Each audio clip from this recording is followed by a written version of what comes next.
This video is brought to you by the Book Library channel. For more audiobooks and audio stories, please subscribe to the channel or visit our website www.bookslibrary.p.site.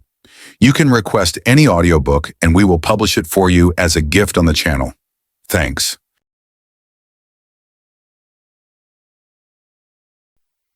Paradise Lost, 2nd edition by John Milton. Book 1. The Argument. This first book proposes first in brief the whole subject, man's disobedience, and the loss thereupon of paradise wherein he was placed, then touches the prime cause of his fall, the serpent, or rather Satan in the serpent, who, revolting from God and drawing to his side many legions of angels, was by the command of God driven out of heaven with all his crew into the great deep.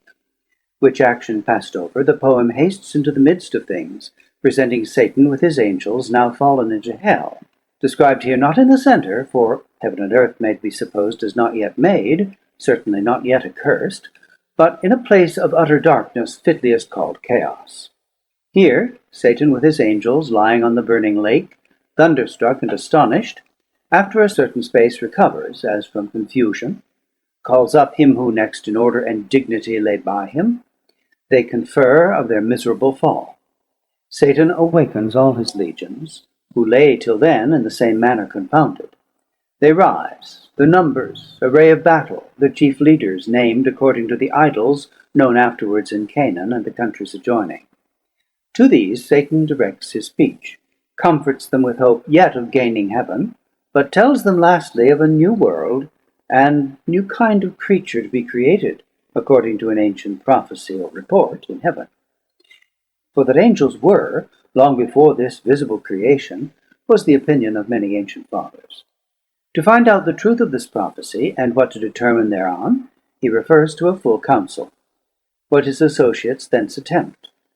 Pandemonium, the palace of Satan, rises, suddenly built out of the deep. The infernal peers there sit in council. Of man's first disobedience, and the fruit of that forbidden tree, whose mortal taste brought death into the world, and all our woe, with loss of Eden, till one greater man restore us, and regain the blissful seat, sing, heavenly muse, that on the secret top of Oreb or of Sinai didst inspire that shepherd, who first taught the chosen seed, in the beginning how the heavens and earth arose out of chaos. Or if Zion hill delight thee more, and Siloa's brook that flowed fast by the oracle of God, I thence invoke thy aid to my adventurous song, that with no middle flight intends to soar above the Aeonian mount, while it pursues things unattempted yet in prose or rhyme. And chiefly thou, O Spirit, that dost prefer before all temples the upright heart and pure, instruct me, for thou knowst, thou from the first wast present, and with mighty wings outspread, dove-like satst brooding on the vast abyss, and madest it pregnant. What in me is dark, illumine; what is low, raise and support, that to the height of this great argument I may assert the eternal providence, and justify the ways of God to men. Say first, for heaven hides nothing from thy view, nor the deep tract of hell.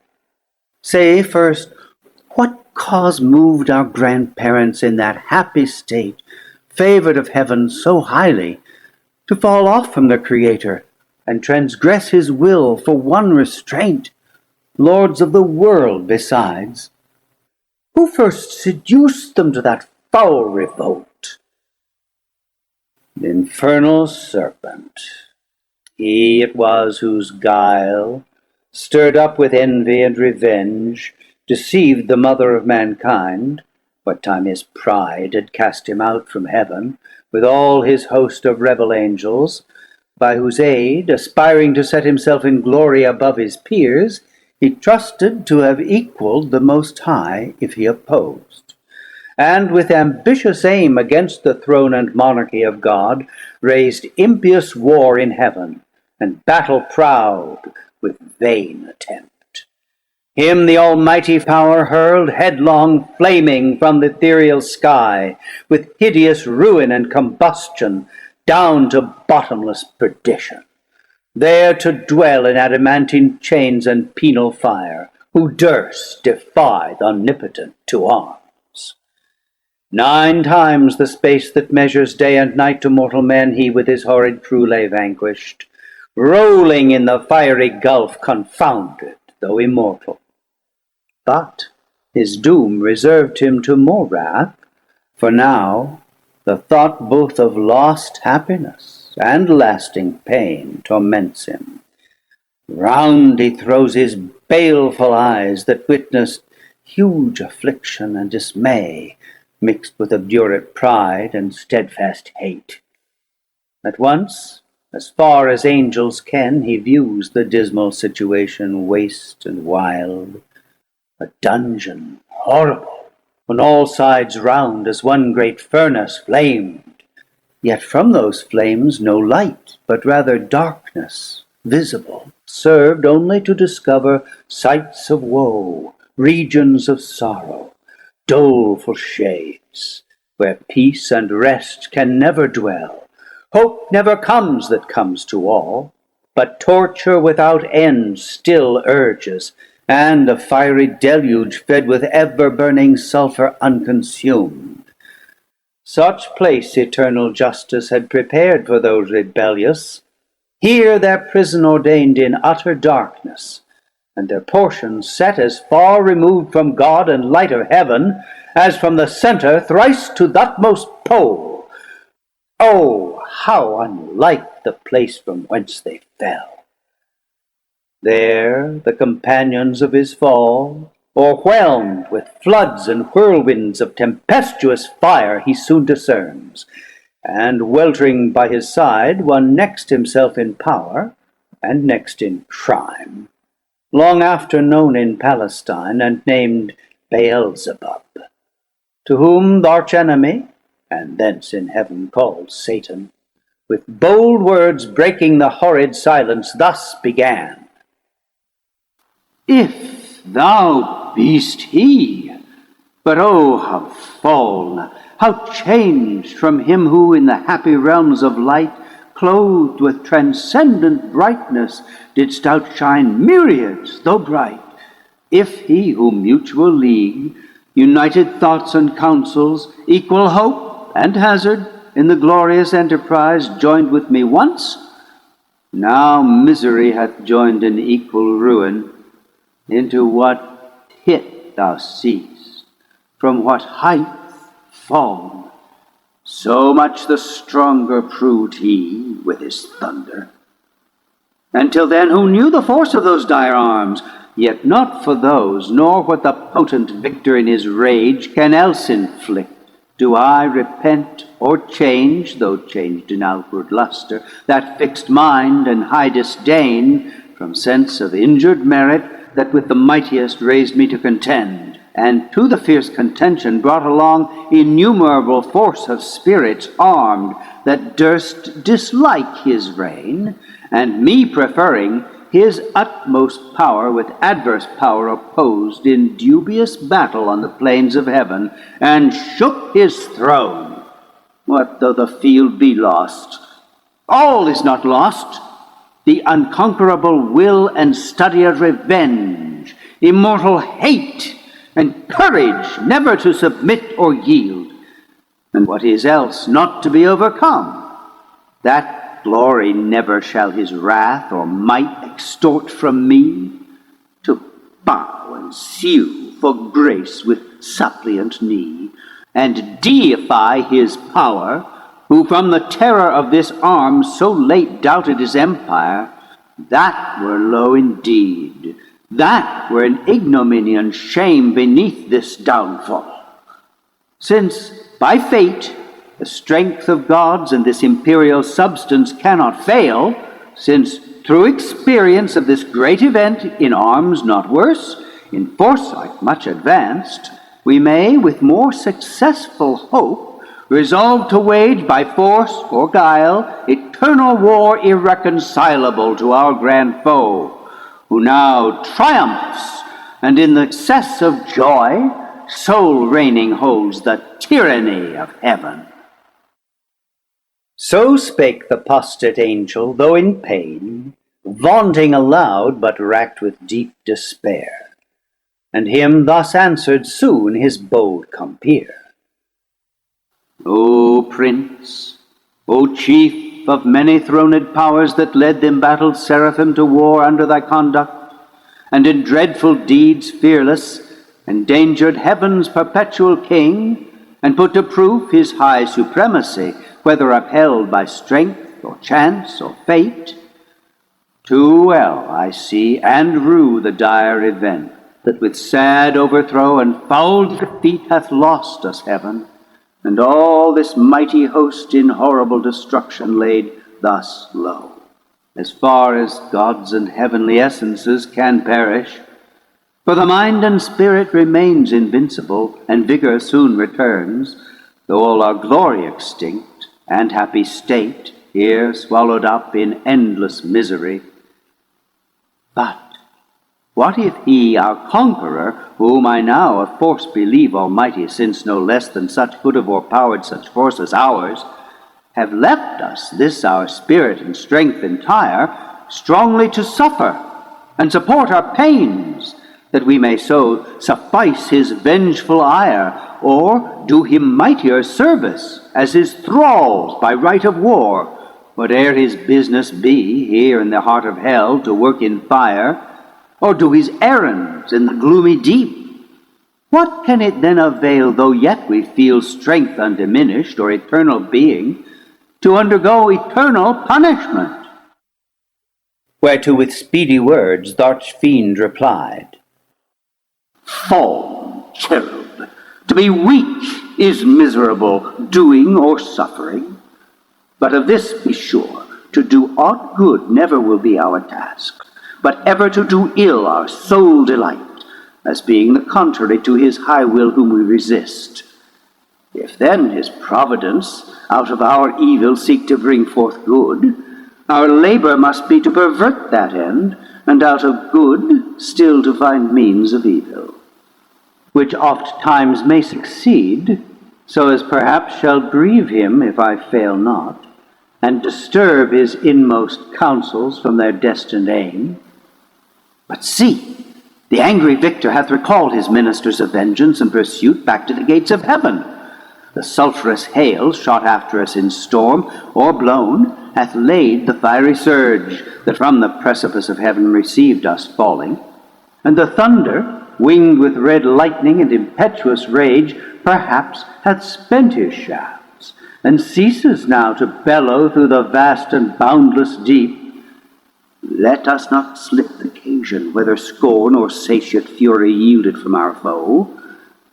Seest thou yon dreary plain, forlorn and wild, the seat of desolation, void of light, save what the glimmering of these livid flames casts pale and dreadful? Thither let us tend, from off the tossing of these fiery waves, there rest, if any rest can harbor there, and reassembling our afflicted powers consult how we may henceforth most offend our enemy, our own loss, how repair, how overcome this dire calamity, what reinforcement we may gain from hope, if not what resolution from despair. Thus Satan, talking to his nearest mate, with head uplift above the wave, and eyes that sparkling blazed, his other parts besides, prone on the flood, extended long and large, lay floating many a rood, in bulk as huge as whom the fables name of monstrous size, Titanian or earthborn, that warred on Jove, Briareus or Typhon, whom the den by ancient Tarsus held, or that sea beast Leviathan, which God, of all his works, created hugest that swim the ocean stream. Him haply slumbering on the Norway foam, the pilot of some small night-foundered skiff, deeming some island, oft, as seamen tell, with fixed anchor in his scaly rind, moors by his side under the lee, while night invests the sea, and wished morn delays. So stretched out huge in length the arch-fiend lay, chained on the burning lake, nor ever thence had risen or heaved his head, but that the will and high permission of all ruling heaven left him at large to his own dark designs, that with reiterated crimes he might heap on himself damnation, while he sought evil to others, and enraged might see how all his malice served but to bring forth infinite goodness, grace, and mercy, shown on man by him seduced, but on himself treble confusion, wrath, and vengeance poured. Forthwith upright he rears from off the pool his mighty stature. On each hand the flames, driven backwards, slope their pointing spires, and rolled in billows leave amidst a horrid veil. Then with expanded wings he steers his flight aloft, incumbent on the dusky air, that felt unusual weight, till on dry land he lights.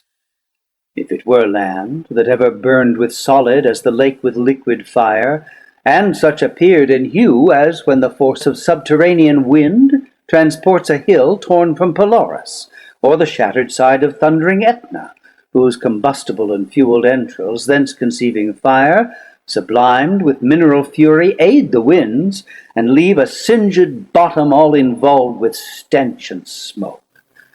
Such resting found the soul of unblessed feet. Him followed his next mate, both glorying to have scaped the Stygian flood as gods, and by their own recovered strength, not by the sufferance of supernal power. Is this the region? This the soil, the clime? Said then the lost archangel. This the seat that we must change for heaven? This mournful gloom for that celestial light? Be it so, since he who now is sovereign can dispose and bid what shall be right. Farthest from him is best, whom reason hath equaled, force hath made supreme above his equals. Farewell, happy fields, where joy forever dwells. Hail, horrors! Hail, infernal world!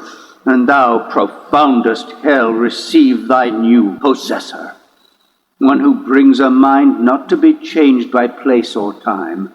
The mind is its own place, and in itself can make a heaven of hell, a hell of heaven. What matter where, if I be still the same, and what I should be, all but less than he whom thunder hath made greater? Here at least we shall be free. The Almighty hath not built here for his envy, will not drive us hence. Here we may reign secure, and in my choice to reign is worth ambition, though in hell. Better to reign in hell than serve in heaven. But wherefore let we then our faithful friends, the associates and co-partners of our loss, lie thus astonished on the oblivious pool, and call them not to share with us their part in this unhappy mansion? Or once more with rallied arms to try what may be yet regained in heaven, or what more lost in hell? So Satan spake, and him Beelzebub thus answered. Leader of those armies bright, which but the omnipotent none could have foiled, if once they hear that voice, their liveliest pledge of hope in fears and dangers, heard so oft in worst extremes, and on the perilous edge of battle when it raged, in all assaults their surest signal, they will soon resume new courage and revive, though now they lie groveling and prostrate on yon lake of fire. As we erewhile, astounded and amazed, no wonder fallen such a pernicious height. He scarce had ceased when the superior fiend was moving toward the shore, his ponderous shield, ethereal temper, massy, large, and round, behind him cast.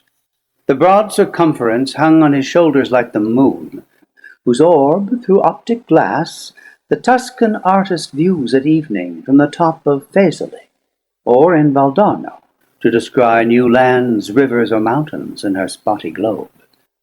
His spear, to equal which the tallest pine hewn on Norwegian hills to be the mast of some great admiral were but a wand he walked with to support uneasy steps over the burning marl, not like those steps on heaven's azure, and the torrid clime smote on him sore besides, vaulted with fire.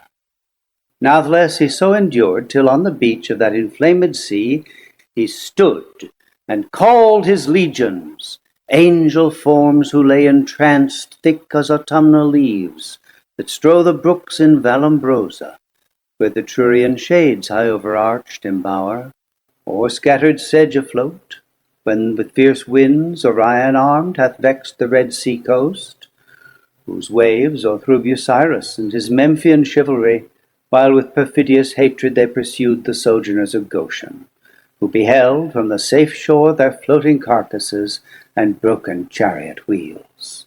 So thick bestrown, abject and lost lay these, covering the flood under amazement of their hideous change. He called so loud that all the hollow deep of hell resounded. Princes, potentates, warriors, the flower of heaven, once yours, now lost. If such astonishment as this can seize eternal spirits, or have ye chosen this place after the toil of battle to repose your wearied virtue, for the ease you find to slumber here as in the vales of heaven? Or in this abject posture have ye sworn to adore the conqueror, who now beholds cherub and seraph rolling in the flood with scattered arms and ensigns, till anon his swift pursuers from heaven gates discern advantage, and descending tread us down thus drooping, or with linked thunderbolts transfix us to the bottom of this gulf? Awake, arise, or be forever fallen.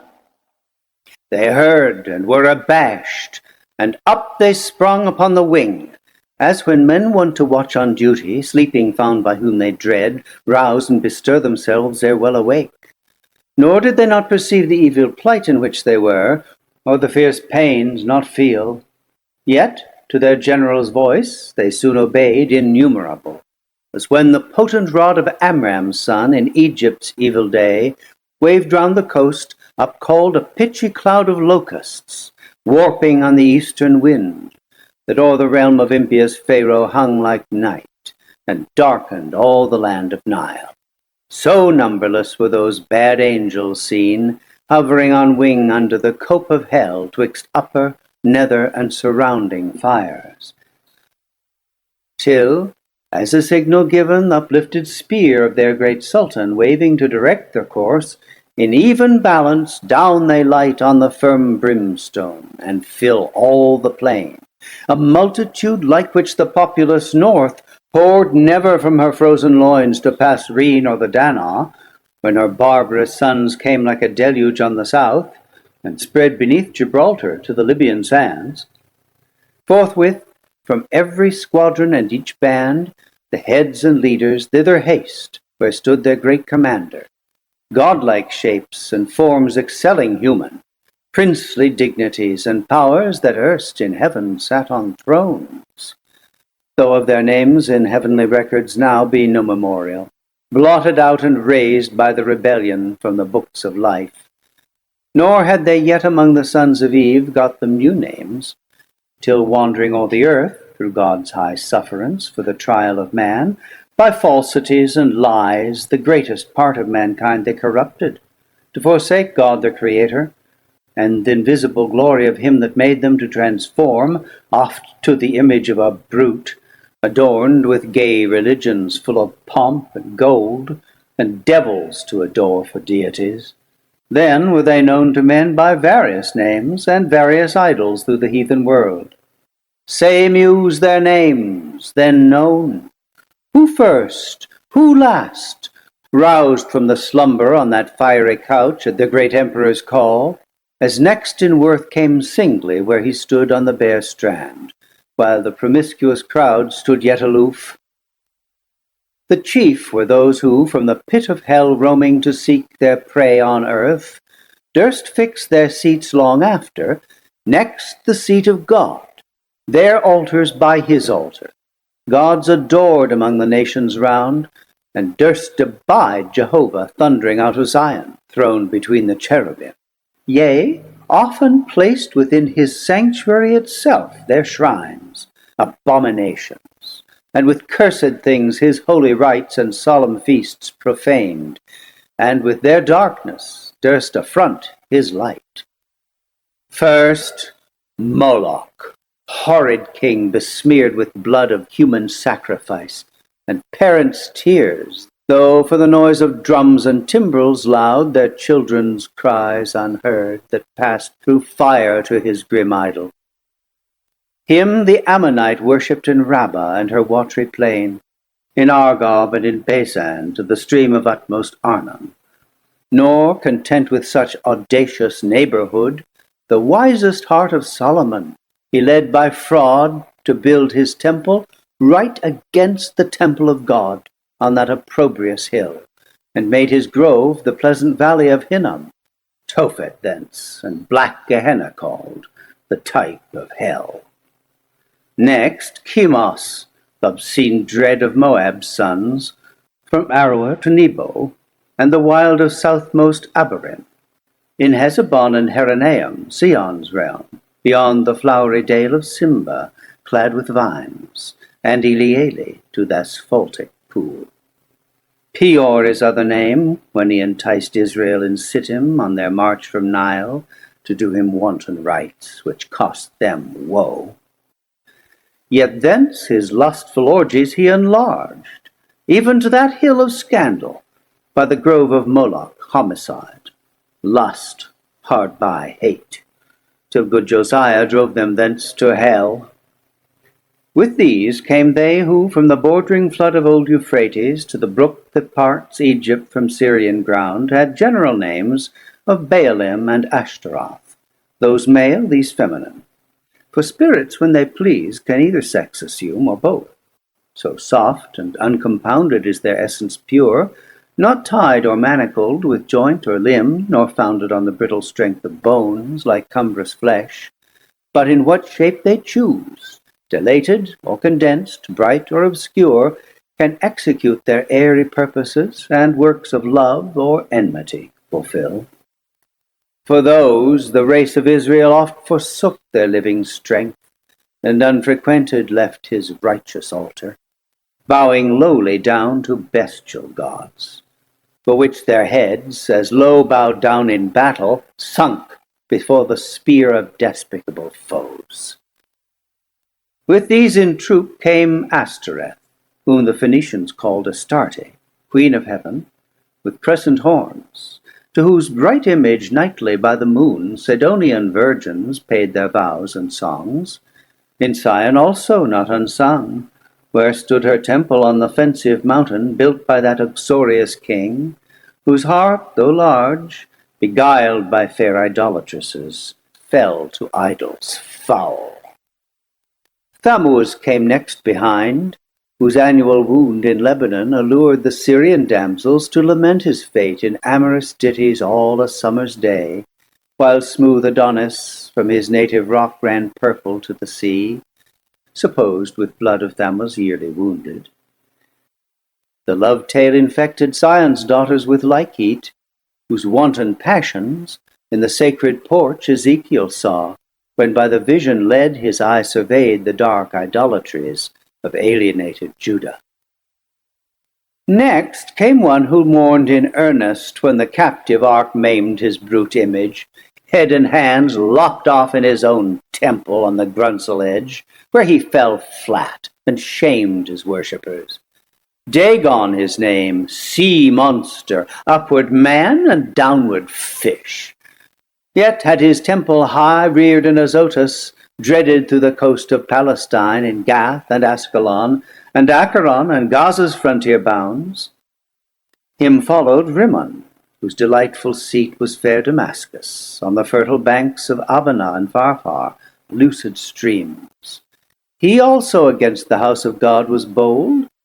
A leper once he lost, and gained a king, Ahaz his sottish conqueror, whom he drew God's altar to disparage, and displace for one of Syrian mode, whereon to burn his odious offerings, and adore the gods whom he had vanquished. After these appeared a crew who, under names of old renown, Osiris, Isis, Horus, and their train, with monstrous shapes and sorceries, abused fanatic Egypt and her priests, to seek the wandering gods disguised in brutish forms rather than human. Nor did Israel escape the infection, when their borrowed gold composed the calf in Oreb, and the rebel king doubled that sin in Bethel and in Dan, likening his maker to the grazed ox, Jehovah, who in one night when he passed from Egypt marching, equaled with one stroke both her firstborn and all her bleating gods. Belial came last, than whom a spirit more lewd fell not from heaven, or more gross to love vice for itself. To him no temple stood or altar smoked, yet who more oft than he in temples and at altars, when the priest turns atheist, as did Eli's sons, who filled with lust and violence the house of God.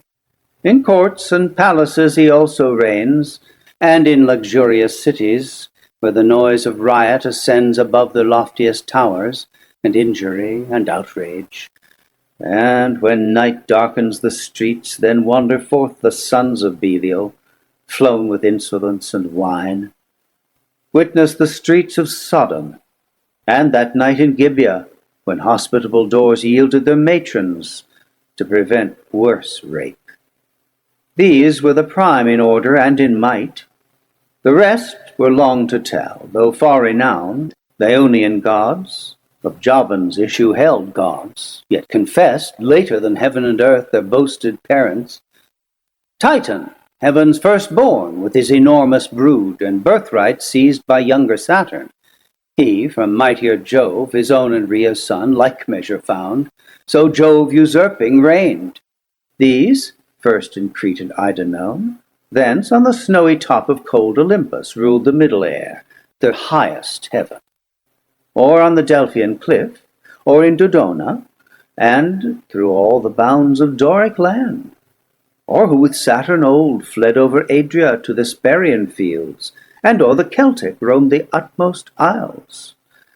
All these and more came flocking, but with looks downcast and damp. Yet such wherein appeared obscure some glimpse of joy, to have found their chief not in despair, to have found themselves not lost, in loss itself, which on his countenance cast like doubtful hue. But he his wonted pride soon recollecting, with high words that bore semblance of worth, not substance, gently raised their fainted courage, and dispelled their fears. Then straight commands that at the warlike sound of trumpets loud and clarions be upreared his mighty standard. That proud honor claimed Azazel as his right, the cherub tall, who forthwith from the glittering staff unfurled the imperial ensign, which full high advanced shone like a meteor streaming to the wind, with gems and golden lustre rich emblazed, seraphic arms and trophies, all the while sonorous metal blowing martial sounds, at which the universal host upsent a shout that tore hell's concave, and beyond frighted the reign of chaos and old night. All in a moment through the gloom were seen 10,000 banners rise into the air with orient colors waving. With them rose a forest huge of spears, and thronging helms appeared, and serried shields in thick array of depth immeasurable.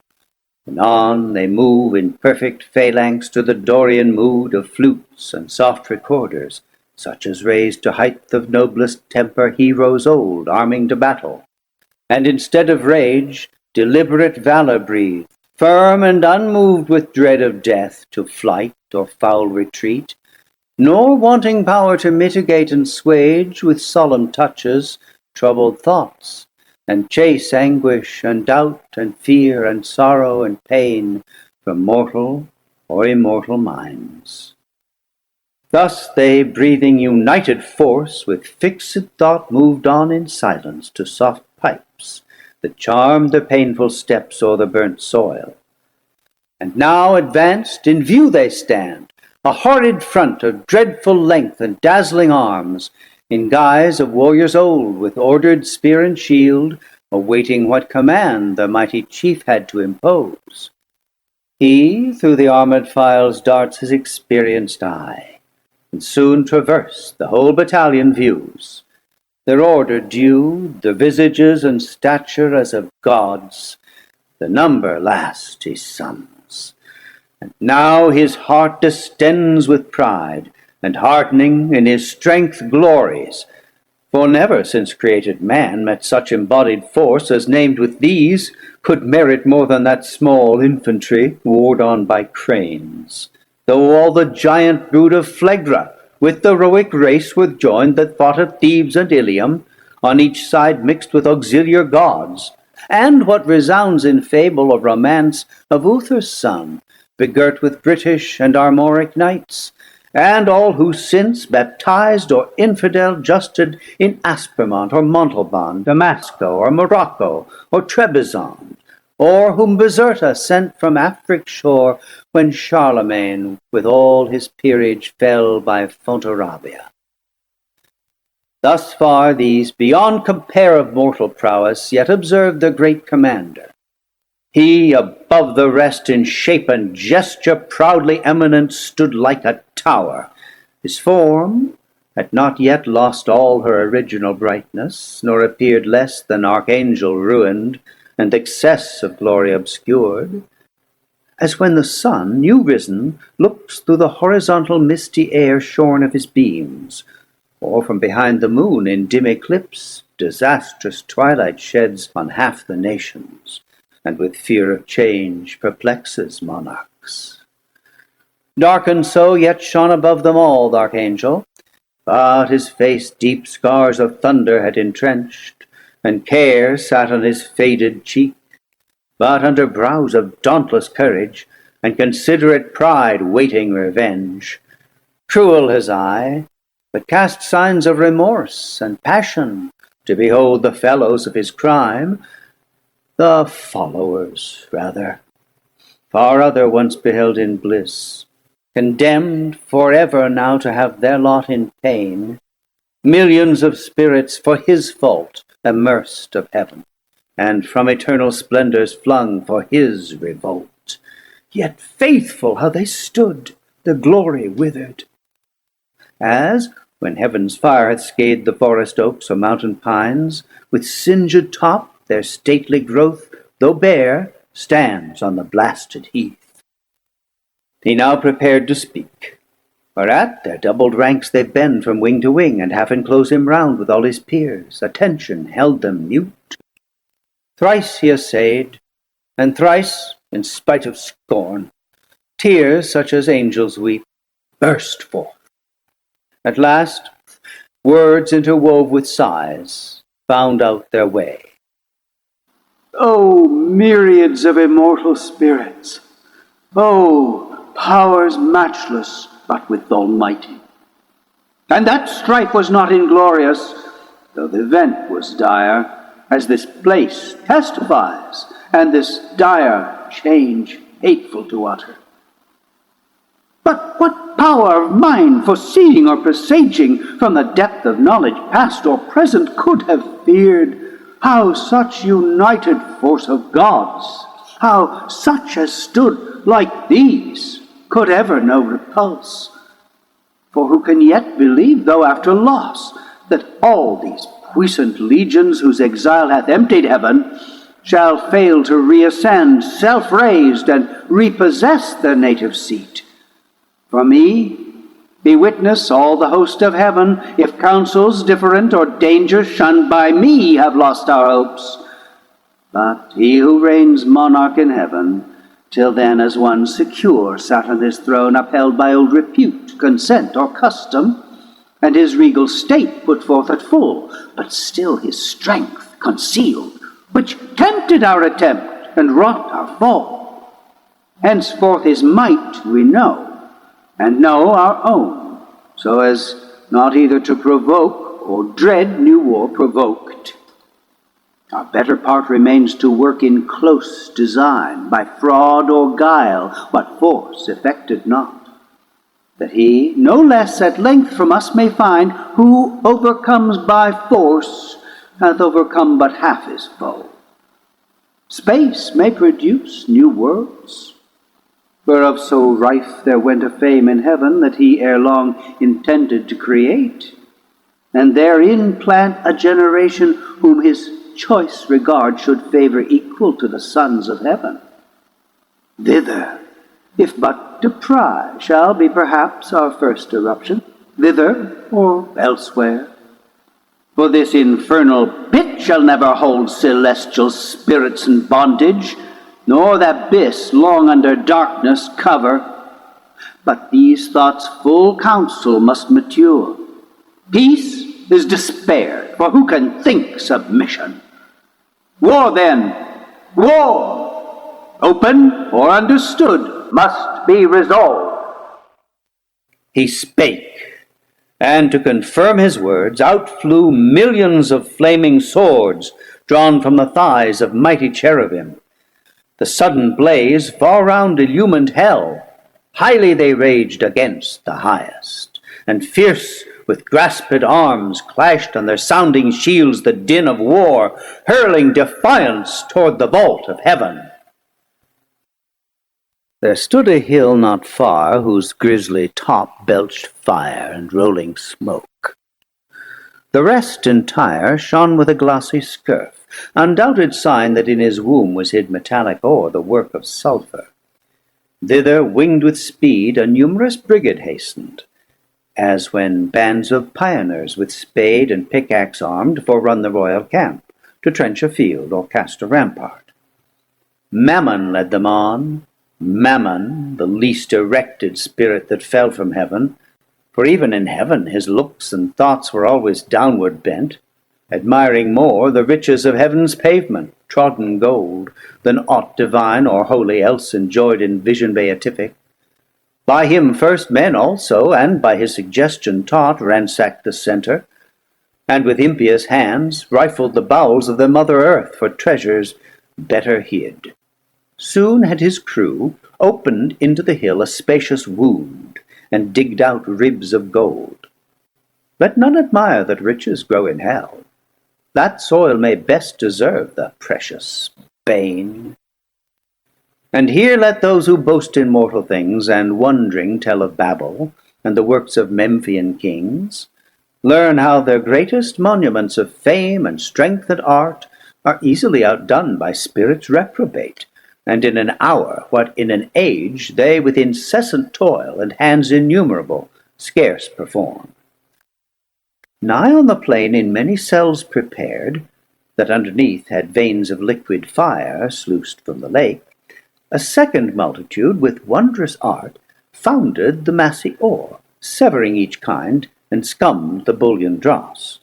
A third as soon had formed within the ground of various mould, and from the boiling cells by strange conveyance filled each hollow nook, as in an organ, from one blast of wind to many a row of pipes the sound-board breathes.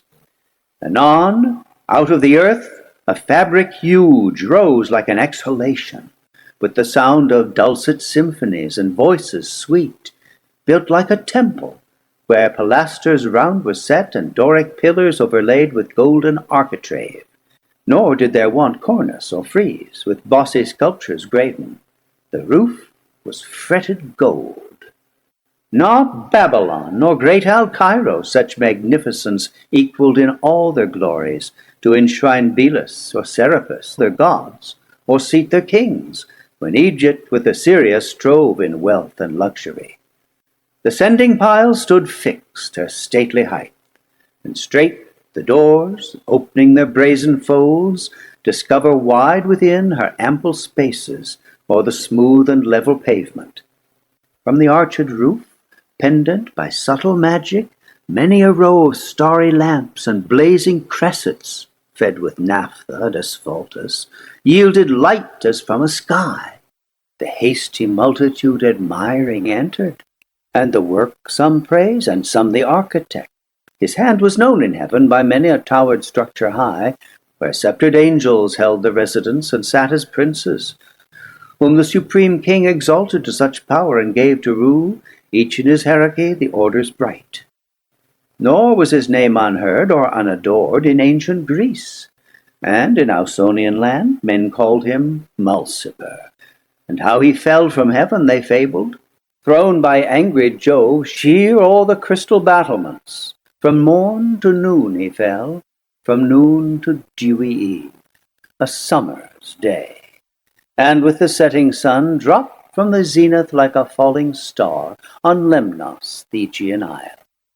Thus they relate, erring, for he with this rebellious rout fell long before. Nor aught availed him now to have built in heaven high towers, nor did he scape by all his engines, but was headlong sent with his industrious crew to build in hell.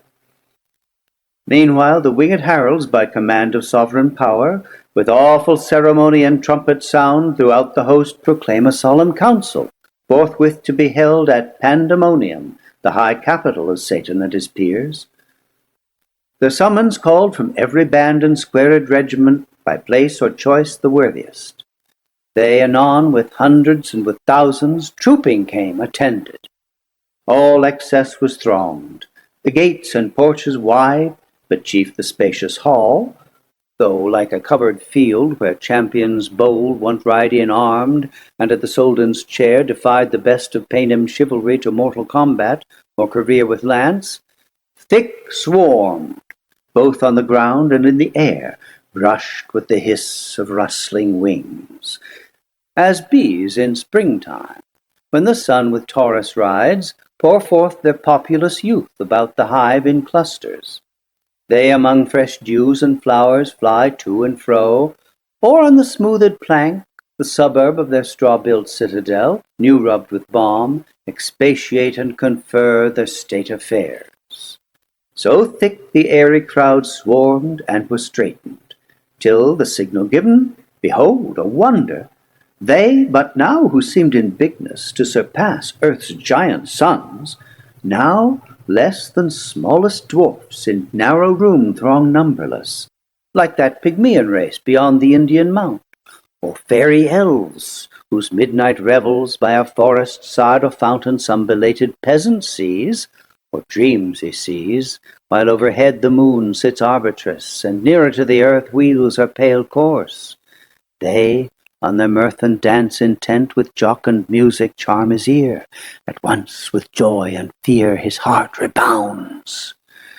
Thus incorporeal spirits to smallest forms reduced their shapes immense, and were at large, though without number still, amidst the hall of that infernal court. But far within, and in their own dimensions, like themselves, the great seraphic lords and cherubim in close recess and secret conclave sat, 1,000 demigods on golden seats, frequent and full. After short silence then, and summons read, the great consult began. Notes, lines 504, 505. Hospitable doors yielded their matrons. Was the hospitable door exposed a matron in 1674. Line 530, fainted is fainting, fanting, lacking the I, in 1674. Line 703, founded is found out in 1674. Line 737, hierarchy is hierarchy in 1674. The end of the first book. Recording by Thomas Copeland.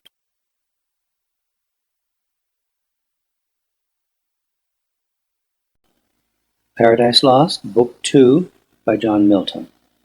The argument. The consultation begun, Satan debates whether another battle be to be hazarded for the recovery of heaven.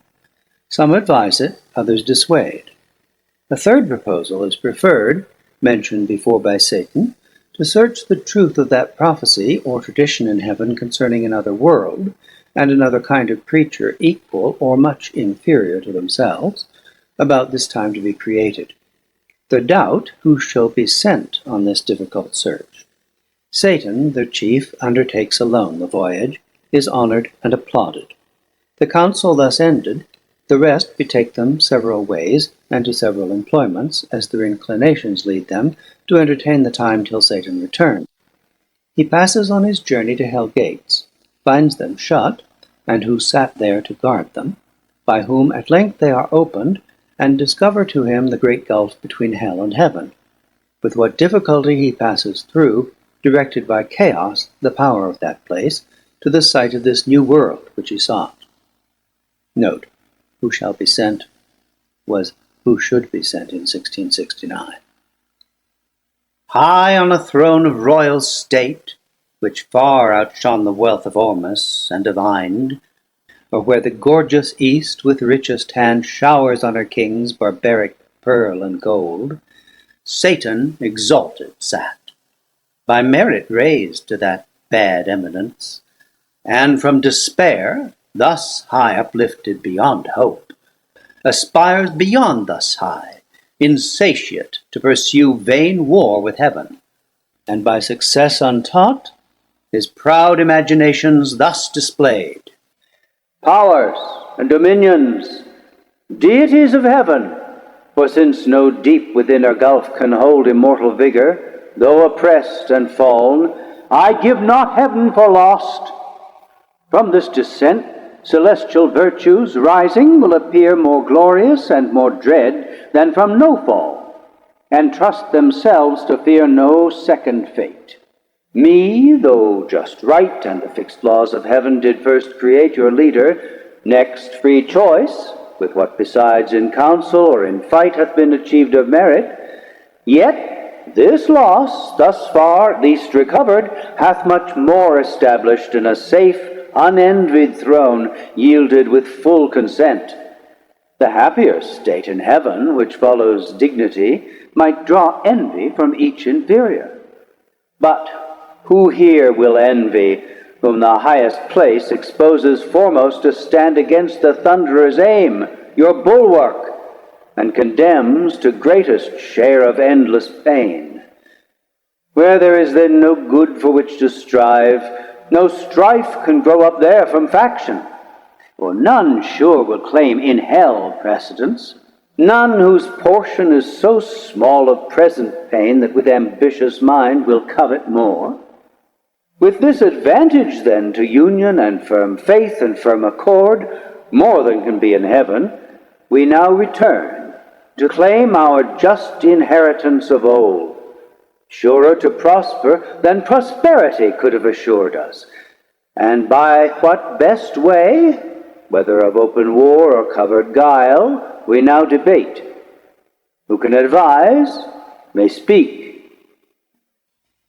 He ceased, and next him Moloch, sceptred king, stood up, the strongest and the fiercest spirit that fought in heaven, now fiercer by despair.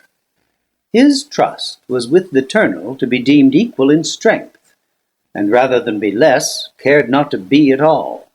With that care lost went all his fear, of God or hell or worse he recked not, and these words thereafter spake. My sentence is for open war. Of wiles more unexpert I boast not. Them let those contrive who need, or when they need, not now.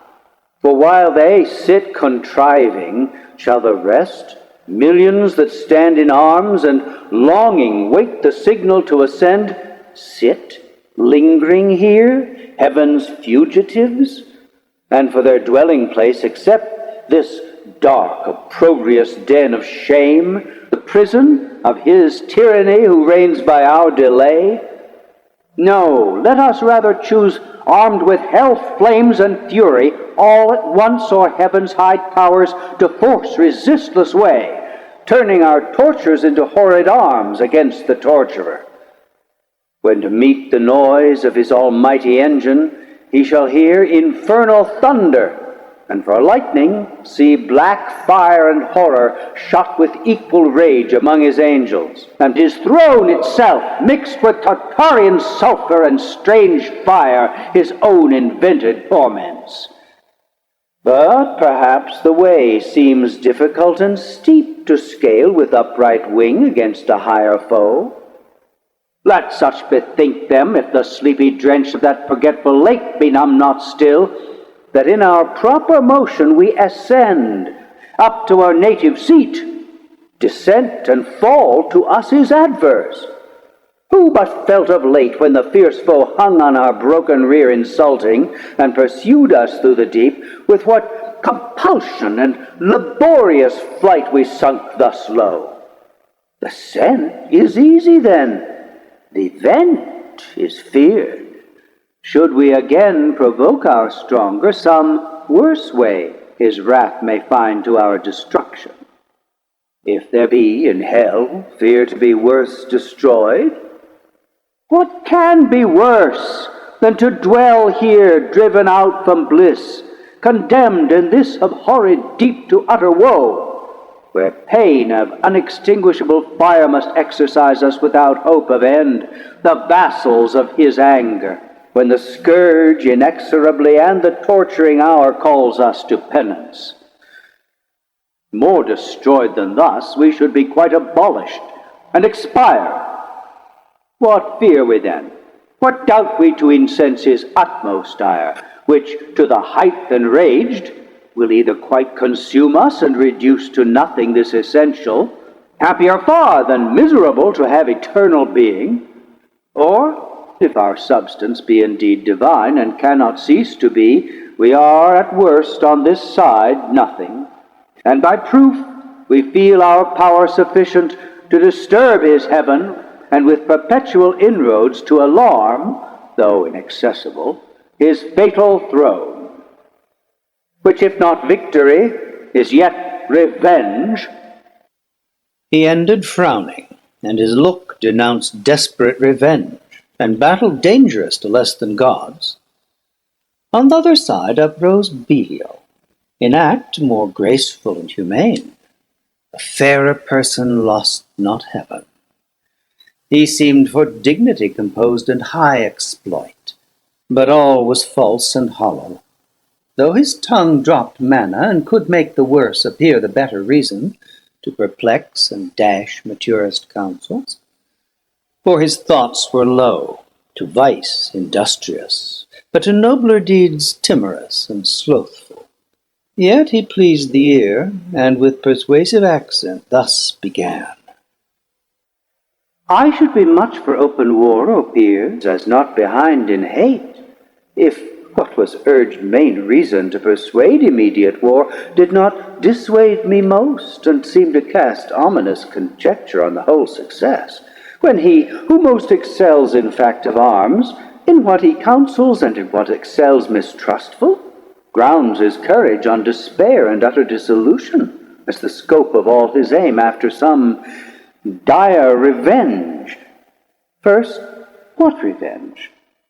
The towers of heaven are filled with armed watch, that render all excess impregnable. Oft on the bordering deep encamp their legions, or with obscure wing scout far and wide into the realm of night, scorning surprise. Or could we break our way by force, and at our heels all hell should rise with blackest insurrection to confound heaven's purest light, yet our great enemy, all incorruptible, would on his throne sit unpolluted, and the ethereal mold, incapable of stain, would soon expel her mischief, and purge off the baser fire, victorious. Thus repulsed, our final hope is flat despair. We must exasperate the almighty victor to spend all his rage, and that must end us. That must be our cure, to be no more. Sad cure, for who would lose, though full of pain, this intellectual being, those thoughts that wander through eternity, to perish rather, swallowed up and lost in the wide womb of uncreated night, devoid of sense and motion? And Who knows, let this be good, whether our angry foe can give it, or will ever. How he can is doubtful. That he never will is sure. Will he, so wise, let loose at once his ire, belike through impotence or unaware, to give his enemies their wish, and end them in his anger, whom his anger saves to punish endless? Wherefore cease we then, said they who counsel war. We are decreed, reserved, and destined to eternal woe. Whatever doing, what can we suffer more, what can we suffer worse? Is this then worst? Thus sitting, thus consulting, thus in arms? What when we fled amain, pursued and struck with heaven's afflicting thunder, and besought the deep to shelter us? This hell then seemed a refuge from those wounds. Or when we lay chained on the burning lake, that sure was worse. What if the breath that kindled those grim fires, awaked, should blow them into sevenfold rage and plunge us in the flames? Or from above should intermitted vengeance arm again his red right hand to plague us? What if all her stores were opened, and this firmament of hell should spout her cataracts of fire, impendent horrors, threatening hideous fall one day upon our heads, while we, perhaps designing or exhorting glorious war, caught in a fiery tempest, shall be hurled each on his rock transfixed, the sport and prey of racking whirlwinds, or forever sunk under yon boiling ocean, wrapped in chains, there to converse with everlasting groans, unrespited, unpitied, unreprieved, ages of hopeless end. This would be worse. War, therefore, open or concealed, alike my voice dissuades. For what can force or guile with him? Or who deceive his mind, whose eye views all things at one view?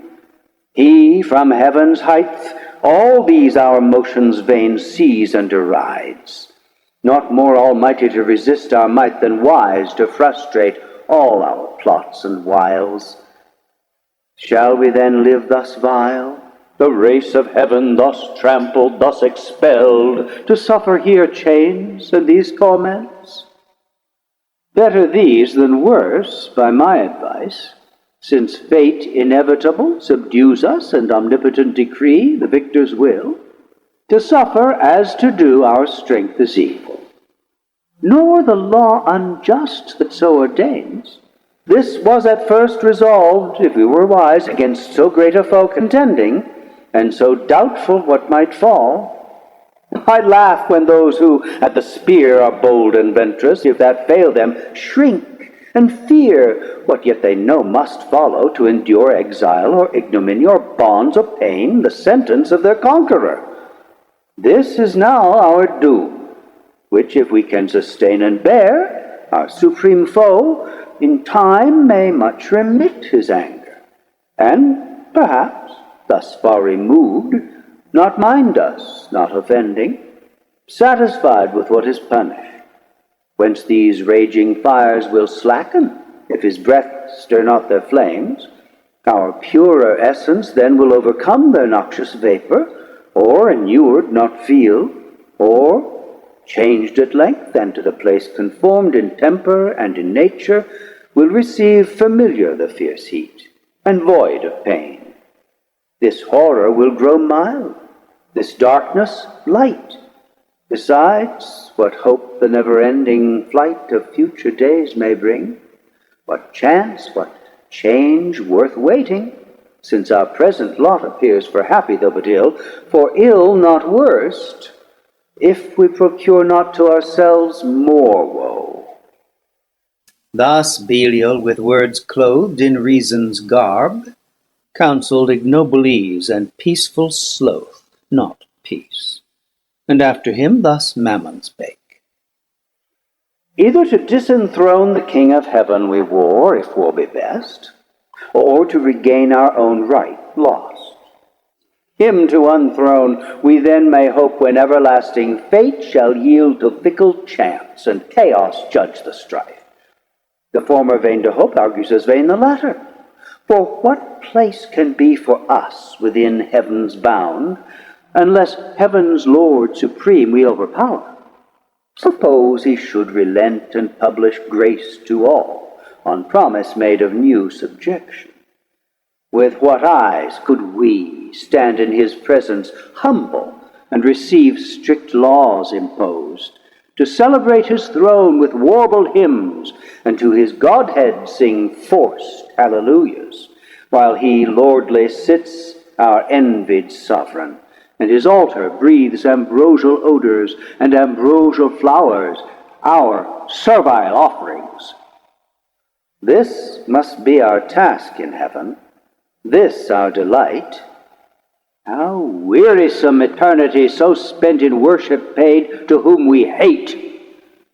Let us not then pursue by force impossible, by leave obtained unacceptable, though in heaven our state of splendid vassalage, but rather seek our own good from ourselves, and from our own live to ourselves, though in this vast recess free, and to none accountable, preferring hard liberty before the easy yoke of servile pomp.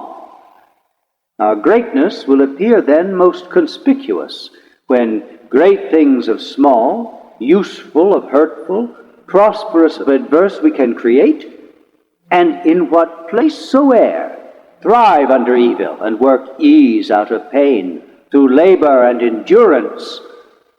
This deep world of darkness do we dread? How oft, amidst thick clouds and dark, doth heaven's all-ruling Sire choose to reside, his glory unobscured, and with the majesty of darkness round covers his throne, from whence deep thunders roar, mustering their rage, and heaven resembles hell. As he our darkness, cannot we his light imitate when we please? This desert soil wants not her hidden lustre, gems and gold, nor want we skill or art from whence to raise magnificence. And what can heaven show more? Our torments also may in length of time become our elements, these piercing fires as soft as now severe, our temper changed into their temper, which must needs remove the sensible of pain. All things invite to peaceful counsels, and the settled state of order, how in safety best we may compose our present evils with regard of what we are and where, dismissing quite all thoughts of war. Ye have what I advise. He scarce had finished, when such murmur filled assembly as when hollow rocks retain the sound of blustering winds, which all night long had roused the sea, now with hoarse cadence lulls seafaring men o'erwatched, whose bark by chance or pinnace anchors in a craggy bay after the tempest. Such applause was heard as Mammon ended, and his sentence pleased, advising peace. For such another field they dreaded worse than hell. So much the fear of thunder and the sword of Michael wrought still within them, and no less desire to found this nether empire, which might rise by policy and long process of time in emulation opposite to heaven, which when Beelzebub perceived, than whom Satan except none higher sat, with grave aspect he rose, and in his rising seemed a pillar of state. Deep on his front engraven deliberation sat and public care, and princely counsel in his face yet shone, majestic though in ruin. Sage he stood with Atlantean shoulders, fit to bear the weight of mightiest monarchies. His look drew audience and attention still as night or summer's noontide air, while thus he spake. Thrones and imperial powers, offspring of heaven, ethereal virtues, all these titles now must we renounce, and changing style be called princes of a hell.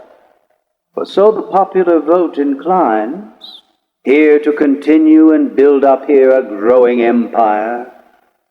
Doubtless, while we dream, and know not that the King of heaven hath doomed this place our dungeon, not our safe retreat beyond his potent arm, to live exempt from heaven's high jurisdiction, in new league banded against his throne, but to remain in strictest bondage, though thus far removed, under the inevitable curb, reserved his captive multitude. For he, be sure, in height or depth, still first and last will reign sole king, and of his kingdom lose no part by our revolt, but over hell extend his empire, and with iron scepter rule us here as with his golden those in heaven. What sit we then projecting peace and war? War hath determined us, and foiled with loss irreparable. Terms of peace yet none vouchsafed or sought. For what peace will be given to us, enslaved, but custody severe, and stripes and arbitrary punishment inflicted? And what peace can we return but to our power, hostility, and hate, untamed reluctance, and revenge, though slow, yet ever plotting how the conqueror least may reap his conquest, and may least rejoice in doing what we most in suffering feel? Nor will occasion want, nor shall we need with dangerous expedition to invade heaven, whose high walls fear no assault or siege, or ambush from the deep. What if we find some easier enterprise? There is a place, if ancient and prophetic fame in heaven err not, another world, the happy seat of some new race called man, about this time to be created, like to us, though less in power and excellence, but favored more of him who rules above. So was his will pronounced among the gods, and by an oath that shook heaven's whole circumference confirmed. Thither let us bend all our thoughts to learn what creatures there inhabit, of what mold or substance, how endued, and what their power, and where their weakness, how attempted best by force or subtlety. Though heaven be shut, and heaven's high arbitrator sit secure in his own strength, this place may lie exposed, the utmost border of his kingdom left to their defense who hold it. Here, perhaps, some advantageous act may be achieved by sudden onset, either with hell fire to waste his whole creation, or possess all as our own, and drive, as we were driven, the puny habitants, or if not drive, seduce them to our party, that their God may prove their foe, and with repenting hand abolish his own works. This would surpass common revenge, and interrupt his joy in our confusion, and our joy upraise in his disturbance, when his darling sons, hurled headlong to partake with us, shall curse their frail originals and faded bliss, faded so soon. Advise if this be worth attempting, or to sit in darkness here, hatching vain empires.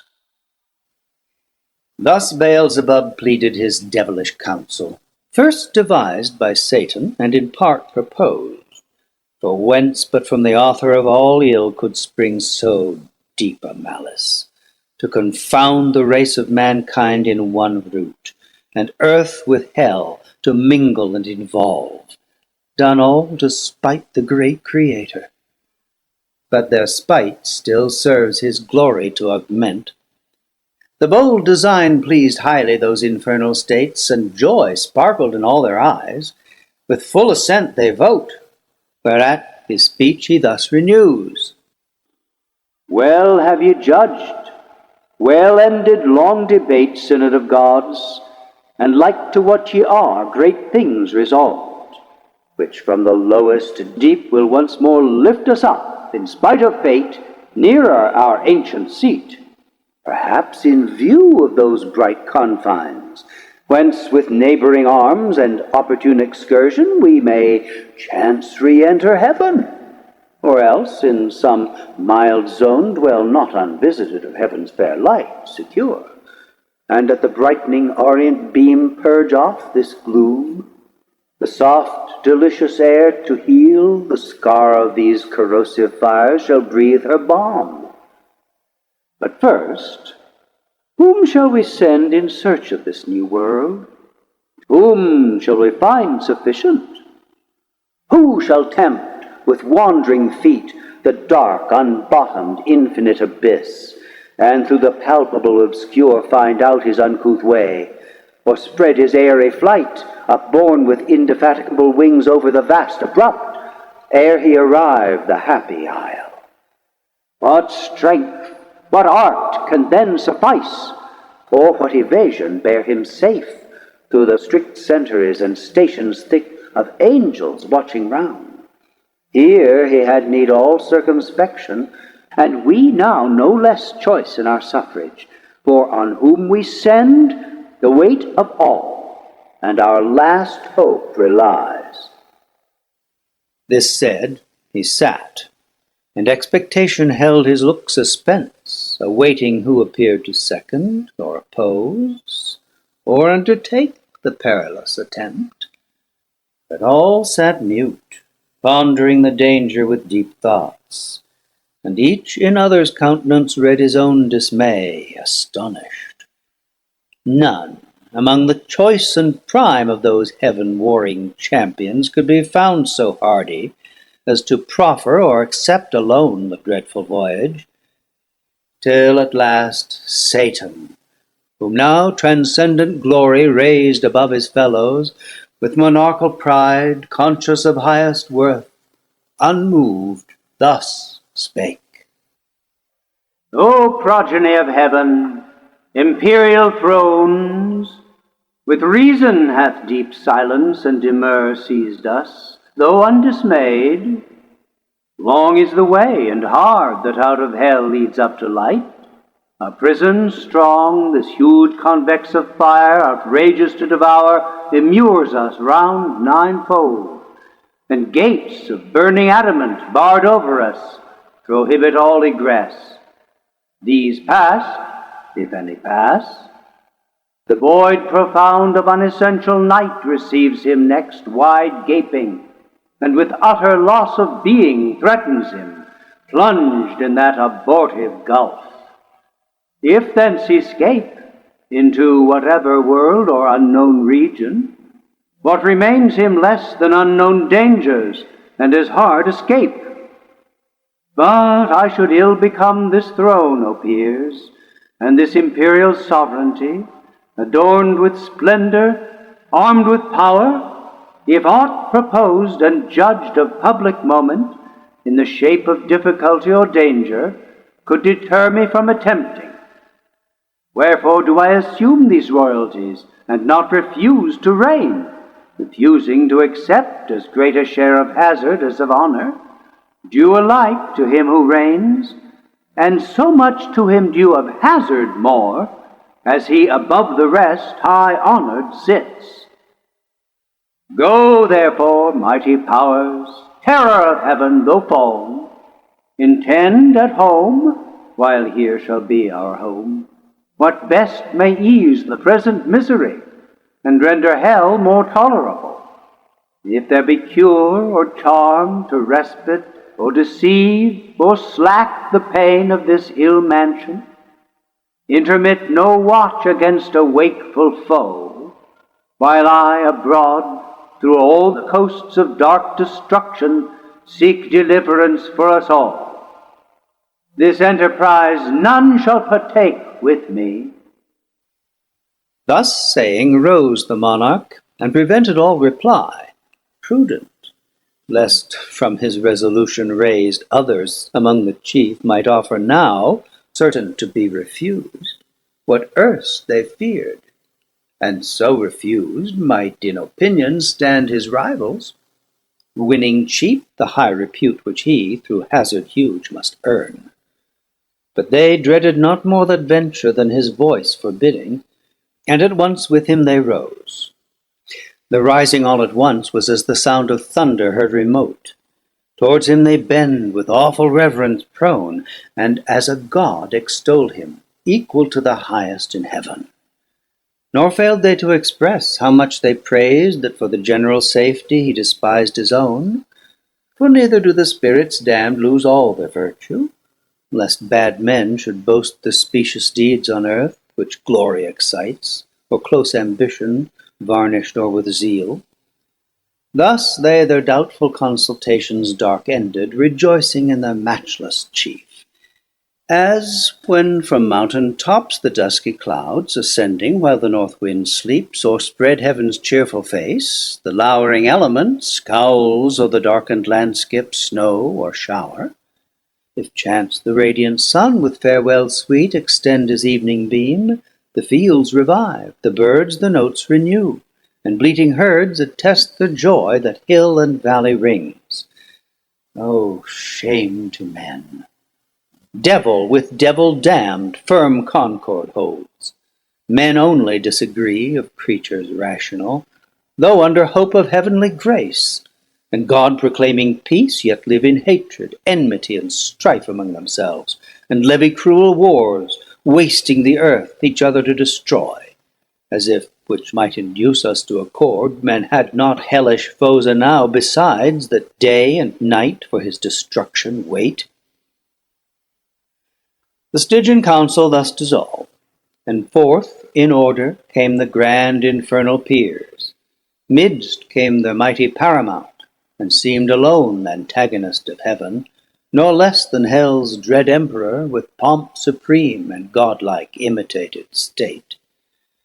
Him round a globe of fiery seraphim enclosed, with bright emblazonry and horrent arms. Then, of their session ended, they bid cry with trumpets' regal sound the great result. Toward the four winds 4 speedy cherubim put to their mouths the sounding alchemy by herald's voice explained.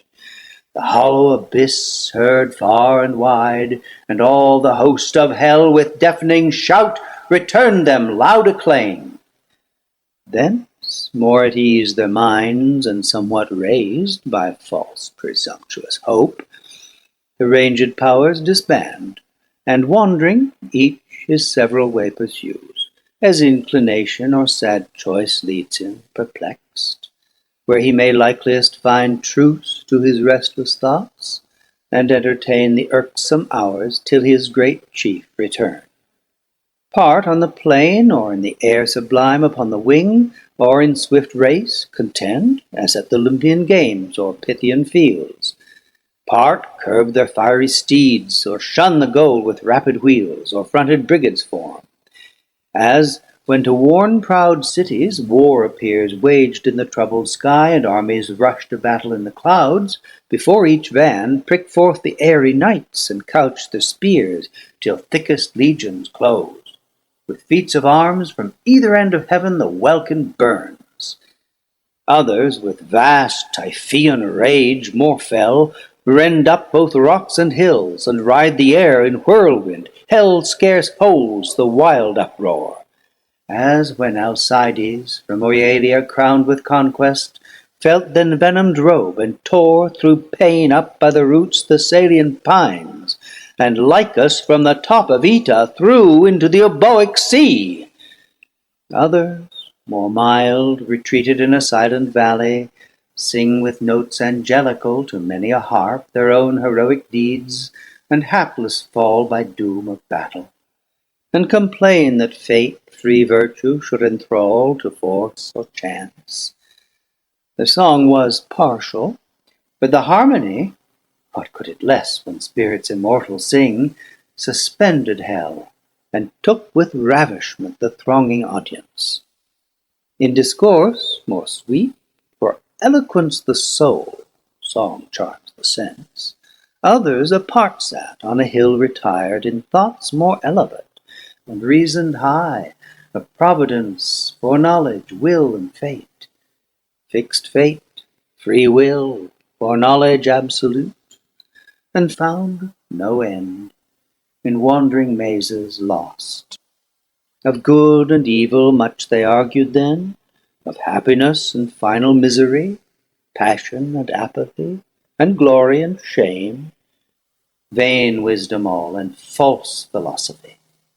Yet with a pleasing sorcery could charm pain for a while, or anguish, and excite fallacious hope, or arm the obdurate breast with stubborn patience, as with triple steel. Another part, in squadrons and gross bands, on bold adventure to discover wide that dismal world, if any clime perhaps might yield them easier habitation, bend 4 ways their flying march, along the banks of 4 infernal rivers that disgorge into the burning lake their baleful streams.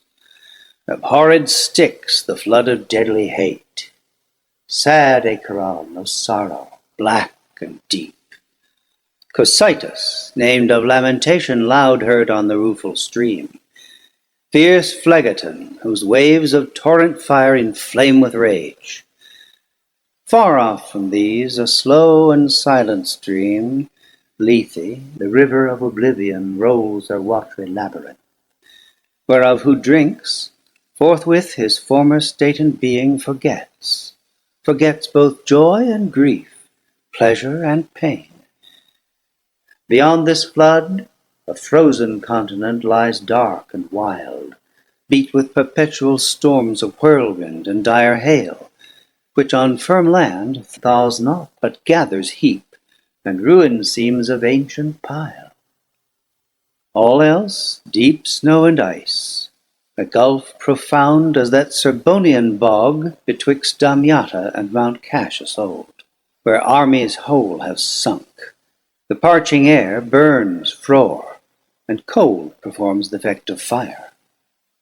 Thither by harpy-footed furies hailed, at certain revolutions all the damned are brought, and feel by turns the bitter change of fierce extremes by change more fierce, from beds of raging fire to starve in ice their soft ethereal warmth, and there to pine, immovable, in fixed and frozen round periods of time, thence hurried back to fire.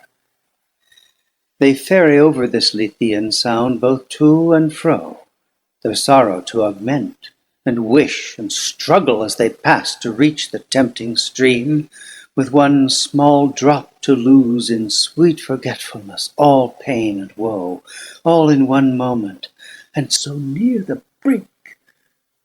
But fate withstands, and to oppose the tempt, Medusa with Gorgonian terror guards the ford, and of itself the water flies all taste of living white, as once it fled the lip of Tantalus.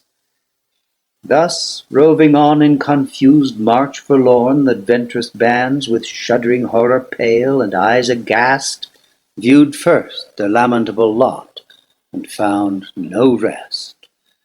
Through many a dark and dreary vale they passed, and many a region dolorous, or many a frozen, many a fiery Alp, rocks, caves, lakes, fens, bogs, dens, and shades of death, a universe of death, which God by curse created evil, for evil only good, where all life dies, death lives, and nature breeds perverse, all monstrous, all prodigious things, abominable, unutterable, and worse than fables yet have feigned or fear conceived, gorgons and hydras and chimeras dire. Meanwhile, the adversary of God and man, Satan, with thoughts inflamed of highest design, puts on swift wings, and toward the gates of hell explores his solitary flight. Sometimes he scours the right-hand coast, sometimes the left, now shaves with level wing the deep, then soars up to the fiery concave, towering high, as when far off at sea a fleet descried hangs in the clouds, by equinoctial winds close sailing from Bengala, or the isles of Ternate and Tidor, whence merchants bring their spicy drugs. They on the trading flood, through the wide Ethiopian to the Cape, ply stemming nightly toward the pole. So seemed far off the flying fiend. At last the pier held bounds, high reaching to the horrid roof, and thrice threefold the gates. 3 folds were brass, 3 iron, 3 of adamantine rock, impenetrable, impaled with circling fire, yet unconsumed. Before the gates there sat, on either side, a formidable shape.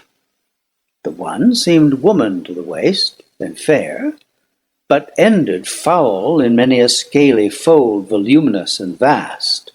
A serpent armed with mortal sting.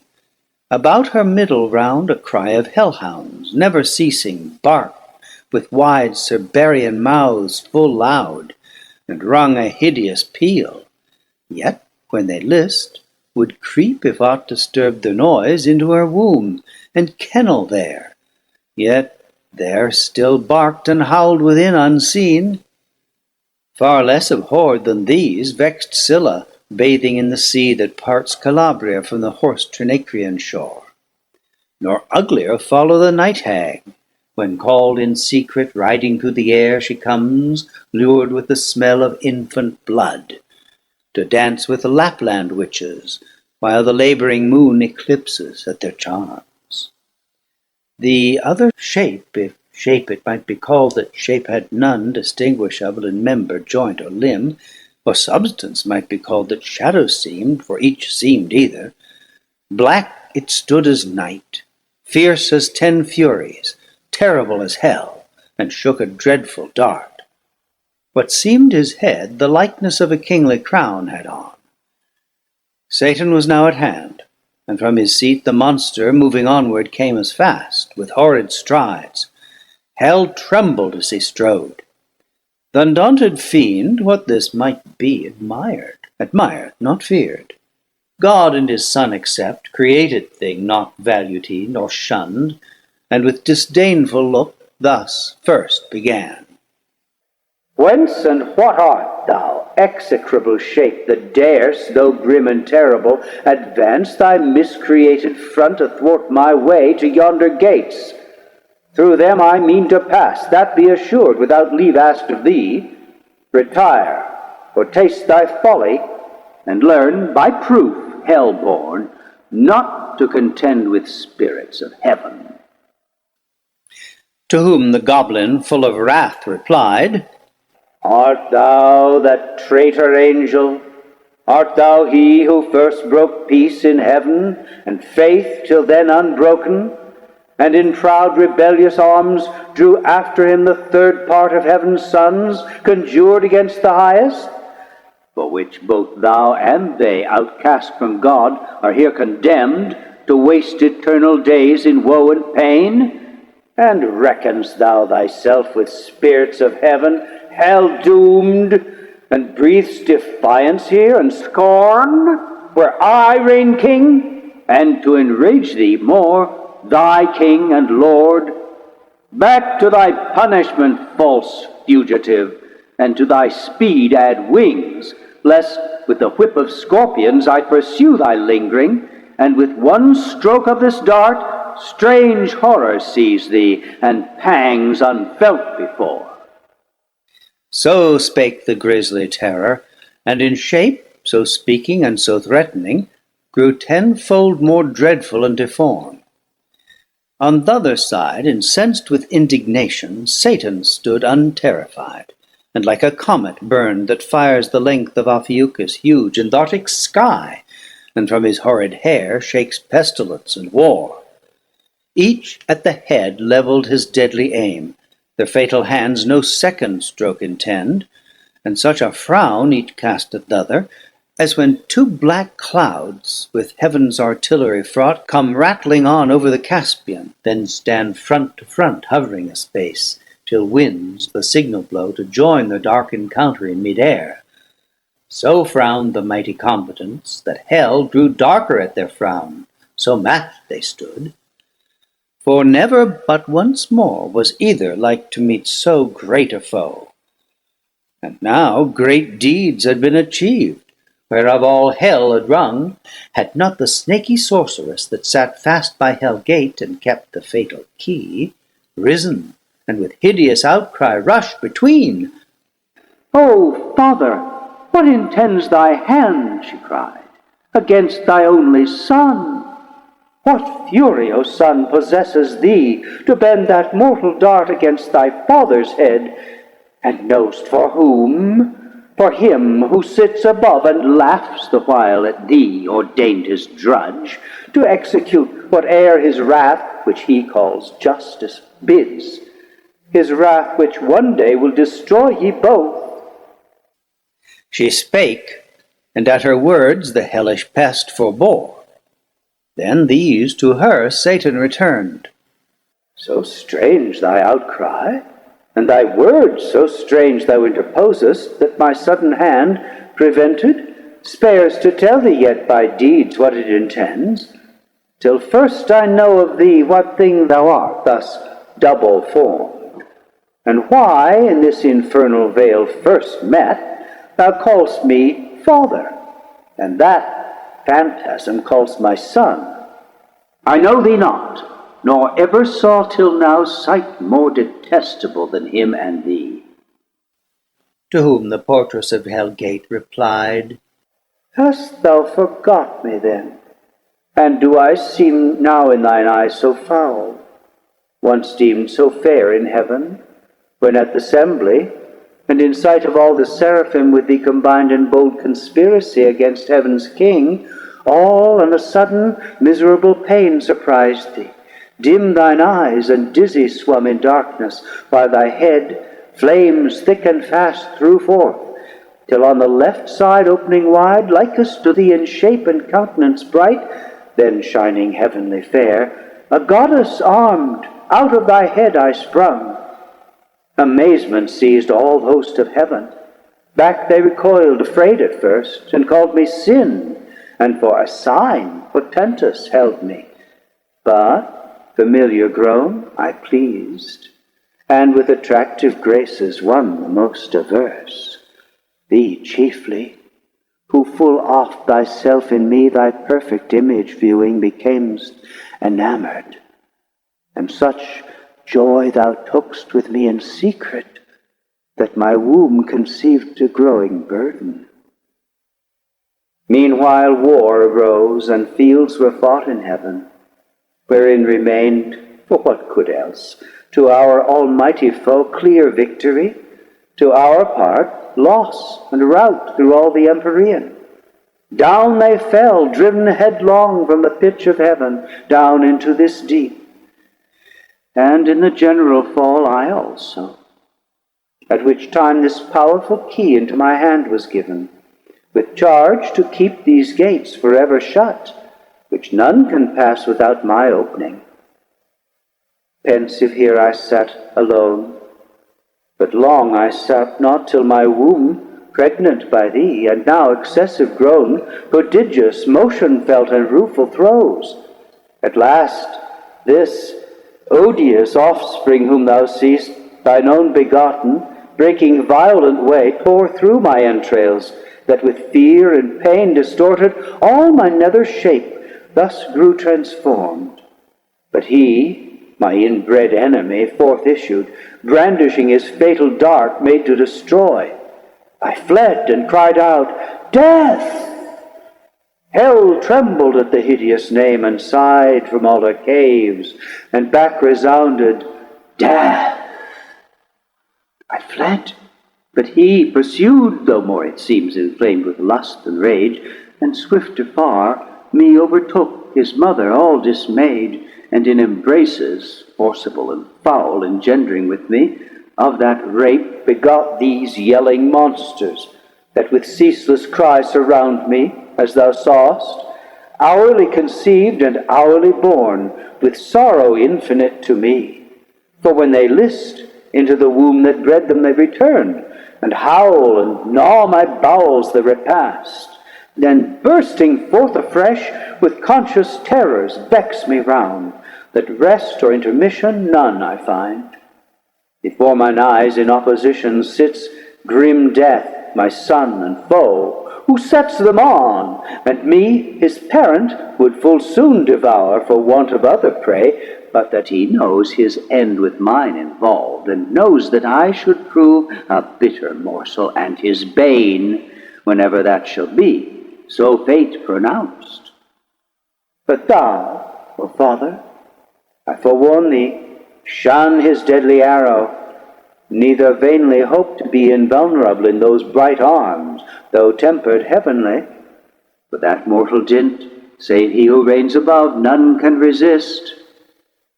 She finished, and the subtle fiend his lore soon learned, now milder, and thus answered smooth. Dear daughter, since thou claim'st me for thy sire, and my fair son here show'st me, the dear pledge of dalliance had with thee in heaven, and joys then sweet, now sad to mention, through dire change befallen us, unforeseen, unthought of. No, I come no enemy, but to set free from out this dark and dismal house of pain both him and thee, and all the heavenly host of spirits that in our just pretenses armed fell with us from on high. From them I go, this uncouth errant soul, and one for all myself expose with lonely steps to tread the unfounded deep, and through the void immense to search with wandering quest a place foretold should be, and by concurring signs ere now created vast and round, a place of bliss in the purlieus of heaven, and therein placed a race of upstart creatures to supply perhaps our vacant room, though more removed, lest heaven, surcharged with potent multitude, might have to move new broils.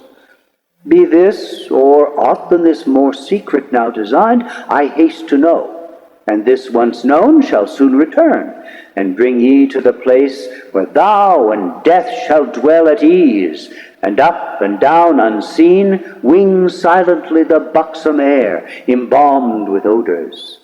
There ye shall be fed and filled immeasurably. All things shall be your prey. He ceased, for both seemed highly pleased, and Death grinned horrible, a ghastly smile, to hear his famine should be filled, and blessed his maw destined to that good hour. No less rejoiced his mother bad, and thus bespake her sire. The key of this infernal pit, by due and by command of heaven's all-powerful King I keep, by him forbidden to unlock these adamantine gates. Against all force, death ready stands to interpose his dart, fearless to be o'ermatched by living might. But what owe I to his commands above, who hates me, and hath hither thrust me down into this gloom of Tartarus profound, to sit in hateful office here confined, inhabitant of heaven, and heavenly born, here in perpetual agony and pain, with terrors and with clamours compassed round of mine own brood that on my bowels feed? Thou art my father, thou my author, thou my being gavest me. Whom should I obey but thee? Whom follow? Thou wilt bring me soon to that new world of light and bliss, among the gods who live at ease, where I shall reign at thy right hand voluptuous, as beseems thy daughter and thy darling, without end. Thus saying, from her side the fatal key, sad instrument of all our woe, she took, and towards the gate rolling her bestial train, forthwith the huge portcullis high up drew, which but herself not all the Stygian powers could once have moved. Then in the keyhole turns th' intricate wards, and every bolt and bar of massy iron or solid rock with ease unfastens. On a sudden open fly with impetuous recoil and jarring sound the infernal doors, and on their hinges great harsh thunder, that the lowest bottom shook of Erebus. She opened, but to shut excelled her power. The gates wide open stood, that with extended wings a bannered host, under spread ensigns marching, might pass through with horse and chariots ranked in loose array. So wide they stood, and like a furnace mouth cast forth redounding smoke and ruddy flame. Before their eyes, in sudden view, appear the secrets of the hoary deep, a dark, illimitable ocean without bound, without dimension, where length, breadth, and height, and time and place are lost, where eldest night and chaos, ancestors of nature, hold eternal anarchy amidst the noise of endless wars, and by confusion stand. For hot, cold, moist, and dry, 4 champions fierce strive here for mastery, and to battle bring their embryon atoms. They around the flag of each his faction, in their several clans, light-armed or heavy, sharp, smooth, swift, or slow, swarm populous, unnumbered as the sands of Barca or Cyrene's torrid soil, levied to side with warring winds, and poise their lighter wings. To whom these most adhere, he rules a moment. Chaos umpire sits, and by decision more embroils the fray by which he reigns. Next him, high arbiter, chance governs all. Into this wild abyss, the womb of nature, and perhaps her grave, of neither sea, nor shore, nor air, nor fire, but all these and their pregnant causes mixed confusedly, and which thus must ever fight, unless the Almighty Maker them ordain his dark materials to create more worlds. Into this wild abyss the wary fiend stood on the brink of hell, and looked a while, pondering his voyage.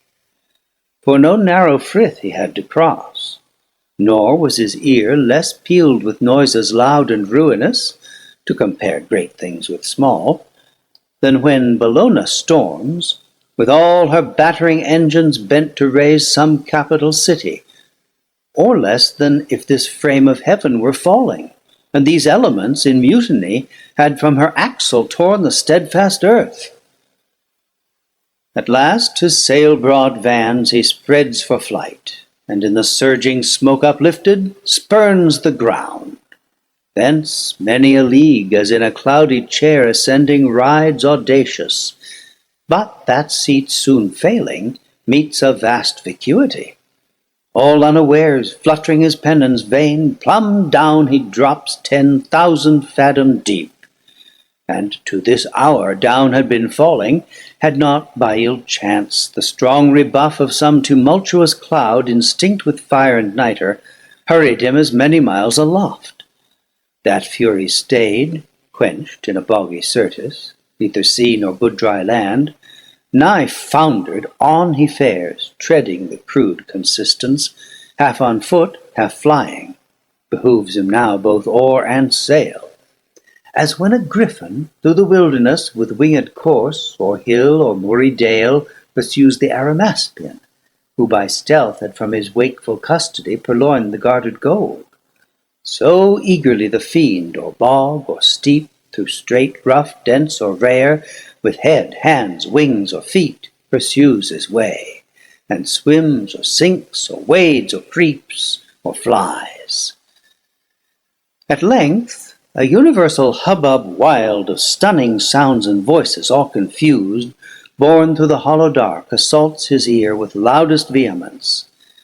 Thither he plies, undaunted to meet there whatever power or spirit of the nethermost abyss might in that noise reside, of whom to ask which way the nearest coast of darkness lies, bordering on light. But straight, behold the throne of chaos, and his dark pavilion spread wide on the wasteful deep. With him enthroned sat sable-vested Night, eldest of things, the consort of his reign. And by them stood Orcus and Hades, and the dreaded name of Demogorgon. Rumor next, and chance, and tumult, and confusion, all embroiled, and discord with 1,000 various mouths. To whom Satan, turning boldly, thus: Ye powers and spirits of this nethermost abyss, chaos and ancient night, I come no spy, with purpose to explore, or to disturb the secrets of your realm, but by constraint wandering this darksome desert, as my way lies through your spacious empire up to light, alone and without guide, half lost, I seek what readiest path leads where your gloomy bounds confine with heaven. Or if some other place from your dominion won the eternal king possesses lately, thither to arrive I travel this profound. Direct my course. Directed, no mean recompense it brings to your behoof, if I that region lost, all usurpation thence expelled, reduce to her original darkness and your sway, which is my present journey, and once more erect the standard there of ancient night. Yours be the advantage all, mine the revenge. Thus Satan, and him thus the anarch old, with faltering speech and visage incomposed, answered, I know thee, stranger, who thou art, that mighty leading angel who of late made head against heaven's king, though overthrown.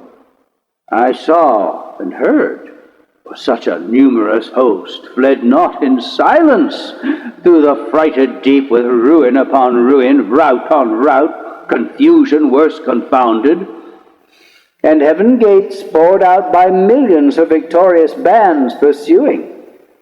I upon my frontiers here keep residence, if all I can will serve that little which is left so to defend, encroached on still through our intestine broils, weakling the sceptre of old night. First, hell, your dungeon, stretching far and wide beneath, now lately heaven and earth, another world hung o'er my realm, linked in a golden chain to that side heaven from whence your legions fell. If that way be your walk, you have not far, so much the nearer danger. Go and speed. Havoc and spoil and ruin are my gain. He ceased, and Satan stayed not to reply, but glad that now his sea should find a shore, with fresh alacrity and force renewed, springs upward like a pyramid of fire into the wild expanse, and through the shock of fighting elements, on all sides round environed, wins his way. Harder beset and more endangered than when Argo passed through Bosporus betwixt the justling rocks, or when Ulysses on the larboard shunned Charybdis, and by the other whirlpool steered. So he with difficulty and labour hard moved on. With difficulty and labour but he once passed, soon after, when man fell, strange alteration, sin and death amain following his track, such was the will of heaven, paved after him a broad and beaten way over the dark abyss, whose boiling gulf tamely endured a bridge of wondrous length, from hell continued, reaching the utmost orb of this frail world, by which the spirits perverse, with easy intercourse, pass to and fro to tempt or punish mortals, except whom God and good angels guard by special grace. But now at last the sacred influence of light appears, and from the walls of heaven shoots far into the bosom of dim night a glimmering dawn. Here nature first begins her farthest verge, and chaos to retire as from her outmost works, a broken foe, with tumult less, and with less hostile din, that Satan with less toil, and now with ease, wafts on the calmer wave by dubious light, and like a weather-beaten vessel holds gladly the port, though shrouds and tackle torn. Or in the emptier waste, resembling air, waves his spread wings, at leisure to behold far off th' imperial heaven, extended wide in circuit, undetermined square or round, with opal towers and battlements adorned of living sapphire, once his native seat. And fast by, hanging in a golden chain, this pendant world, in bigness as a star of smallest magnitude close by the moon. Thither, full fraught with mischievous revenge, accursed, and in a cursed hour he hies. Notes. Line 282, where, was were in 1674. Line 402, breath, is a misprint for breathe. Line 483, "There" is "her" in 1674. Line 527, "his" is "this" in 1674. Line 542, "oelia" is "oikalia" in 1674. Line 631, "toward" is "towards" in 1674. The end of the second book. Recording by Thomas Copeland.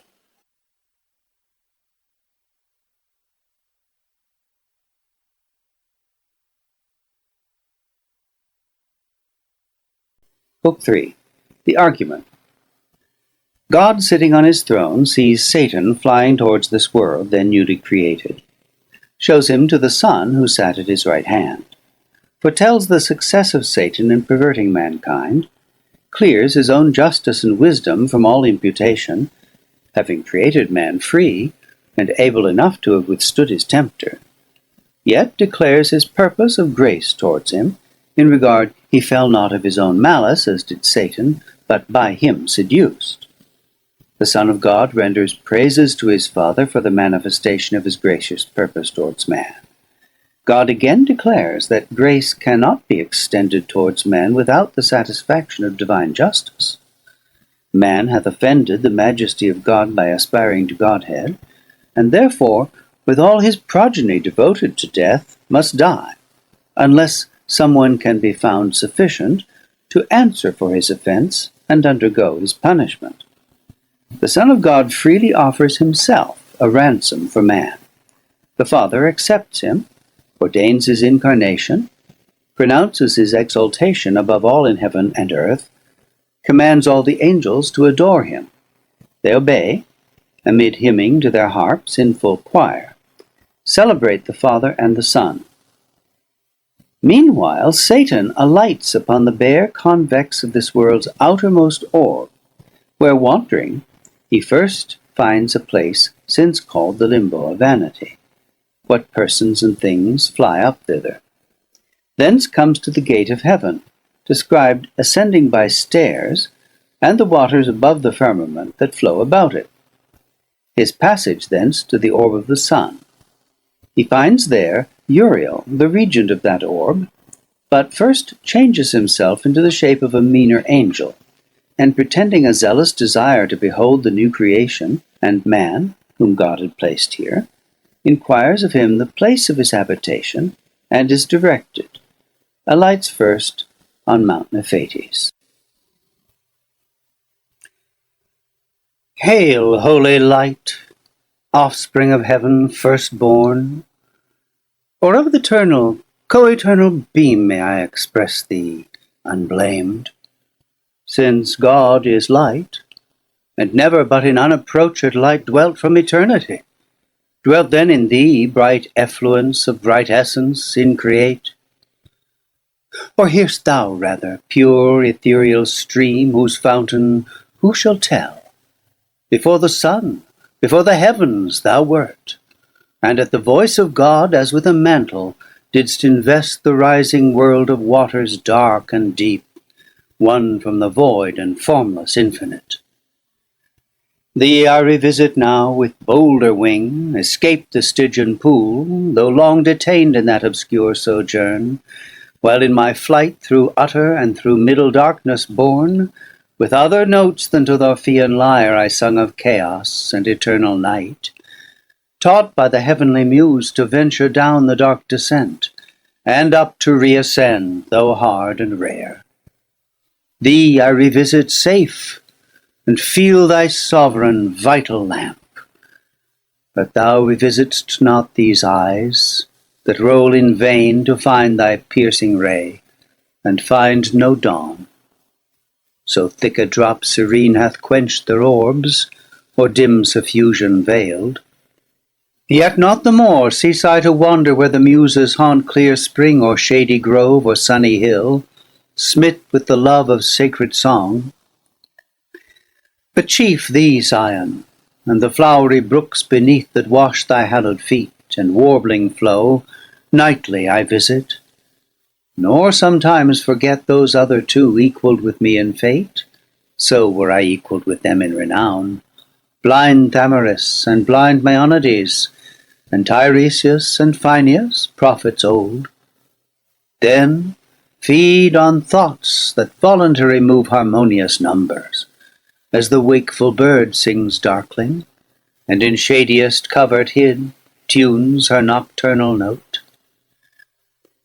Thus with the year seasons return, but not to me returns day, or the sweet approach of even or morn, or sight of vernal bloom, or summer's rose, or flocks, or herds, or human face divine, but cloud instead, and ever-during dark surrounds me, from the cheerful ways of men cut off, and for the book of knowledge fair, presented with the universal blank of nature's works to me, expunged and raised, and wisdom at one entrance quite shut out.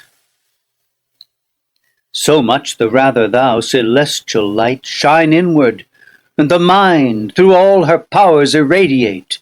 There plant eyes, all mist from thence purge and disperse, that I may see and tell of things invisible to mortal sight.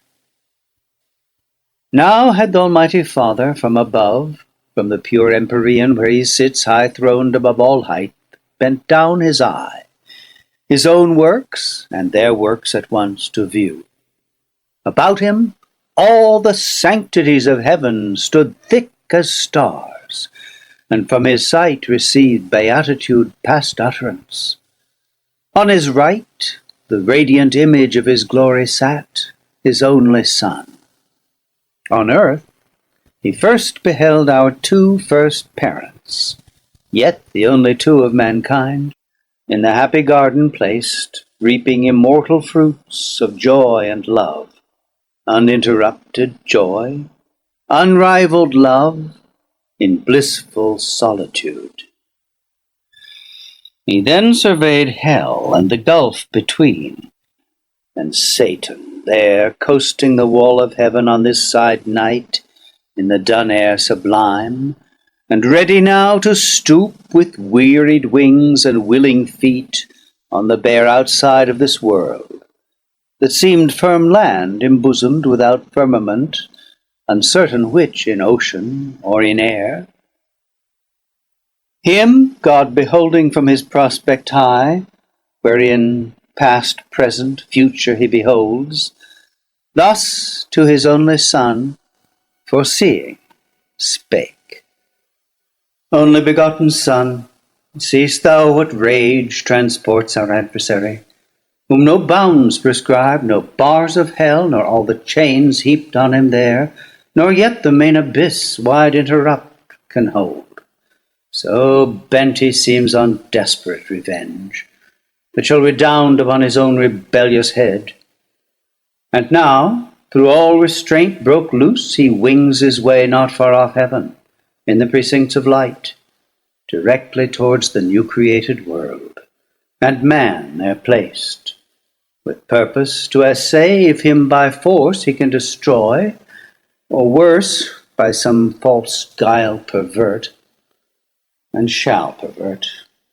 For man will hearken to his glozing lies, and easily transgress the sole command, sole pledge of his obedience. So will fall he and his faithless progeny, whose fault, whose but his own. Ingrate, he had of me all he could have. I made him just and right, sufficient to have stood, though free to fall. Such I created all the ethereal powers and spirits, both them who stood and them who failed. Freely they stood who stood, and fell who fell. Not free, what proof could they have given sincere or true allegiance, constant faith or love, where only what they needs must do appeared, not what they would? What praise could they receive, what pleasure I from such obedience paid, when will and reason also is choice, useless and vain, of freedom both despoiled, made passive both, had served necessity, not me. They, therefore, as to right belonged, so were created, nor can justly accuse their maker, or their making, or their fate, as if predestination overruled their will, disposed by absolute decree or high foreknowledge. They themselves decreed their own revolt, not I. If I foreknew, foreknowledge had no influence on their fault, which had no less proved certain unforeknown. So, without least impulse or shadow of fate, or aught by me immutably foreseen, they trespass, authors to themselves in all both what they judge and what they choose. For so I formed them free, and free they must remain till they enthrall themselves. I else must change their nature, and revoke the high decree, unchangeable, eternal, which ordained their freedom. They themselves ordained their fall. The first sort by their own suggestion fell, self-tempted, self-depraved. Man falls deceived by the other first. Man, therefore, shall find grace, the other none.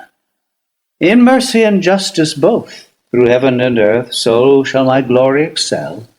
But mercy, first and last, shall brightest shine. Thus while God spake, ambrosial fragrance filled all heaven, and in the blessed spirits elect, sense of new joy ineffable diffused. Beyond compare the Son of God was seen most glorious. In him all his Father shone substantially expressed, and in his face divine compassion visibly appeared, love without end, and without measure grace, which uttering, thus he to his Father spake. O Father, gracious was that word which closed thy sovereign sentence, that man should find grace, for which both heaven and earth shall high extol thy praises with the innumerable sound of hymns and sacred songs, wherewith thy throne encompassed shall resound thee ever blessed. For should man finally be lost, should man, thy creature late so loved, thy youngest son, fall circumvented thus by fraud, though joined with his own folly, that be from thee far, that far be from thee, Father, who art judge of all things made, and judgest only right. Or shall the adversary thus obtain his end, and frustrate thine? Shall he fulfill his malice, and thy goodness bring to naught? Or proud return, though to his heavier doom, yet with revenge accomplished, and to hell draw after him the whole race of mankind, by him corrupted? Or wilt thou thyself abolish thy creation, and unmake for him what for thy glory thou hast made? So should thy goodness and thy greatness both be questioned and blasphemed without defense. To whom the great Creator thus replied, O Son, in whom my soul hath chief delight, Son of my bosom, Son, who art alone my word, my wisdom, and effectual might, all hast thou spoken as my thoughts are, all as my eternal purpose hath decreed. Man shall not quite be lost, but saved who will, yet not of will in him, but grace in me freely vouchsafed. Once more I will renew his lapsed powers, though forfeit and enthralled by sin to foul exorbitant desires.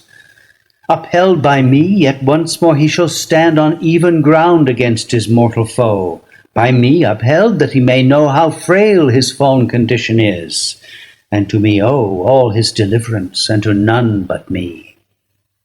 Some I have chosen, of peculiar grace elect above the rest, so is my will. The rest shall hear me call, and oft be warned their sinful state, and to appease betimes insensate deity, while offered grace invites. For I will clear their senses dark, what may suffice, and soften stony hearts, to pray, repent, and bring obedience due. To prayer, repentance, and obedience due, though but endeavoured with sincere intent, mine ear shall not be slow, mine eye not shut. and I will place within them, as a guide, my umpire conscience, whom if they will hear, light after light well used they shall attain, and to the end persisting, safe arrive. This, my long sufferance and my day of grace, they who neglect and scorn shall never taste, but hard be heartened, blind be blinded more, that they may stumble on and deeper fall, and none but such from mercy I exclude. But yet all is not done. Man disobeying, disloyal, breaks his fealty, and sins against the high supremacy of heaven, affecting Godhead, and so, losing all, to expiate his treason hath not left, but to destruction sacred devote, he with his whole posterity must die. Die he, or justice must, unless for him some other, able and as willing, pay the rigid satisfaction. Death for death. Say, heavenly powers, where shall we find such love? Which of ye will be mortal to redeem man's mortal crime, and just the unjust to save? Dwells in all heaven charity so dear? He asked, but all the heavenly choir stood mute, and silence was in heaven. On man's behalf, patron or intercessor none appeared, much less that durst upon his own head draw the deadly forfeiture and ransom set. And now without redemption all mankind must have been lost, adjudged to death and hell by doom severe, had not the Son of God, in whom the fullness dwells of love divine, his dearest mediation thus renewed. Father, thy word is past, man shall find grace. And shall grace not find means, that finds her way the speediest of thy winged messengers, to visit all thy creatures, and to all comes unprevented, unimplored, unsought? Happy for man so coming. He her aid can never seek, once dead in sins and lost.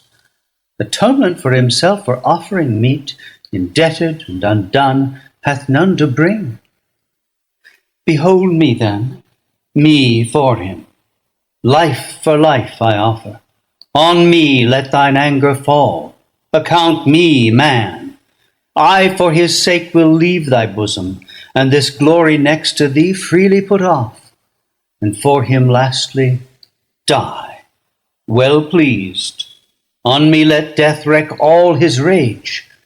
Under his gloomy power I shall not long lie vanquished. Thou hast given me to possess life in myself forever. By thee I live, though now to death I yield, and am his due, all of me that can die. Yet that debt paid, thou wilt not leave me in the loathsome grave his prey, nor suffer my unspotted soul forever with corruption there to dwell. But I shall rise victorious, and subdue my vanquisher, spoiled of his vaunted spoil. Death his death's wound shall then receive, and stoop inglorious, of his mortal sting disarmed. I through the ample air in triumph high shall lead hell captive, maugre hell, and show the powers of darkness bound. Thou at the sight pleased, out of heaven shalt look down and smile, while by thee raised I ruin all my foes, death last, and with his carcass glut the grave. Then with the multitude of my redeemed shall enter heaven long absent, and return, Father, to see thy face, wherein no cloud of anger shall remain, but peace assured and reconcilement. Wrath shall be no more thenceforth, but in thy presence joy entire. His words here ended, but his meek aspect, silent yet spake, and breathed immortal love to mortal men, above which only shone filial obedience. As a sacrifice glad to be offered, he attends the will of his great Father. Admiration seized all heaven, what this might mean and whither tend wondering. But soon the Almighty thus replied, O thou in heaven and earth, the only peace found out for mankind under wrath, O thou my sole complacence, well thou know'st how dear to me are all my works, nor man the least, though last created, that for him I spare thee from my bosom and right hand, to save, by losing thee awhile, the whole race lost. Thou, therefore, whom thou only canst redeem, their nature also to thy nature join, and be thyself man among men on earth, made flesh when time shall be of virgin seed, by wondrous birth. Be thou in Adam's room the head of all mankind, though Adam's son. As in him perish all men, so in thee, as from a second root, shall be restored as many as are restored. Without thee, none. His crime makes guilty all his sons. Thy merit, imputed, shall absolve them who renounce their own both righteous and unrighteous deeds, and live in thee transplanted, and from thee receive new life. So man, as is most just, shall satisfy for man, be judged and die, and dying rise, and rising with him raise his brethren, ransomed with his own dear life. So heavenly love shall outdo hellish hate, giving to death, and dying to redeem, so dearly to redeem what hellish hate so easily destroyed, and still destroys in those who, when they may, accept not grace.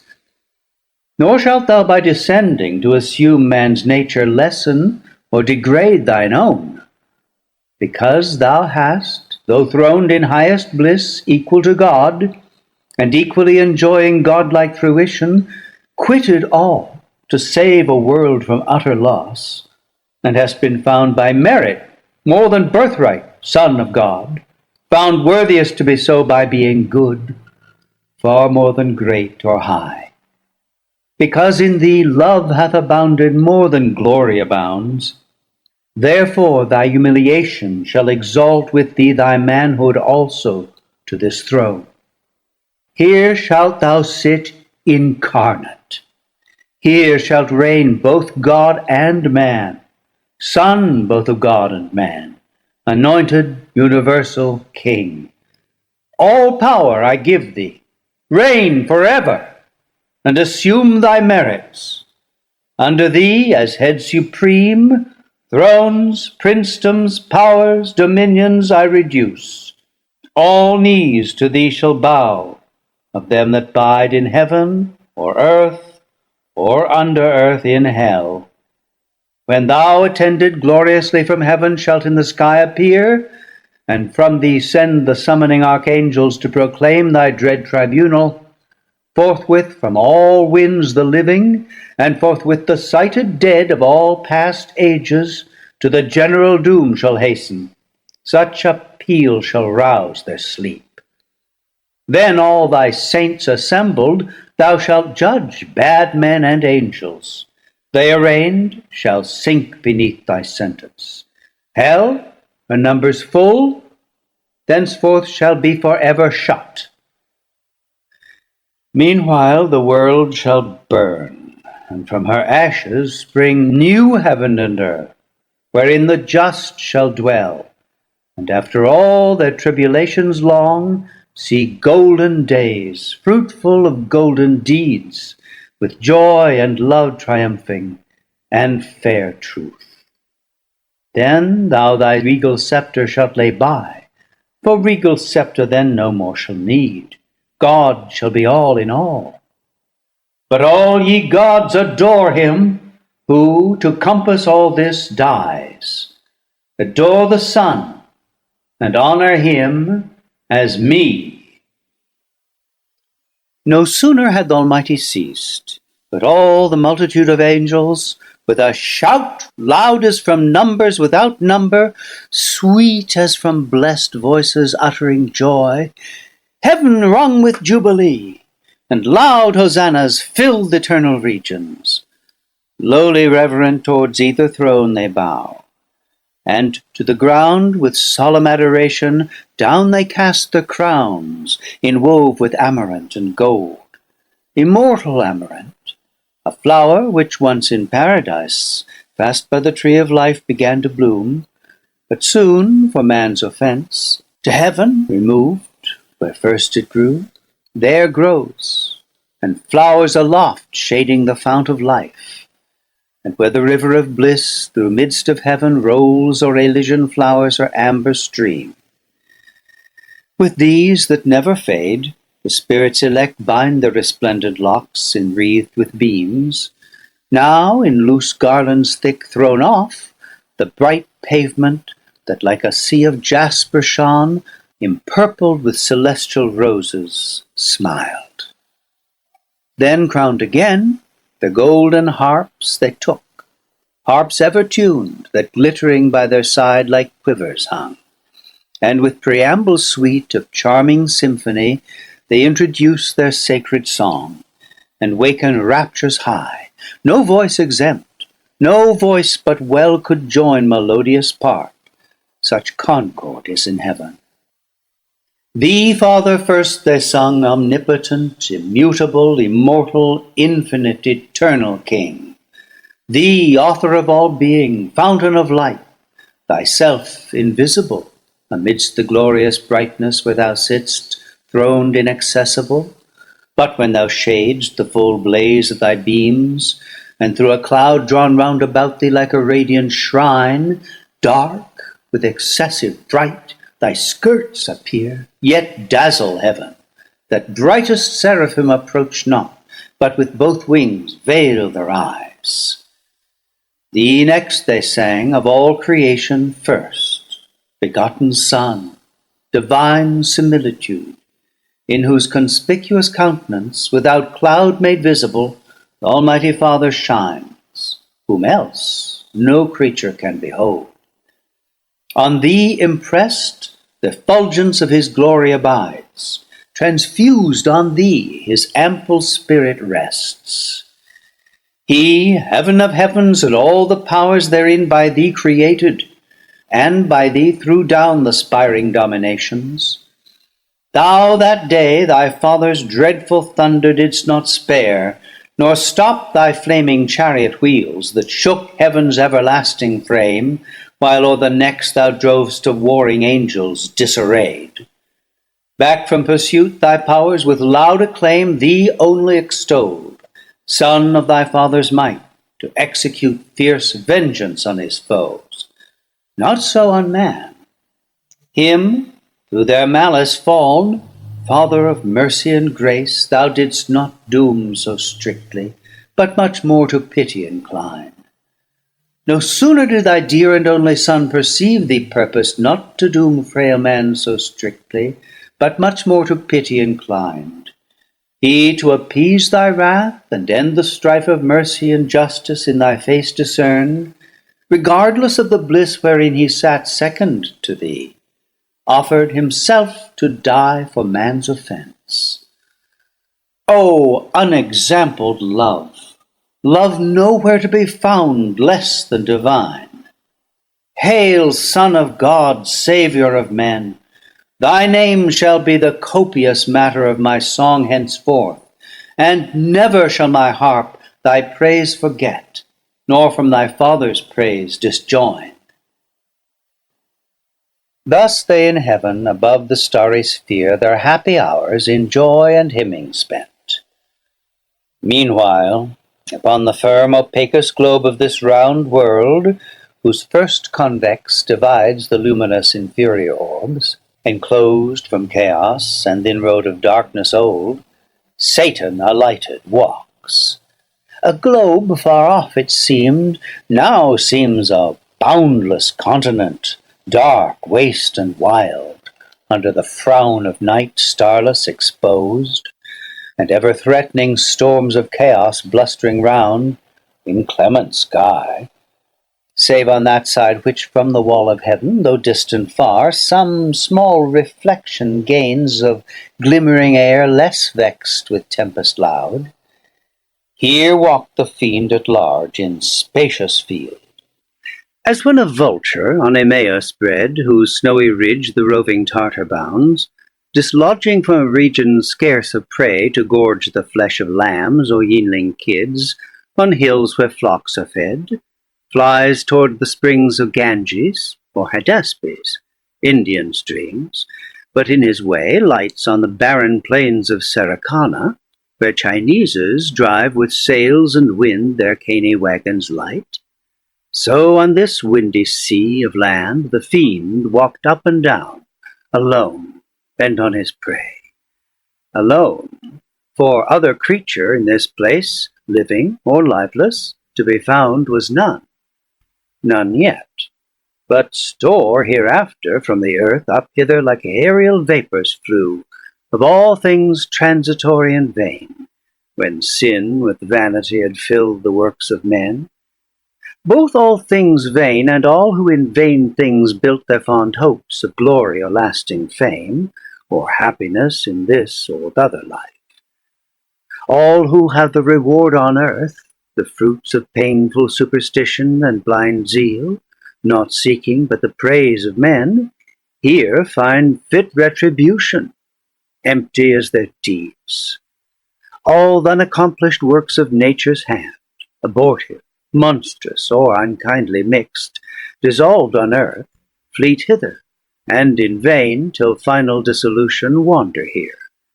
Not in the neighbouring moon, as some have dreamed, those argent fields more likely habitants, translated saints, or middle spirits hold betwixt angelical and humankind.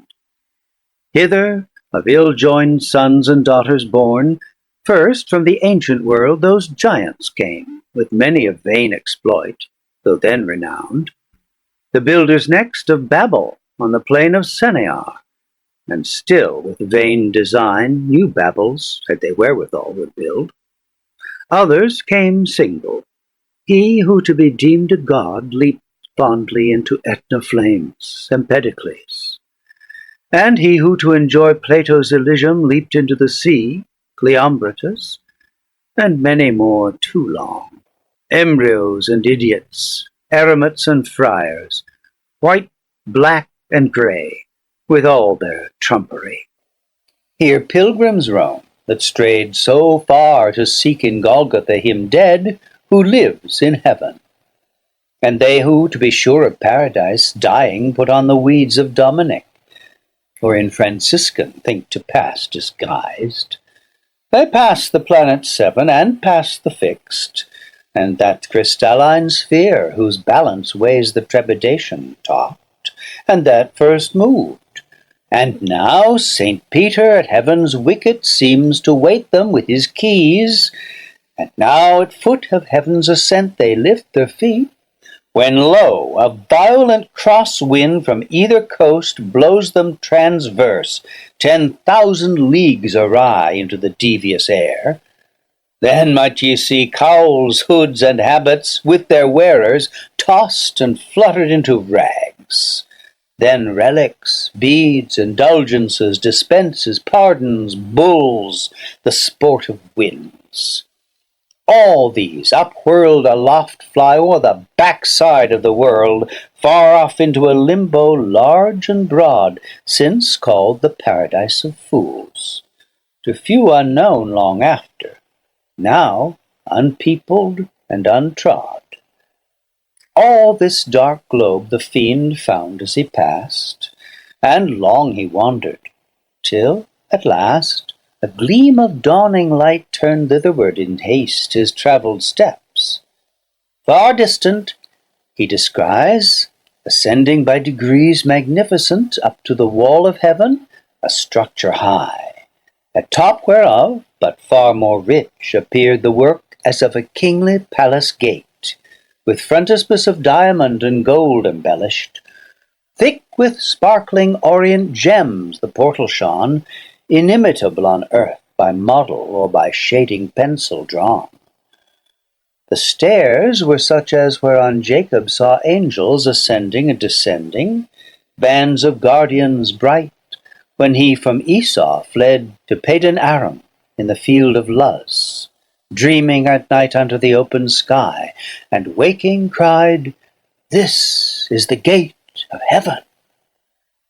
Each stair mysteriously was meant, nor stood there always, but drawn up to heaven sometimes viewless, and underneath a bright sea flowed of jasper, or of liquid pearl, whereon who after came from earth sailing arrived, wafted by angels, or flew o'er the lake, wrapped in a chariot drawn by fiery steeds. The stairs were then let down, whether to dare the fiend by easy ascent, or aggravate his sad exclusion from the doors of bliss.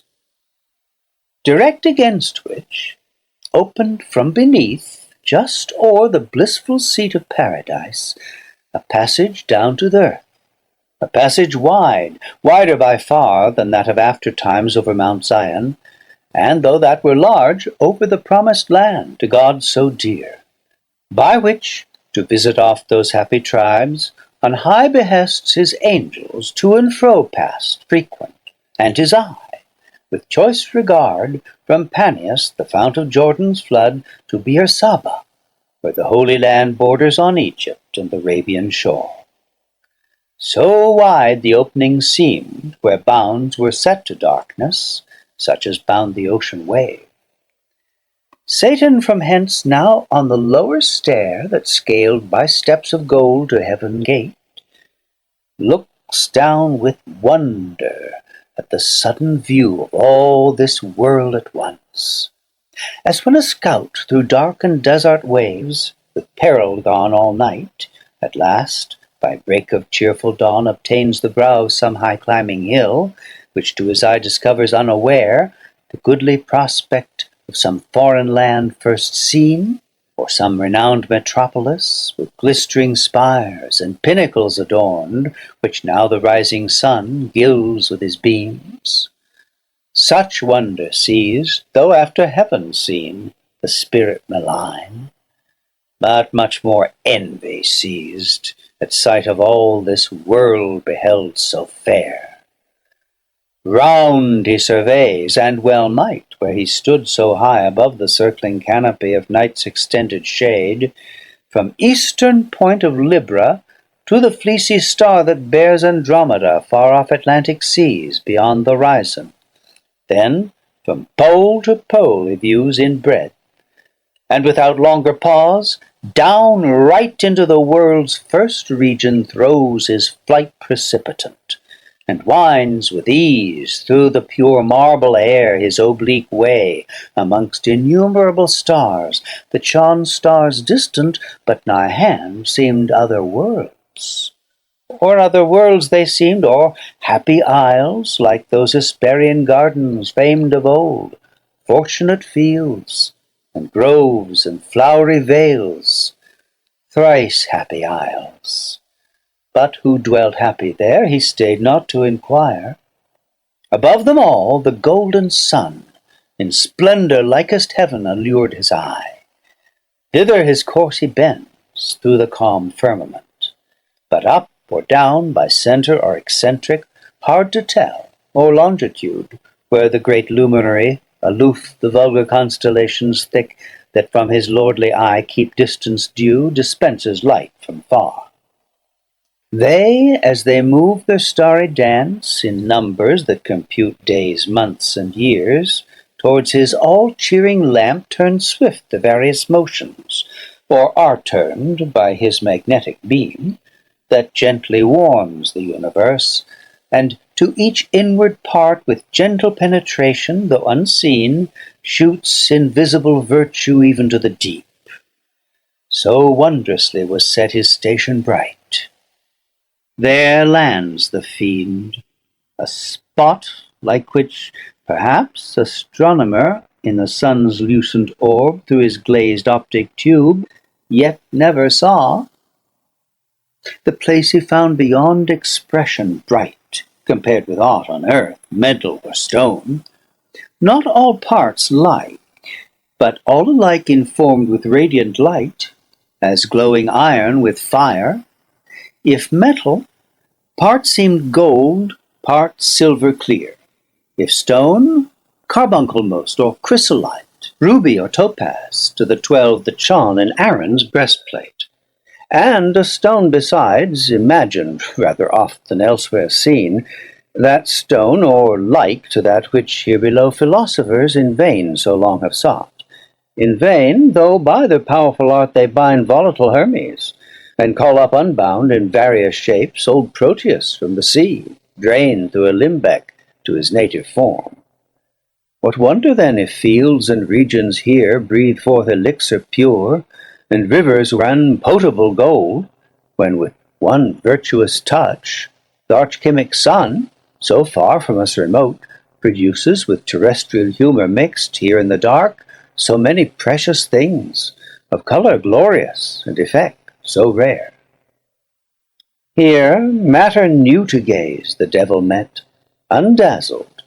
Far and wide his eye commands, for sight no obstacle found here, nor shade, but all sunshine, as when his beams at noon culminate from the equator, as they now shot upward still direct, whence no way round shadow from body opaque can fall, and the air nowhere so clear sharpened his visual ray to objects distant far, whereby he soon saw within ken a glorious angel stand, the same whom John saw also in the sun.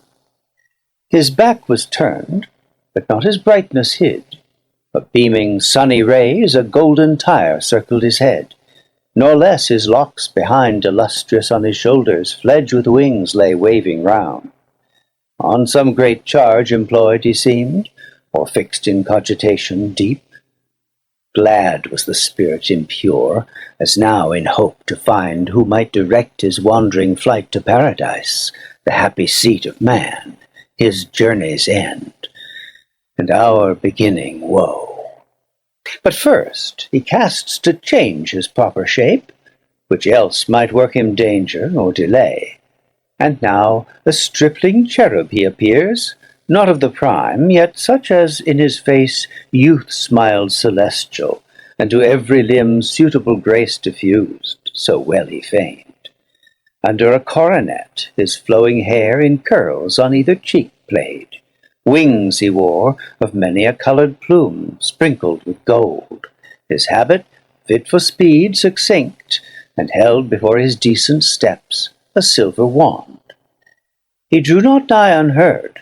The angel bright, ere he drew nigh, his radiant visage turned, admonished by his ear, and straight was known the archangel Uriel, one of the 7 who in God's presence, nearest to his throne, stand ready at command, and are his eyes that run through all the heavens, or down to the earth bear his swift errands over moist and dry, or sea and land. Him Satan thus accosts: Uriel, for thou of those 7 spirits that stand in sight of God's high throne, gloriously bright, the first art wont his great authentic will, interpreter, through highest heaven to bring, where all his sons thy embassy attend, and here art likeliest by supreme decree like honour to obtain, and as his eye to visit oft this new creation round. Unspeakable desire to see and know all these his wondrous works, but chiefly man, his chief delight and favour, him for whom all these his works so wondrous he ordained, hath brought me from the choirs of cherubim alone thus wandering. Brightest seraph, tell, in which of all these shining orbs hath man his fixed seat? Or fixed seat hath none, but all these shining orbs his choice to dwell, that I may find him, and with secret gaze or open admiration him behold, on whom the great Creator hath bestowed worlds, and on whom hath all these graces poured, that both in him and all things, as is meet, the universal Maker we may praise, who justly hath driven out his rebel foes to deepest hell, and, to repair that loss, created this new happy race of men to serve him better. Wise are all his ways.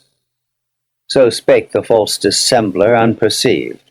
For neither man nor angel can discern hypocrisy, the only evil that walks invisible, except to God alone, by his permissive will through heaven and earth.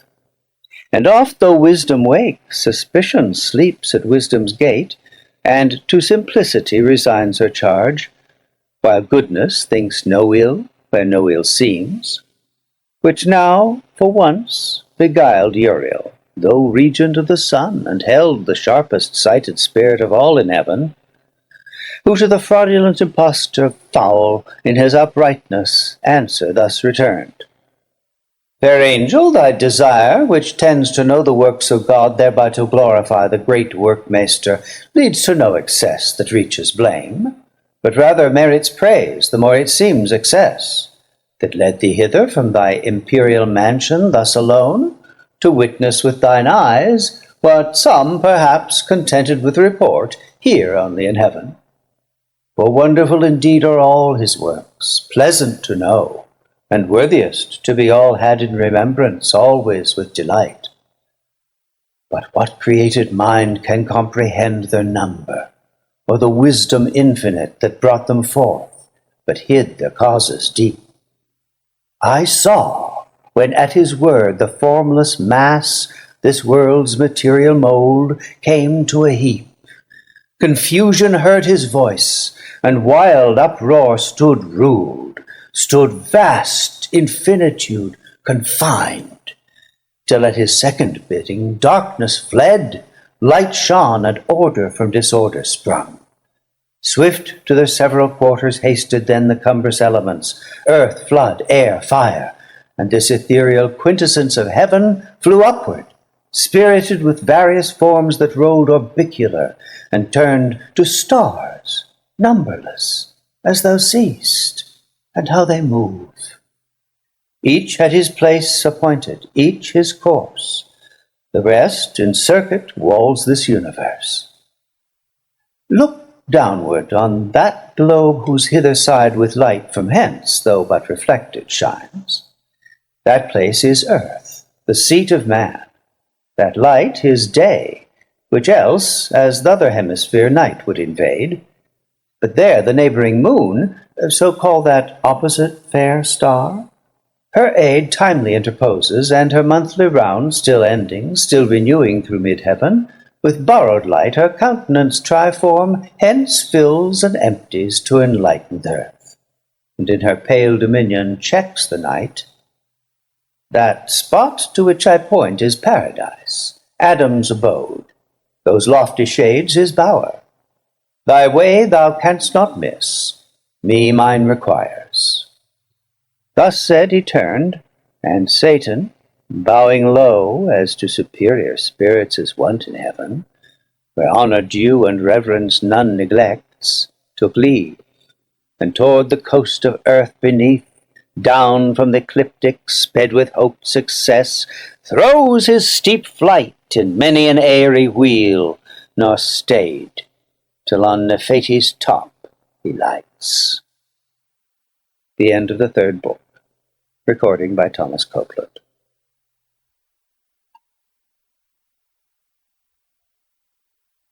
Book 4, The Argument.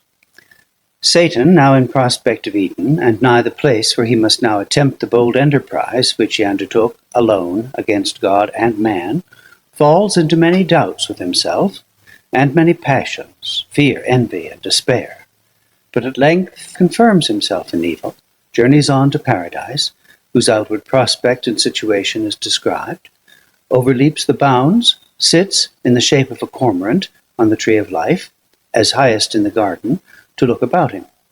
The garden described, Satan's first sight of Adam and Eve, his wonder at their excellent form and happy state, but with resolution to work their fall.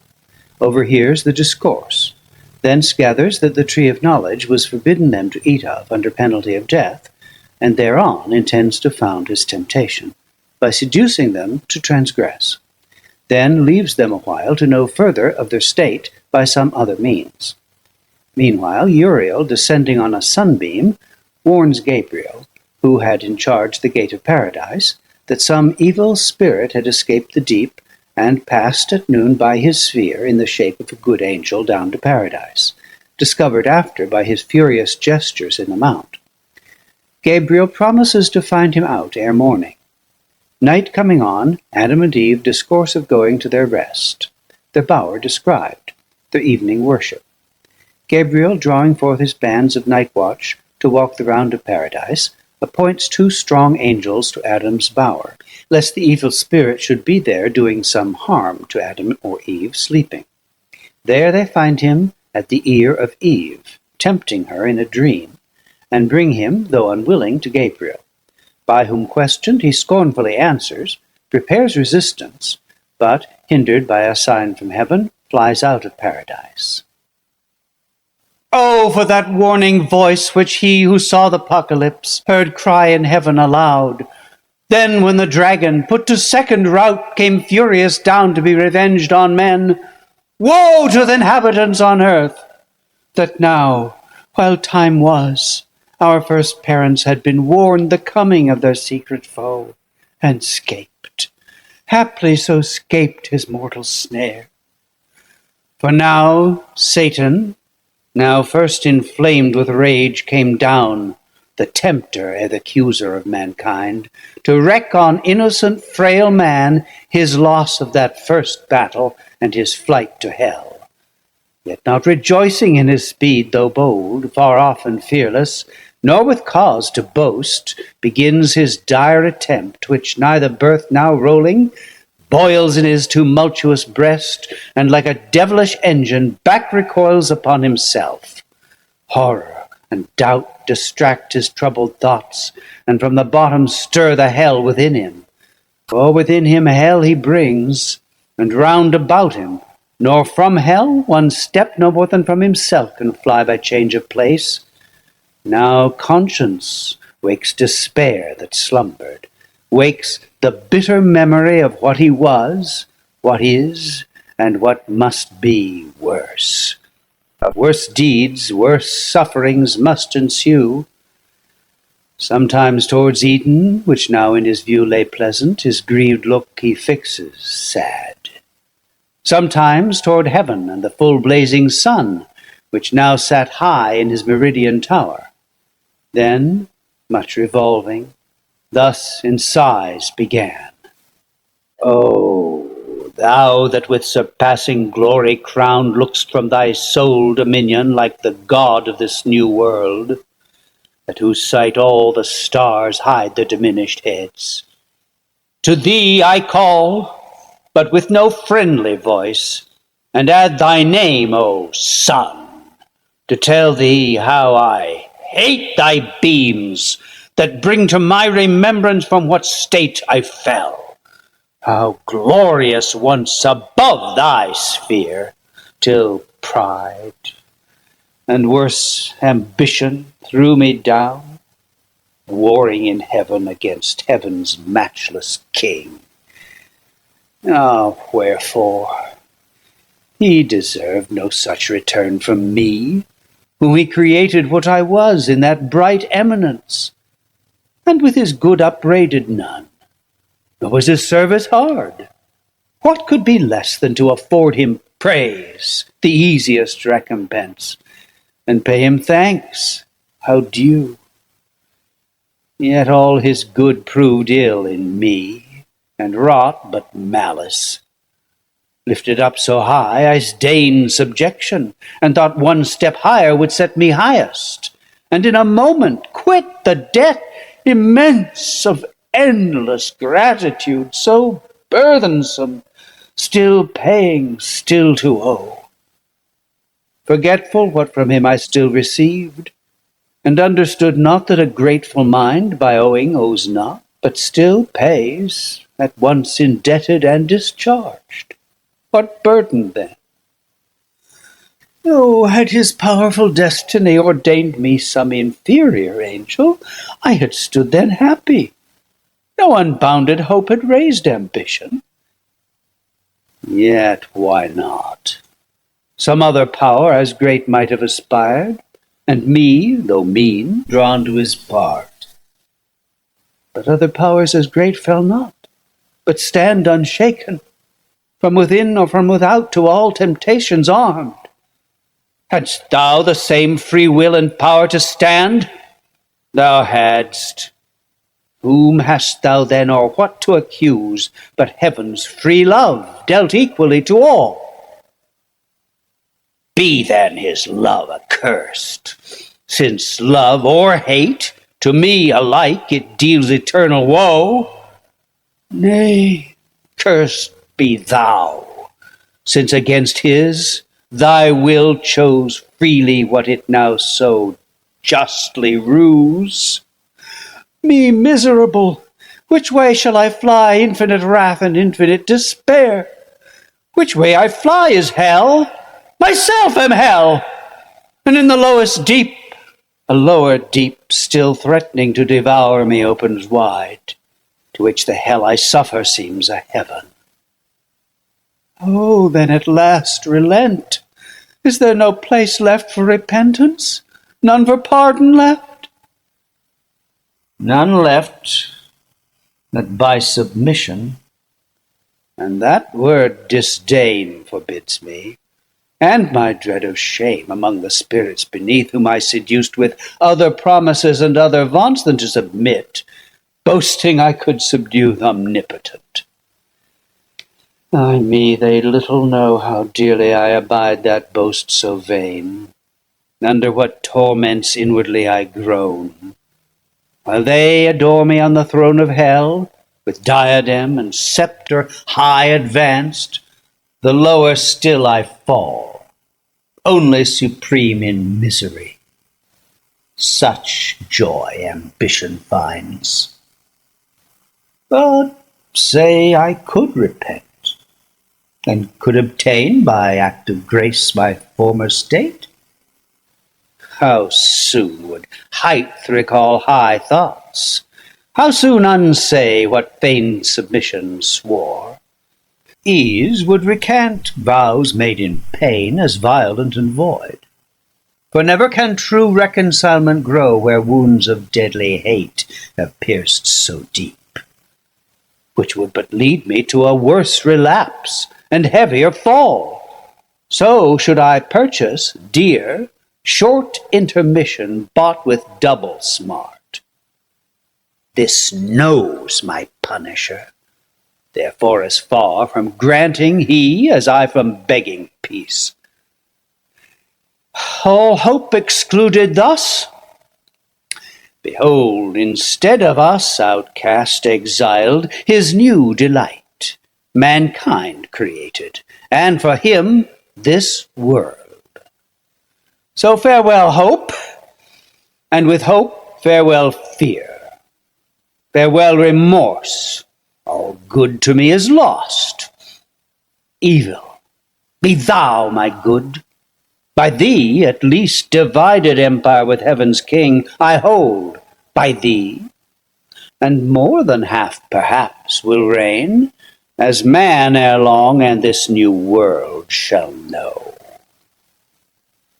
Thus while he spake, each passion dimmed his face, thrice changed with pale, ire, envy, and despair, which marred his borrowed visage, and betrayed him counterfeit, if any eye beheld. For heavenly minds from such distempers foul are ever clear.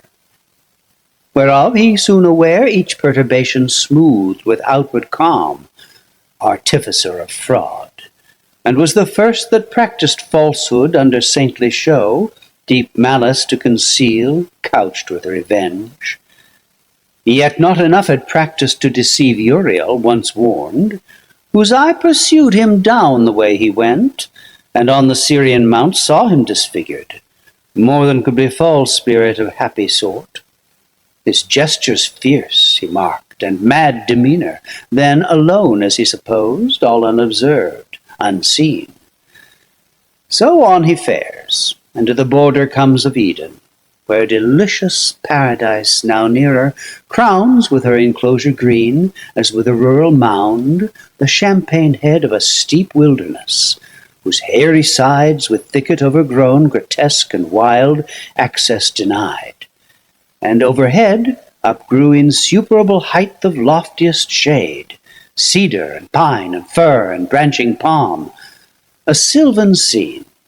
And as the ranks ascend, shade above shade, a woody theatre, of stateliest view. Yet higher than the tops the verdurous wall of paradise upsprung, which to our general sire gave prospect large into his nether empire, neighbouring round. And higher than that wall, a circling row of goodliest trees, loaden with fairest fruit, blossoms and fruits at once, of golden hue appeared, with gay enamelled colours mixed, on which the sun more glad impressed his beams than in fair evening cloud or humid bow, when God hath showered the earth. So lovely seemed that landscape, and a pure, now purer air meets his approach, and to the heart inspires vernal delight and joy, able to drive all sadness but despair. Now gentle gales, fanning their odoriferous wings, dispense native perfumes, and whisper whence they stole those balmy spoils. As when to them who sail beyond the Cape of Hope, and now are past Mozambique, off at sea northeast winds blow Sabaean odours from the spicy shore of Araby the Blest, with such delay well pleased they slack their course, and many a league cheered with the grateful smell old ocean smiles.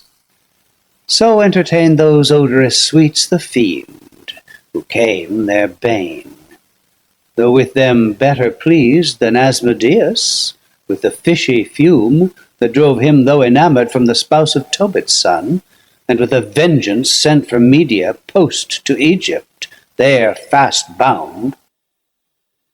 Now to the scent of that steep savage hill Satan had journeyed on, pensive and slow, but further way found none, so thick entwined as one continued brake, the undergrowth of shrubs and tangling bushes had perplexed all path of man or beast that passed that way. One gate there only was, and that looked east on the other side, which when the archvillain saw, due entrance he disdained, and in contempt at one slight bound high overleaped all bound of hill or highest wall, and sheer within lights on his feet. As when a prowling wolf, whom hunger drives to seek new haunt for prey, watching where shepherds pen the flocks at eve in hurdled coats, amid the field secure, leaps o'er the fence with ease into the fold. Or, as a thief bent to unhoard the cash of some rich burgher, whose substantial doors, cross-barred and bolted fast, fear no assault, in at the window climbs, or o'er the tiles, so clomb this first grand thief into God's fold, so since into his church lewd hirelings climb. Thence up he flew, and on the tree of life, the middle tree and highest there that grew, sat like a cormorant, yet not true life thereby regained, but sat devising death to them who lived, nor on the virtue thought of that life-giving plant, but only used for prospect what well used had been the pledge of immortality. So little knows any, but God alone, to value right the good before him, but perverts best things to worst abuse, or to their meanest use. Beneath him, with new wonder, now he views to all delight of human sense exposed in narrow room nature's whole wealth, yea more, a heaven on earth. For blissful paradise of God the garden was, by him in the east of Eden planted. Eden stretched her line from Auran eastward to the royal towers of great Seleucia, built by Grecian kings, or where the sons of Eden long before dwelt in Telassar. In this pleasant soil his far more pleasant garden God ordained. Out of the fertile ground he caused to grow all trees of noblest kind, for sight, smell, taste, and all amid them stood the tree of life, high eminent, blooming ambrosial fruit of vegetable gold. And next to life, our death, the tree of knowledge, grew fast by. Knowledge of good, bought dear by knowing ill. Southward through Eden went a river large, nor changed his course, but through the shaggy hill passed underneath, engulfed.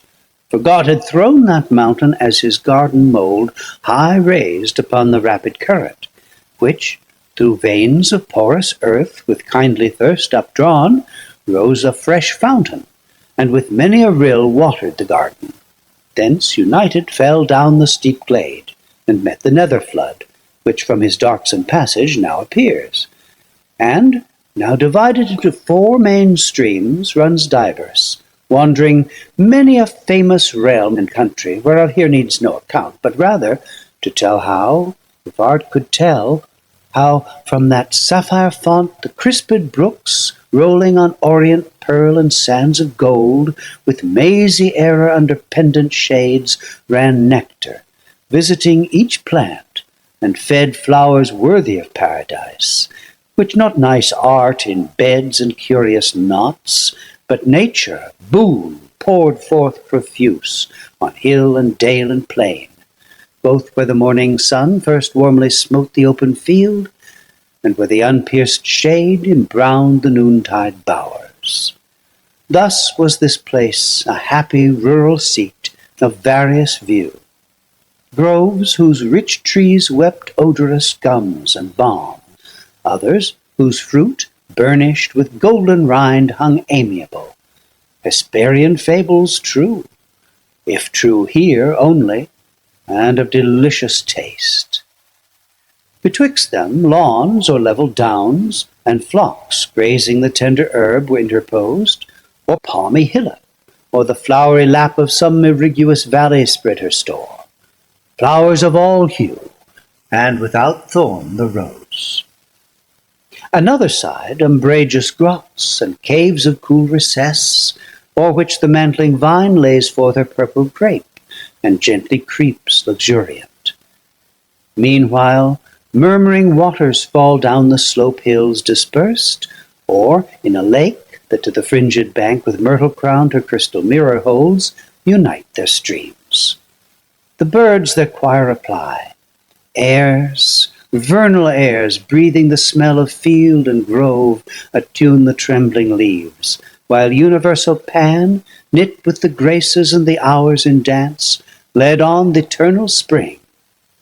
Not that fair field of Enna, where Proserpine, gathering flowers, herself a fairer flower, by gloomy Dis was gathered, which cost Ceres all that pain to seek her through the world, nor that sweet grove of Daphne by Orontes, and inspired Castalian spring, might with this paradise of Eden strive, nor that Nicaean isle, girt with the river Triton, where old Cam, whom Gentiles Ammon call, and Libyan Jove, hid Amalthea and her florid son, young Bacchus, from his stepdame Rhea's eye, nor where Abassin kings their issue guard, Mount Amora, though this by some supposed true paradise, under the Ethiop line by Nilus head, enclosed with shining rock, a whole day's journey high, but wide remote from this Assyrian garden, where the fiend saw undelighted all delight,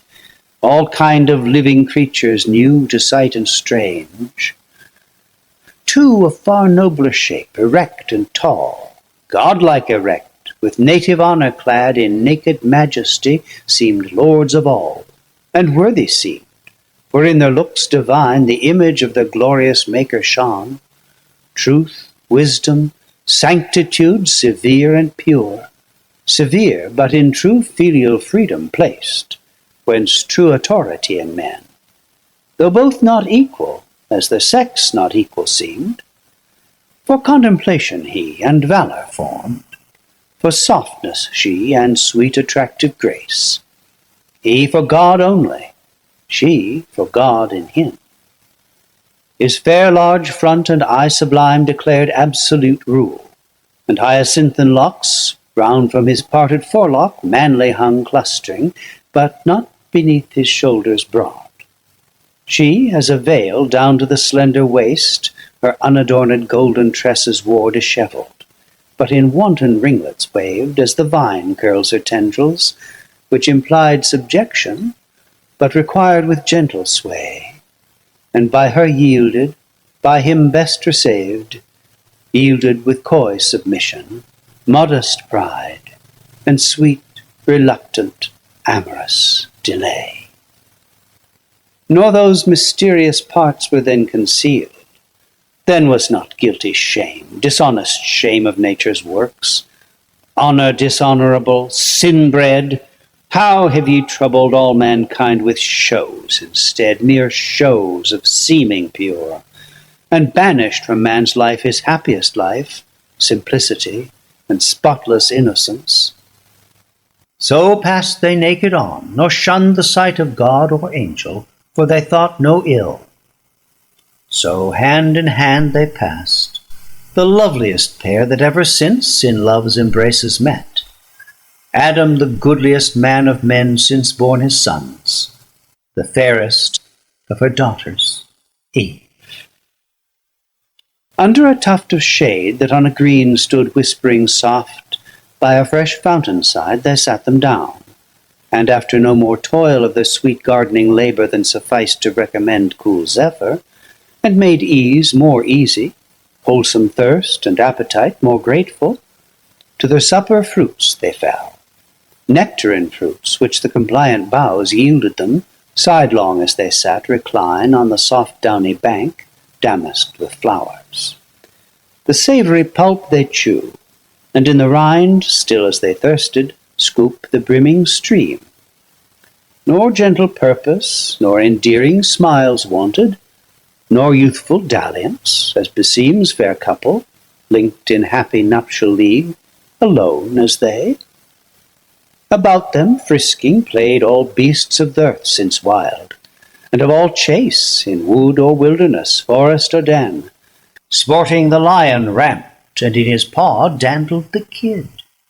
Bears, tigers, ounces, pards, gambolled before them. The unwieldy elephant, to make them mirth, used all his might, and wreathed his lithe proboscis. Close the serpent sly, insinuating, wove with Gordian twine his braided train, and of his fatal guile gave proof unheeded. Others on the grass couched, and now filled with pasture, gazing sat, or bedward ruminating, for the sun declined was hasting now with prone career to th' ocean isles, and in the sending scale of heaven the stars that usher evening rose. When Satan, still in gaze as first he stood, scarce thus at length failed speech recovered, sad. "O hell! What do mine eyes with grief behold?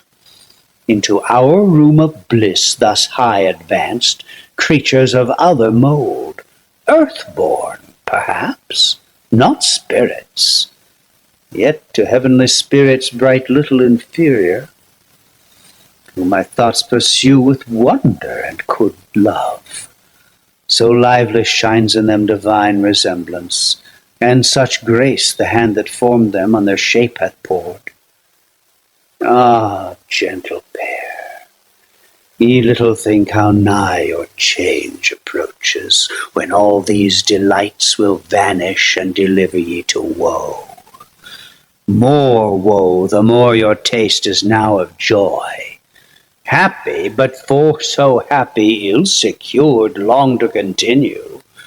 And this high seat your heaven, ill fenced for heaven to keep out such a foe as now is entered. Yet no purposed foe to you, whom I could pity thus forlorn, though I unpitied. League with you I seek, and mutual amity so strait, so close, that I with you must dwell, or you with me henceforth. My dwelling haply may not please like this fair paradise your sense, yet such accept your Maker's work. He gave it me, which I as freely give. Hell shall unfold to entertain you to her widest gates, and send forth all her kings. There will be room, not like these narrow limits, to receive your numerous offspring. If no better place, thank him who puts me loath to this revenge on you who wrong me not, for him who wronged. And should I at your harmless innocence melt, as I do? Yet public reason just honour and empire with revenge enlarged by conquering this new world, compels me now to do what else, though damned, I should abhor. So spake the fiend, and with necessity, the tyrant's plea, excused his devilish deeds. Then from his lofty stand on that high tree, down he alights among the sportful herd of those four-footed kinds. Himself now one, now other, as their shape served best his end, nearer to view his prey, and unespied to mark what of their state he more might learn by word or action marked. About them round a lion now he stalks with fiery glare, then as a tiger, who by chance hath spied in some purlieu two gentle fawns at play, straight couches close, then rising, changes oft his couch and watch, as one who chose his ground whence rushing he might surest seize them both gripped in each paw. When Adam, first of men, to first of women Eve, thus moving speech, turned him all ear to hear new utterance flow.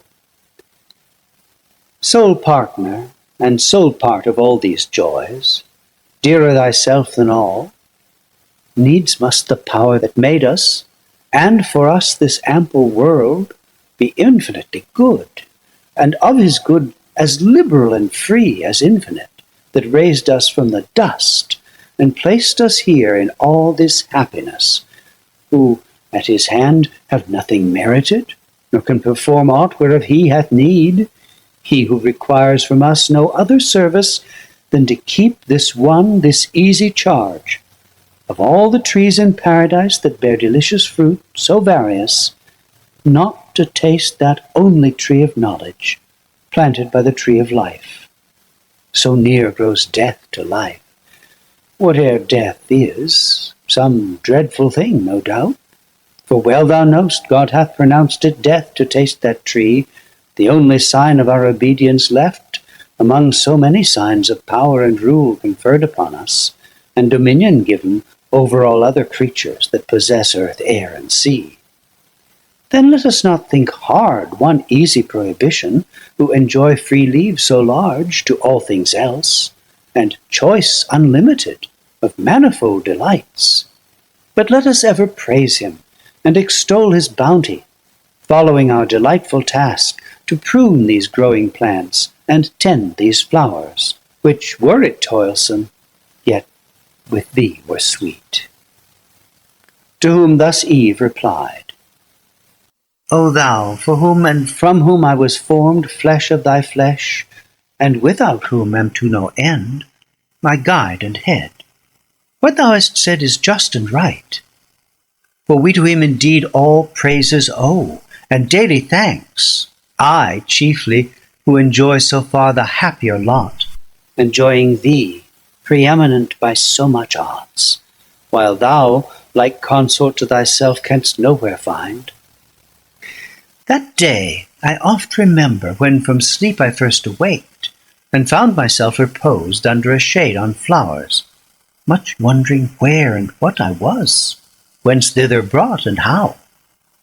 Not distant far from thence, a murmuring sound of waters issued from a cave, and spread into a liquid plain, then stood unmoved, pure as the expanse of heaven.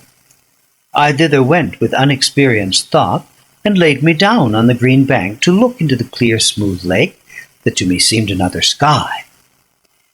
As I bent down to look, just opposite, a shape within the watery gleam appeared, bending to look on me. I started back.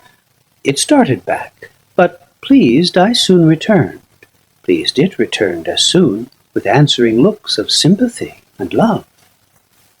There I had fixed mine eyes till now, and pined with vain desire, had not a voice thus warned me. What thou seest, what there thou seest, fair creature, is thyself.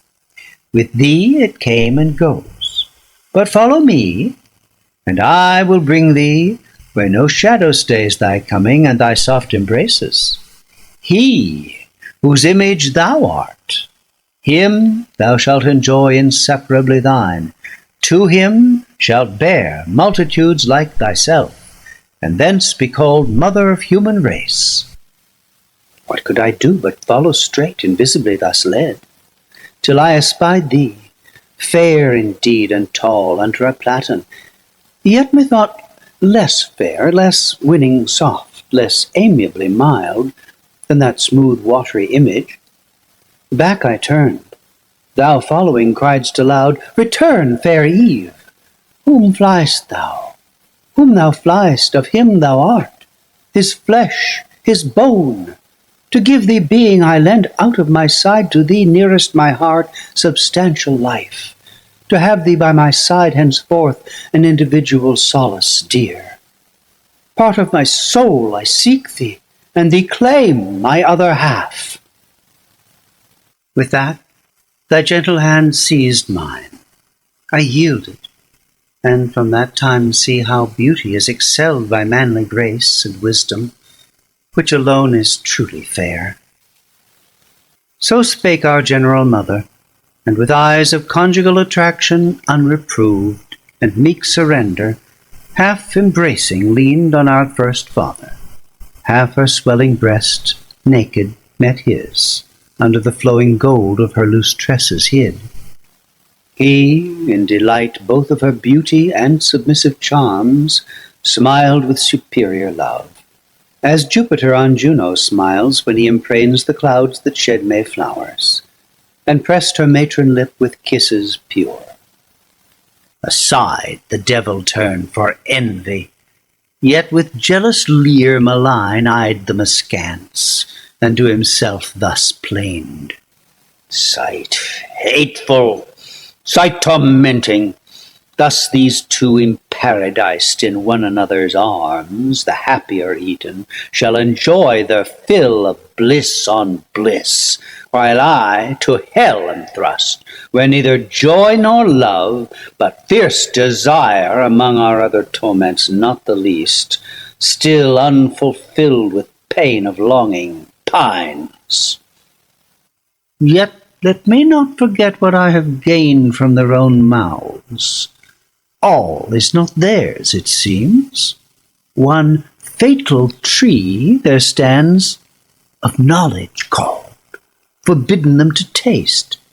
Knowledge forbidden, suspicious, reasonless. Why should their Lord envy them that? Can it be sin to know? Can it be death? And do they only stand by ignorance? Is that their happy state, the proof of their obedience and their faith? Oh, fair foundation laid whereon to build their ruin! Hence I will excite their minds with more desire to know, and to reject envious commands invented with design to keep them low, whom knowledge might exalt equal with gods. Aspiring to be such, they taste and die. What likelier can ensue? But first, with narrow search I must walk round this garden, and no corner leave unspied. But chance may lead where I may meet some wandering spirit of heaven, by fountain side or in thick shade retired, from him to draw what further would be learnt.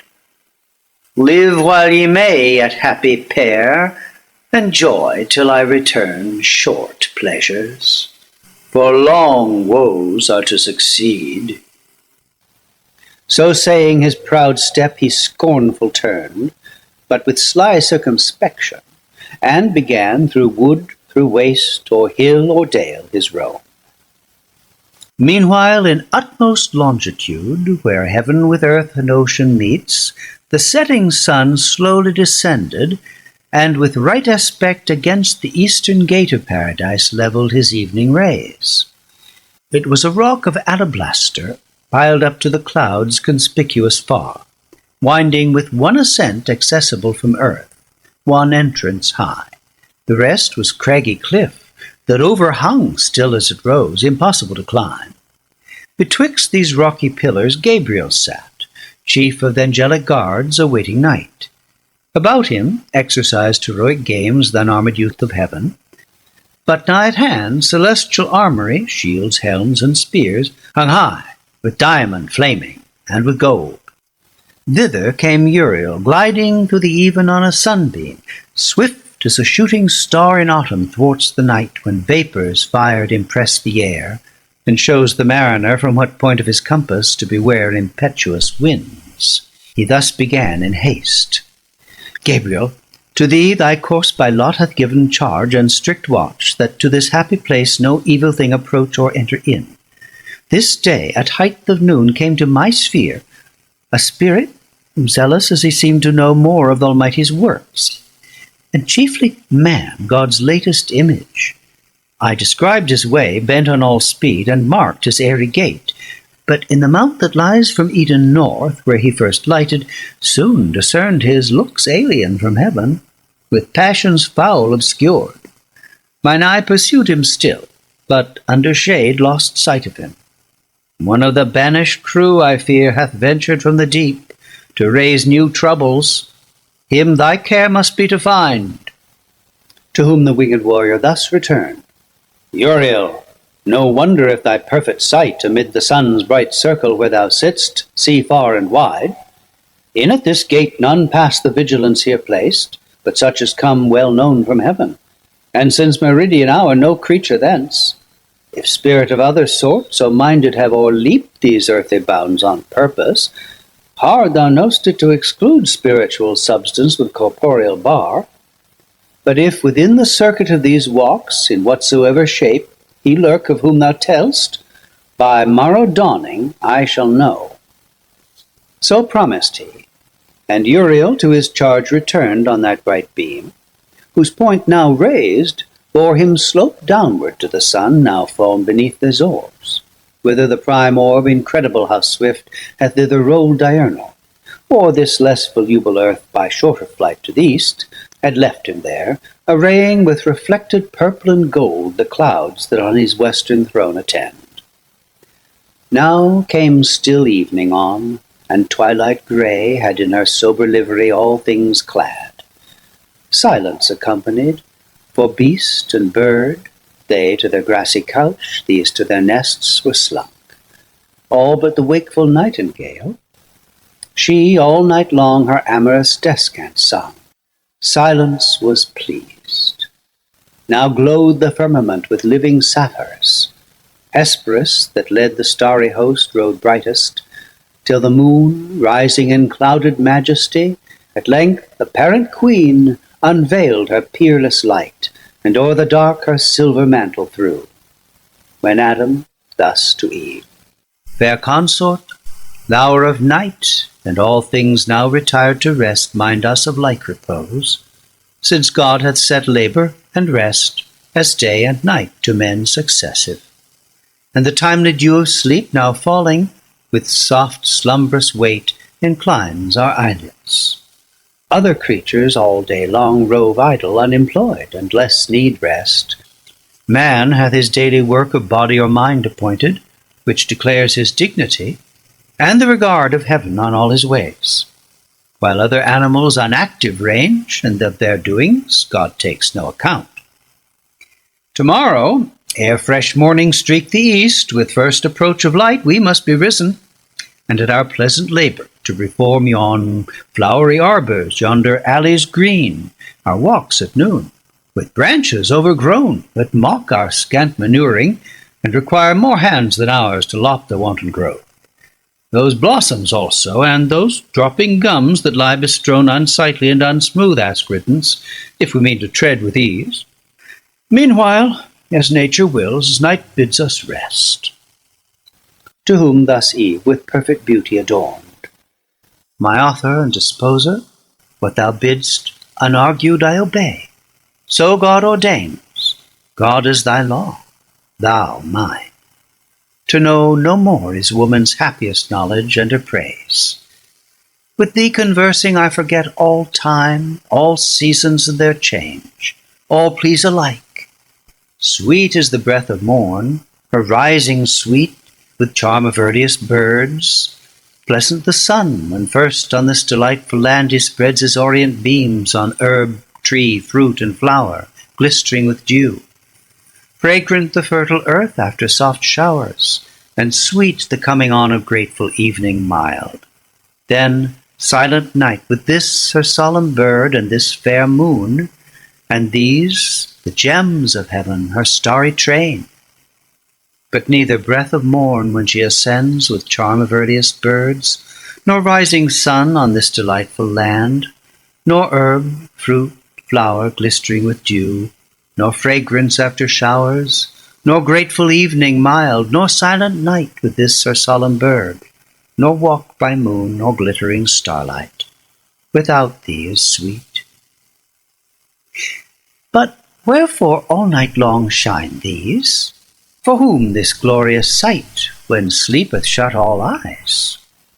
To whom our general ancestor replied, Daughter of God and man, accomplished Eve, those have their course to finish round the earth by morrow evening, and from land to land in order, though to nations yet unborn, ministering light prepared, they set and rise, lest total darkness should by night regain her old possession, and extinguish life in nature and all things, which these soft fires not only enlighten, but with kindly heat of various influence foment and warm, temper or nourish, or in part shed down their stellar virtue on all kinds that grow on earth, made hereby apter to receive perfection from the sun's more potent ray. These then, though unbeheld in deep of night, shine not in vain, nor think, though men were none, that heaven would want spectators, God want praise. Millions of spiritual creatures walk the earth, unseen, both when we wake and when we sleep. All these with ceaseless praise his works behold, both day and night. How often from the steep of echoing hill or thicket have we heard celestial voices to the midnight air, sole or responsive each to other's note, singing their great Creator. Oft in bands while they keep watch, or nightly rounding walk, with heavenly touch of instrumental sounds in full harmonic number joined, their songs divide the night, and lift our thoughts to heaven. Thus talking, hand in hand alone they passed on to their blissful bower. It was a place chosen by the sovereign planter when he framed all things to man's delightful use. The roof of thickest covert was in woven shade, laurel and myrtle, and what higher grew of firm and fragrant leaf. On either side acanthus, and each odorous bushy shrub fenced up the verdant wall. Each beauteous flower, iris all hues, roses and jessamine, reared high their flourished heads between, and wrought mosaic. Underfoot the violet, crocus, and hyacinth, with rich inlay broidered the ground, more coloured than with stone of costliest emblem. Other creature here, beast, bird, insect, or worm, durst enter none. Such was their awe of man. In shadier bower, more sacred and sequestered, though but feigned, Pan or Sylvanus never slept, nor nymph nor faunus haunted. Here, in close recess, with flowers, garlands, and sweet-smelling herbs, espoused Eve decked first her nuptial bed, and heavenly choirs the hymenean sung, what day the genial angel to our sire brought her, in naked beauty more adorned, more lovely than Pandora, whom the gods endowed with all their gifts. And oh, too like in sad event, when to the unwiser son of Japhet, brought by Hermes, she ensnared mankind with her fair looks, to be avenged on him who had stole Jove's authentic fire. Thus at their shady lodge arrived, both stood, both turned, and under open sky adored the God that made both sky, air, earth, and heaven, which they beheld, the moon's resplendent globe and starry pole. Thou also madest the night, Maker omnipotent, and thou the day, which we in our appointed work employed have finished, happy in our mutual help and mutual love, the crown of all our bliss ordained by thee. And this delicious place, for us too large, where thy abundance once partakers, and uncropped falls to the ground. But thou hast promised from us too a race to fill the earth, who shall with us extol thy goodness infinite, both when we wake and when we seek, as now, thy gift of sleep.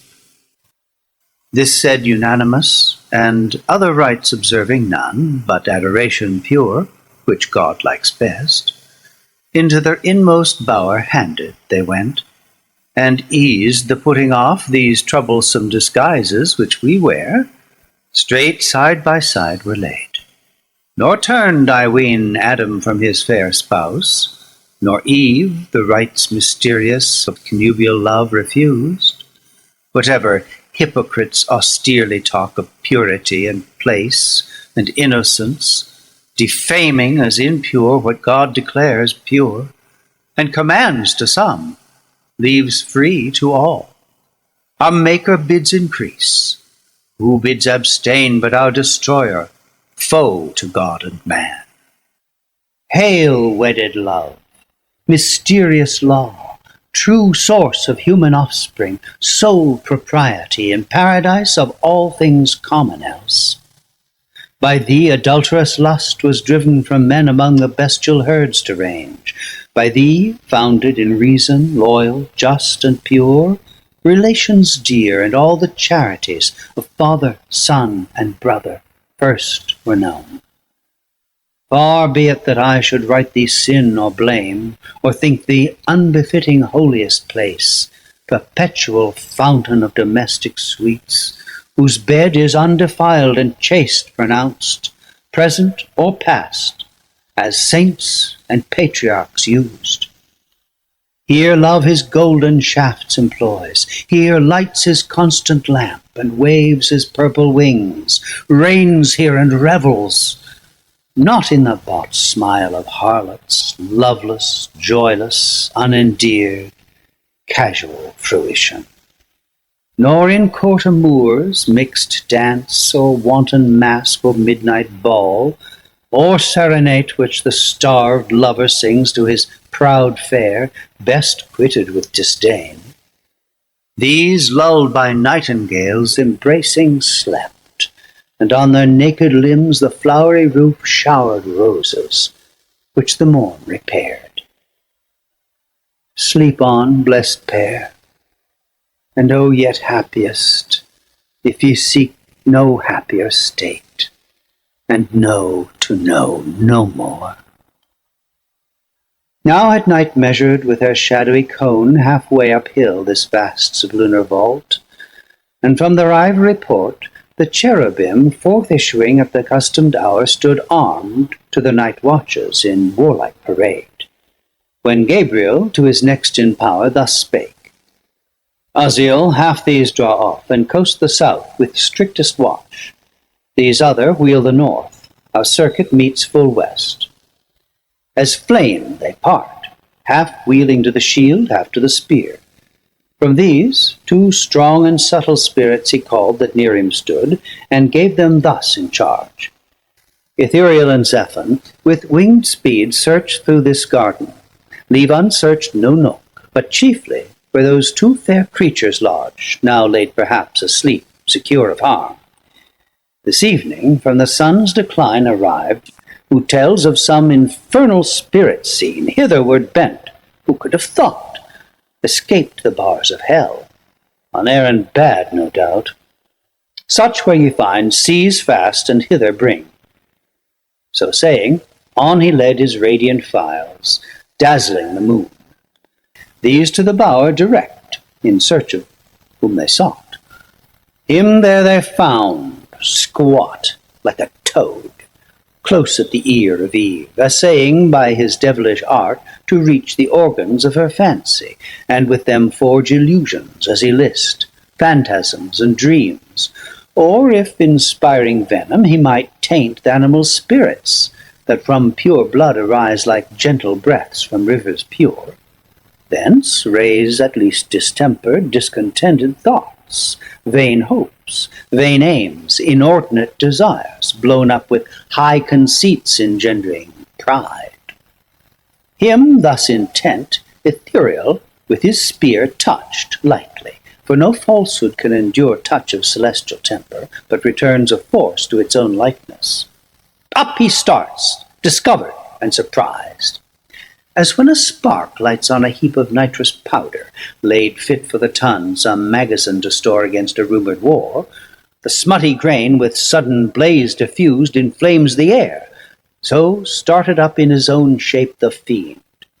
Back stepped those two fair angels, half amazed, so sudden to behold the grisly king. Yet thus, unmoved with fear, accost him soon. Which of those rebel spirits adjudged to hell comest thou, escaped thy prison, and transformed?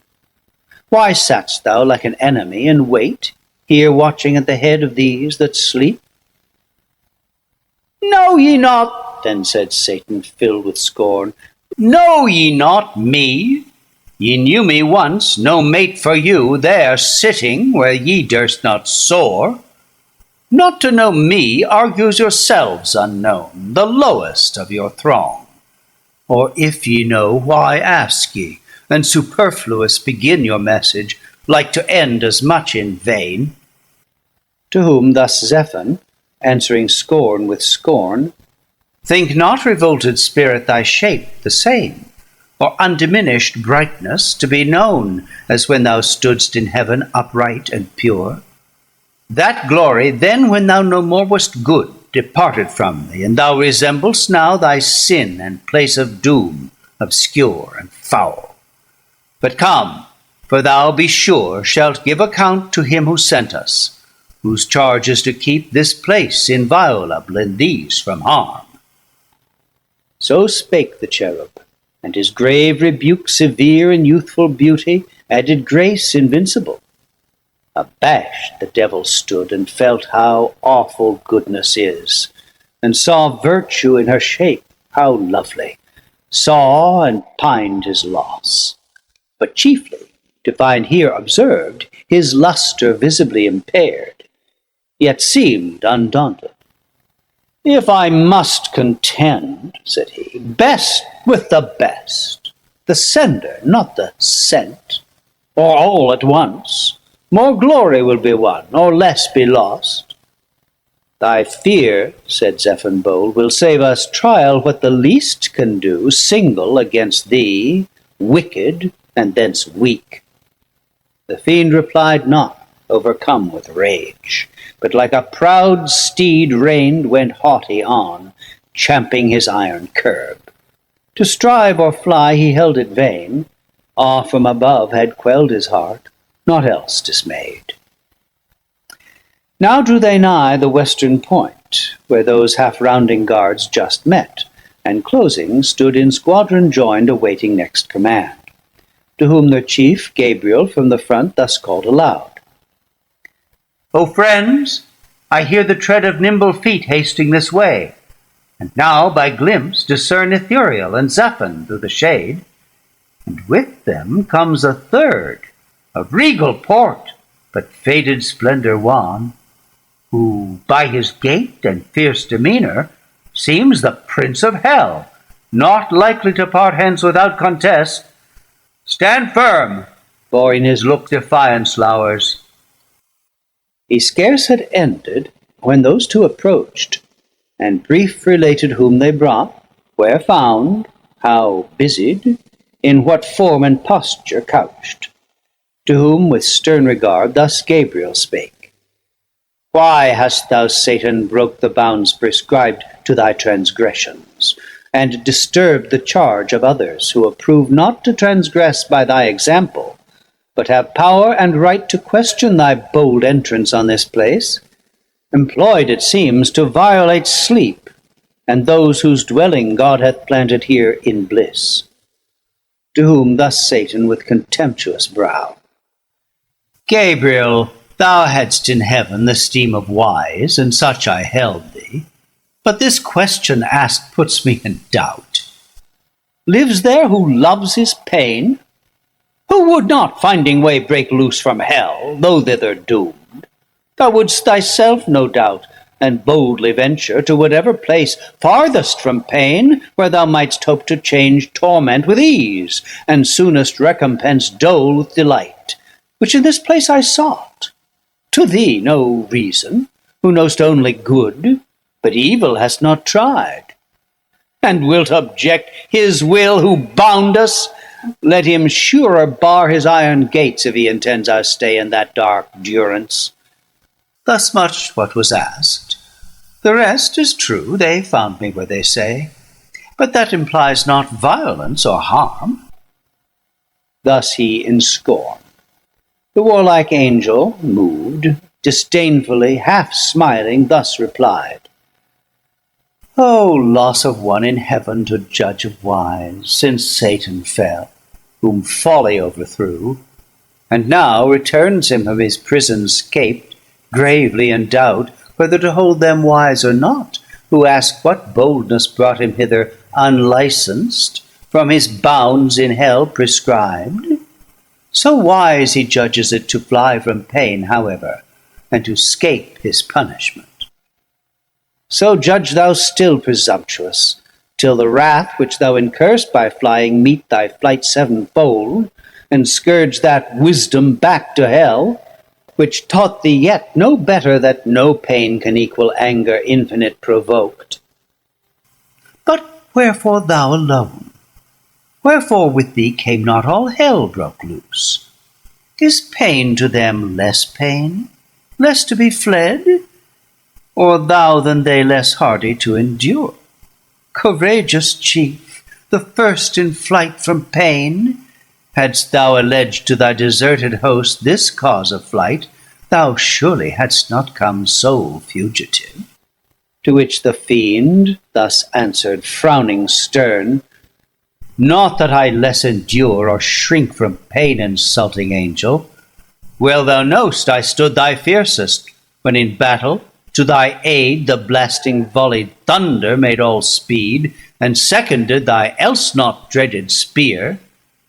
But still thy words at random, as before, argue thy inexperience, what behooves from hard essays and ill successes past a faithful leader, not to hazard all through ways of danger by himself untried. I, therefore, I alone first undertook to wing the desolate abyss, and spy this new created world, whereof in hell fame is not silent. Here in hope to find better abode, and my afflicted powers to settle here on earth, or in mid-air. Though for possession put to try once more what thou and thy gay legions dare against, whose easier business were to serve the Lord high up in heaven, with songs to him his throne, and practice distances to cringe, not fight. To whom the warrior angel soon replied, To say and straight unsay, pretending first wise to fly pain, professing next the spy, argues no leader but a liar traced, Satan. And couldst thou faithful add? O name, O sacred name of faithfulness profaned! Faithful to whom? To thy rebellious crew? Army of fiends, fit body to fit head. Was this your discipline and faith engaged, your military obedience, to dissolve allegiance to the acknowledged power supreme? And thou, sly hypocrite, who now wouldst seem patron of liberty, who more than thou once fawned and cringed, and servilely adored heaven's awful monarch, wherefore but in hope to dispossess him, and thyself to reign? But mark what I read thee now. Avaunt! Fly thither whence thou fledst. If from this hour within these hallowed limits thou appear, back to the infernal pit I drag thee chained, and seal thee so as henceforth not to scorn the facile gates of hell too slightly barred. So threatened he. But Satan to no threats gave heed, but waxing more in rage replied, Then when I am thy captive, talk of chains, proud limitary cherub. But ere then, far heavier load thyself expect to feel from my prevailing arm. Though heaven's king ride on thy wings, and thou with thy compeers, used to the yoke, drawst his triumphant wheels in progress to the road of heaven's star-paved. While thus he spake, th' angelic squadron bright turned fiery red, sharpening in mooned horns their phalanx, and began to hem him round with ported spears, as thick as when a field of Ceres, ripe for harvest, waving bends her bearded grove of ears, which way the wind sways them. The careful ploughman doubting stands, lest on the threshing floor his hopeful sheaves prove chaff. On the other side Satan, alarmed, collecting all his might, dilated stood, like Tenerife or Atlas unremoved. His stature reached the sky, and on his crest sat Horror plumed, nor wanted in his grasp what seemed both spear and shield.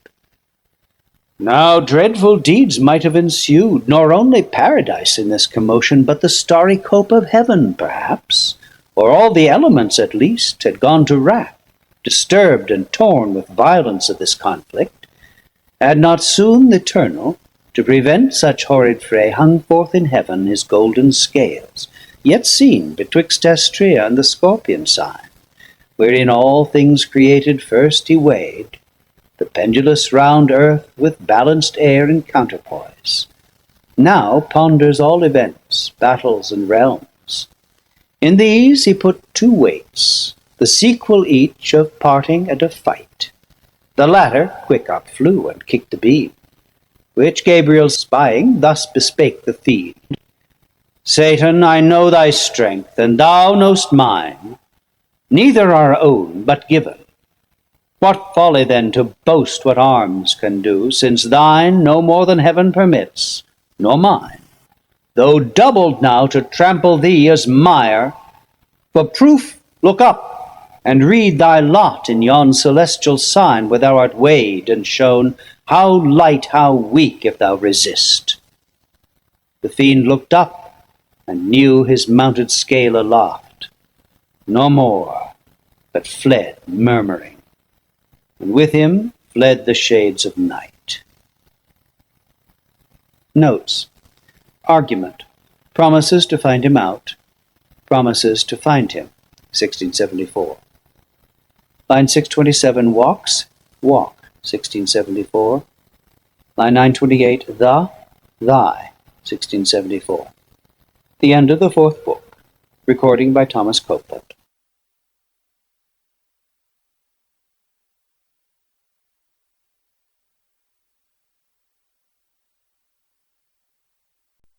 Book 5. The Argument. Morning approached. Eve relates to Adam her troublesome dream. He likes it not, yet comforts her. They come forth to their day labours. Their morning hymn at the door of their bower. God, to render man inexcusable, sends Raphael to admonish him of his obedience, of his free estate, of his enemy near at hand, who he is and why his enemy, and whatever else may avail Adam to know. Raphael comes down to paradise, his appearance described, his coming discerned by Adam afar off, sitting at the door of his bower. He goes out to meet him, brings him to his lodge, entertains him with the choicest fruits of paradise got together by Eve. Their discourse at table. Raphael performs his message, minds Adam of his state and of his enemy, relates at Adam's request who that enemy is and how he came to be so, beginning with his first revolt in heaven and the occasion thereof, how he drew his legions after him to the parts of the north, and there incited them to rebel with him, persuading all but only Abdiel, a seraph, who in argument dissuades and opposes him, then forsakes him.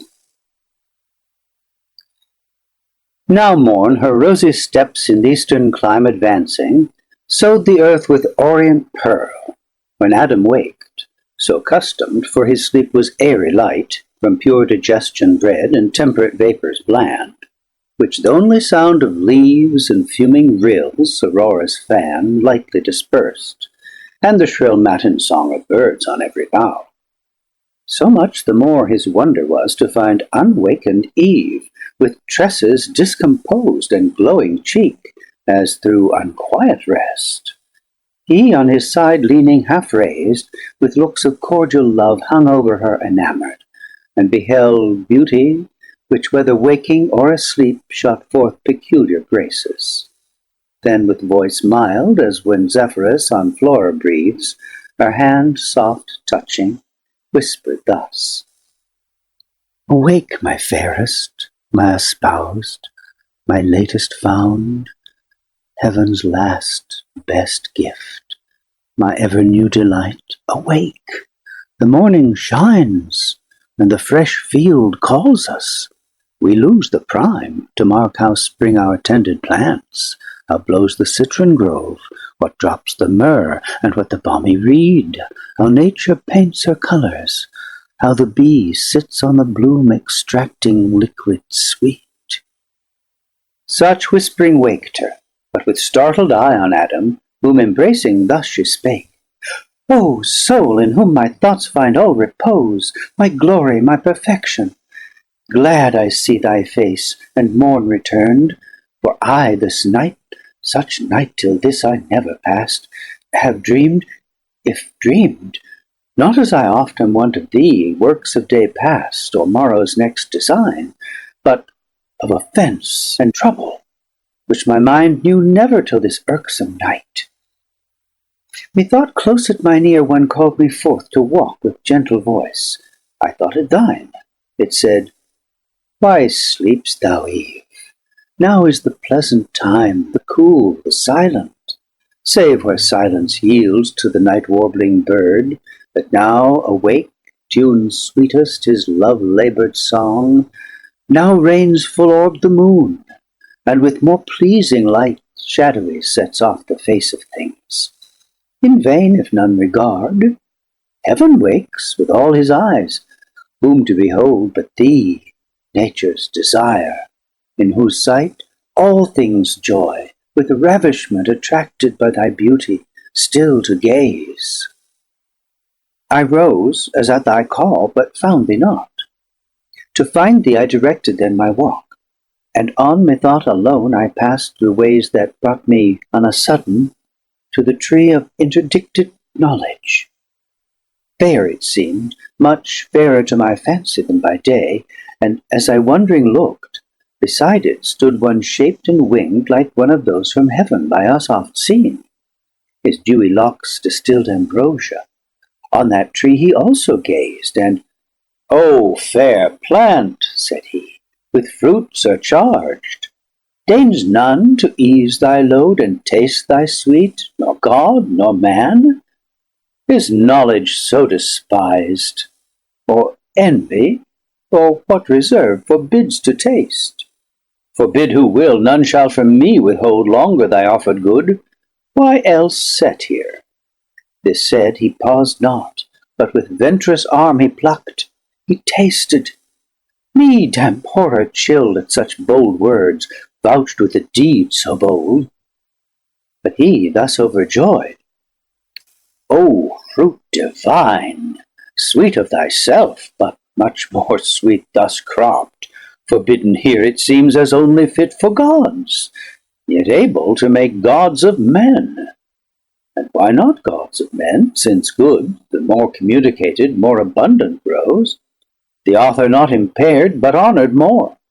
Here, happy creature, fair angelic Eve, partake thou also.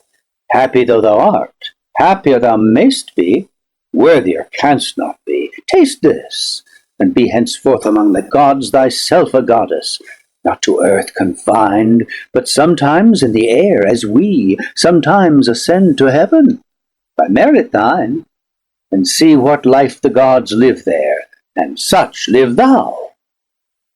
So saying, he drew nigh, and to me held, even to my mouth, of that same fruit held part which he had plucked.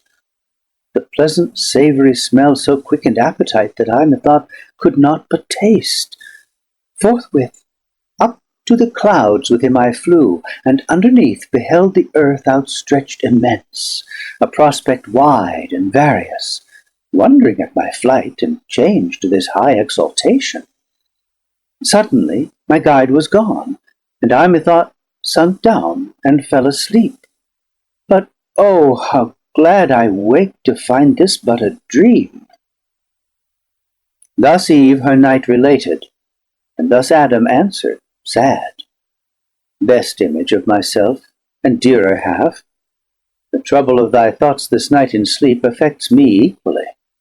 Nor can I like this uncouth dream, of evil sprung I fear. Yet evil whence? In thee can harbour none, created pure. But know that in the soul are many lesser faculties that serve reason as chief. Among these, fancy next her office holds.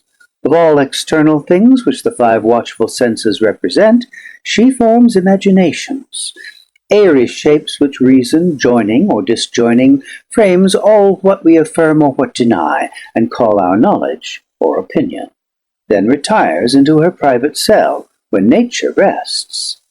Oft in her absence mimic fancy wakes to imitate her, but misjoining shapes wild work produces oft, and most in dreams, ill-matching words and deeds long past or late. Some such resemblances methinks I find of our last evening's talk in this thy dream, but with additions strange. Yet be not sad. Evil into the mind of God or man may come and go so unapproved, and leave no spot or blame behind, which gives me hope that what in sleep thou didst abhor to dream, waking thou never wilt consent to do. Be not disheartened then, nor cloud those looks that want to be more cheerful and serene than when fair morning first smiles on the world, and let us to our fresh employments rise among the groves, the fountains, and the flowers, that open now their choicest bosomed smells, reserved for night, and kept for thee in store. So cheered he his fair spouse, and she was cheered, but silently a gentle tear let fall from either eye, and wiped them with her hair. 2 other precious drops that ready stood, each in their crystal sluice, he ere they fell kissed, as the gracious signs of sweet remorse and pious awe, that feared to have offended. So all was cleared, and to the field they haste. But first from under shady arborous roof, soon as they forth were come to open sight of dayspring, and the sun, who scarce uprisen, with wheels yet hovering o'er the ocean brim, shot parallel to the earth his dewy ray, discovering in wide landscape all the east of paradise and Eden's happy plains. Lowly they bowed adoring, and began their orisons, each morning duly paid in various style. For neither various style nor holy rapture wanted they to praise their Maker. In fit strains pronounced, or sung unmeditated, such prompt eloquence flowed from their lips, in prose or numerous verse, more tunable than needed lute or harp to add more sweetness. And they thus began: These are thy glorious works, parent of good, Almighty, thine this universal frame, thus wondrous fair. Thyself how wondrous then, unspeakable, who sitt'st above these heavens, to us invisible, or dimly seen in these thy lowest works. Yet these declare thy goodness beyond thought and power divine. Speak ye, who best can tell, ye sons of light, angels, for ye behold him, and with songs and choral symphonies, day without night, circle his throne rejoicing, ye in heaven. On earth join all ye creatures, to extol him first, him last, him midst, and without end. Fairest of stars, last in the train of night, if better thou belong not to the dawn, sure pledge of day, that crowns the smiling morn with thy bright circlet, praise him in thy sphere while day arises, that sweet hour of prime. Thou sun of this great world, both eye and soul, acknowledge him thy greater, sound his praise in thy eternal course, both when thou climbst, and when high noon hast gained, and when thou fallst. Moon, that now meet'st the orient sun, now fliest with the fixed stars, fixed in their orb that flies, and ye 5 other wandering fires that move in mystic dance, not without song, resound his praise, who out of darkness called up light. Air, and ye elements, the eldest birth of nature's womb, that in quaternion run perpetual circle, multiform, and mix and nourish all things, let your ceaseless change vary to our great Maker still new praise. Ye mists and exhalations that now rise from hill or steaming lake, dusky or grey, till the sun paint your fleecy skirts with gold, in honour to the world's great author rise, whether to deck with clouds the uncoloured sky, or wet the thirsty earth with falling showers. Rising or falling, still advance his praise. His praise, ye winds, that from four quarters blow, breathe soft or loud, and wave your tops, ye pines, with every plant in sign of worship wave. Fountains, and ye that warble as ye flow melodious murmurs, warbling tune his praise. Join voices all ye living souls, ye birds that singing up to heaven gate ascend, bear on your wings and in your notes his praise. Ye that in waters glide, and ye that walk the earth, and stately tread or lowly creep, witness, if I be silent, morn or even, to hill or valley, fountain or fresh shade, made vocal by my song, and taught his praise. Hail, universal Lord, be bounteous still to give us only good, and, if the night have gathered aught of evil, or concealed, disperse it, as now light dispels the dark. So prayed they, innocent, and to their thoughts firm peace recovered soon, and wonted calm. On to the morning's rural work they haste among sweet dews and flowers, where any row of fruit trees over woody reached too far their pampered boughs, and needed hands to check fruitless embraces. Or they led the vine to wed her elm. She, spoused about him, twines her marriageable arms, and with her brings her dower, adopted clusters, to adorn his barren leaves. Them thus employed beheld with pity heaven's high king, and to him called Raphael, the sociable spirit, that deigned to travel with Tobias, and secured his marriage with the 7 times wedded maid. Raphael, said he, thou hear'st what stir on earth Satan, from hell scaped through the darksome gulf, hath raised in paradise, and how disturbed this night the human pair, how he designs in them at once to ruin all mankind.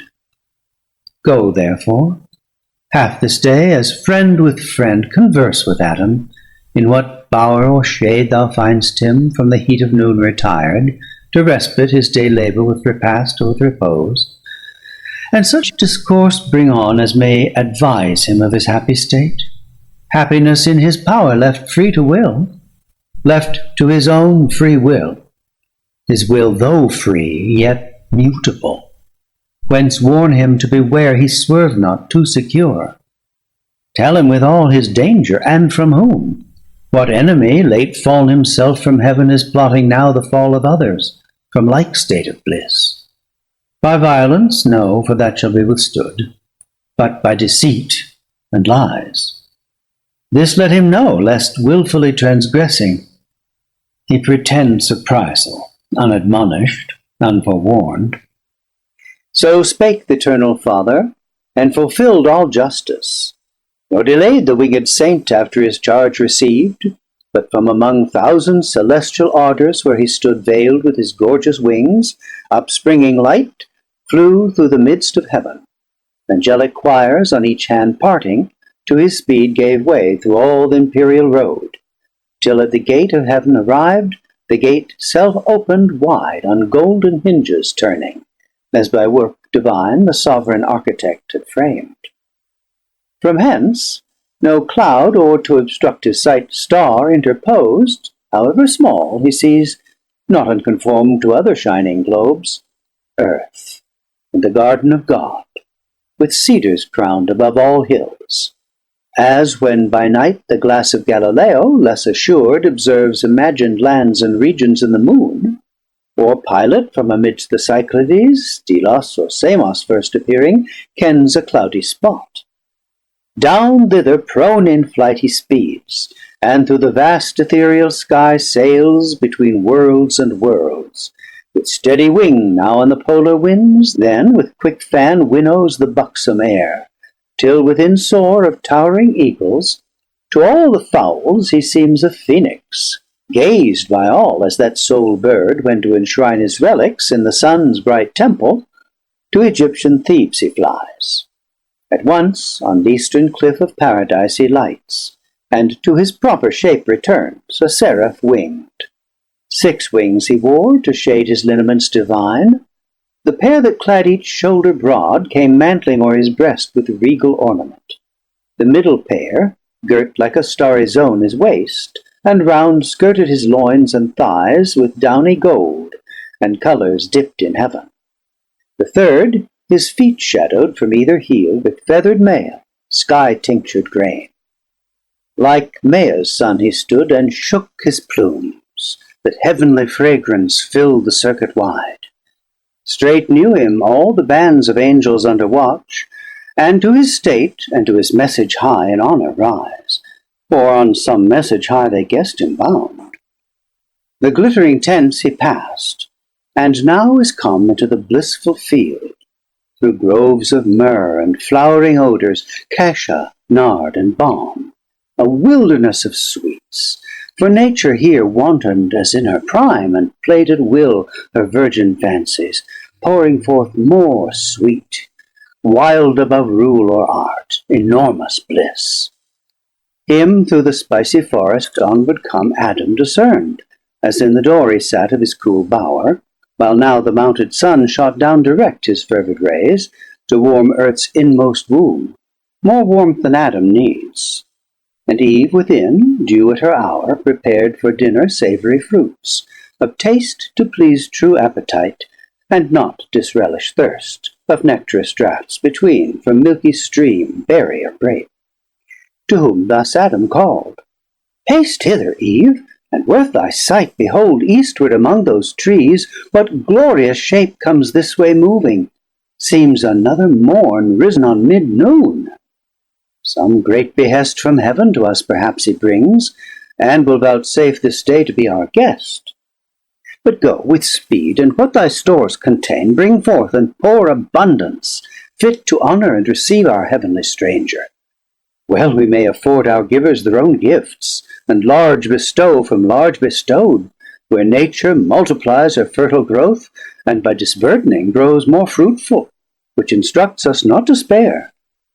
To whom thus Eve, Adam, earth's hallowed mould, of God inspired, small store will serve where store, all seasons, ripe for use, hangs on the stalk, save what by frugal storing firmness gains to nourish, and superfluous moist consumes. But I will haste, and from each bough and brake, each plant and juiciest gourd will pluck such choice to entertain our angel guest, as he beholding shall confess that here on earth God hath dispensed his bounties as in heaven. So saying, with dispatchful looks in haste she turns, on hospitable thoughts intent, what choice to choose for delicacy best, what order so contrived as not to mix tastes not well joined, inelegant, but bring taste after taste upheld with kindliest change.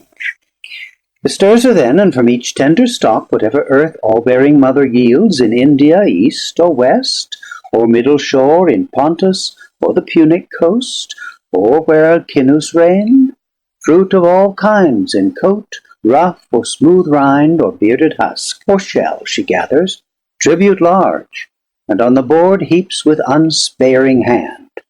But drink the grape she crushes, inoffensive must, and meads from many a berry, and from sweet kernels pressed she tempers dulcet creams, nor these to hold wants her fit vessels pure. Then strews the ground with rose and odours from the shrub unfumed. Meanwhile our primitive great sire, to meet his godlike guest, walks forth, without more train accompanied than with his own complete perfections. In himself was all his state, more solemn than the tedious pomp that waits on princes, when the rich retinue long of horses led and grooms, besmeared with gold, dazzles the crowd, and sets them all agape. Nearer his presence, Adam, though not awed, yet with submiss approach and reverence meek, as to a superior nature, bowing low, thus said, Native of heaven, for other place none can than heaven such glorious shape contain, since by descending from the thrones above, those happy places thou hast deigned a while to want, and honour these, vouchsafe with us two only, who yet by sovereign gift possess this spacious ground, in yonder shady bower to rest, and what the garden choicest bears, to sit and taste, till this meridian heat be over, and the sun more cool decline. Whom thus the angelic virtue answered, mild, Adam, I therefore came, nor art thou such created, or such place hast here to dwell as may not oft invite, though spirits of heaven, to visit thee. Lead on then where thy bower or shades, for these mid-hours, till evening rise, I have at will. So to the sylvan lodge they came, that like Pomona's arbour smiled, with flowerets decked and fragrant smells. But Eve, undecked, save with herself, more lovely fair than wood nymph, or the fairest goddess feigned, of three that in Mount Ida naked strove, stood to entertain her guest from heaven. No veil she needed, virtue-proof, no thought infirm altered her cheek, on whom the angel hail bestowed, the holy salutation used long after to blessed Mary. Second Eve. Hail, mother of mankind, whose fruitful womb shall fill the world more numerous with thy sons, than with these various fruits the trees of God have heaped this table. Raised of grassy turf their table was, and mossy seats set round, and on her ample square from side to side all autumn piled, though spring and autumn here danced hand in hand. Awhile discourse they hold, no fear lest dinner cool, when thus began our author. Heavenly stranger, pleased to taste these bounties which our nourisher, from whom all perfect good unmeasured out descends, to us for food and for delight, hath caused the earth to yield. Unsavoury food perhaps to spiritual natures, only this I know, that one celestial Father gives to all, to whom the angel.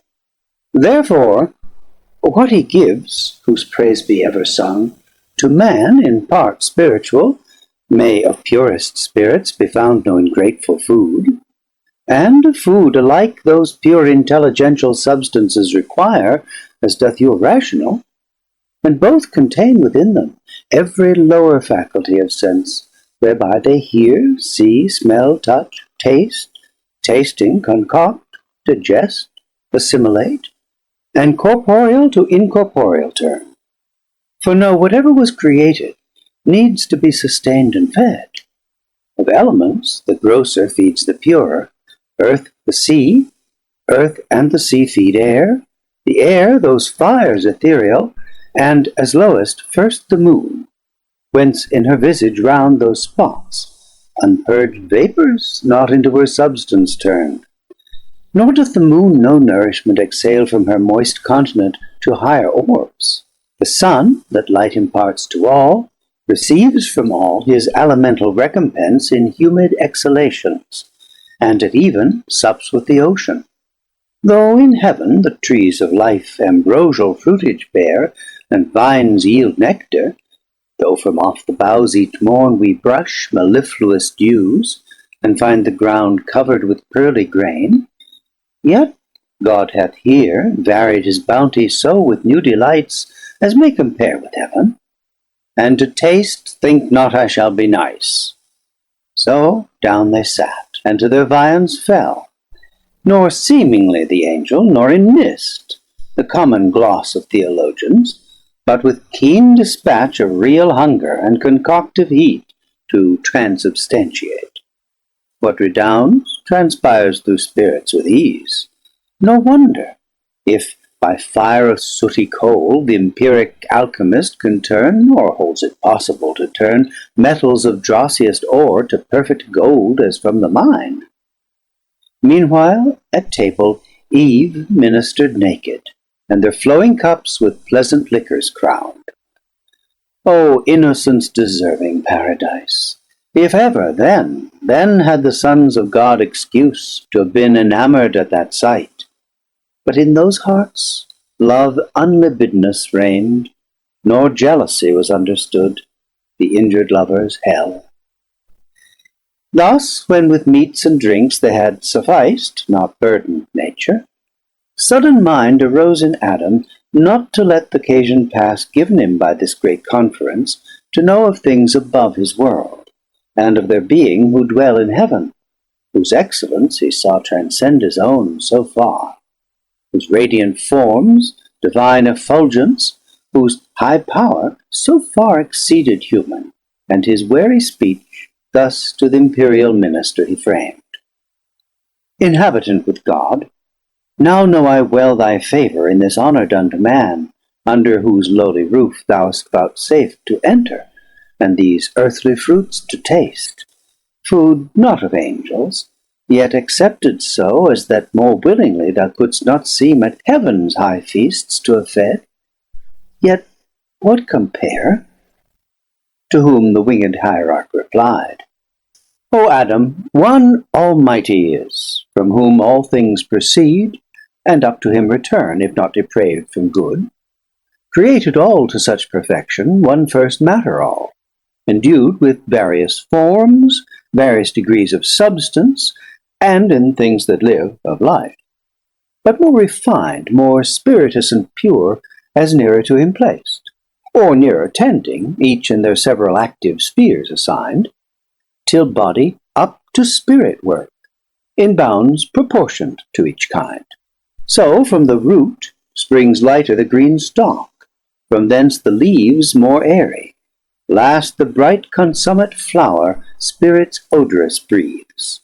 Flowers and their fruit, man's nourishment, by gradual scale sublimed, to vital spirits aspire, to animal, to intellectual, give both life and sense, fancy and understanding, whence the soul reason receives, and reason is her being, discursive or intuitive.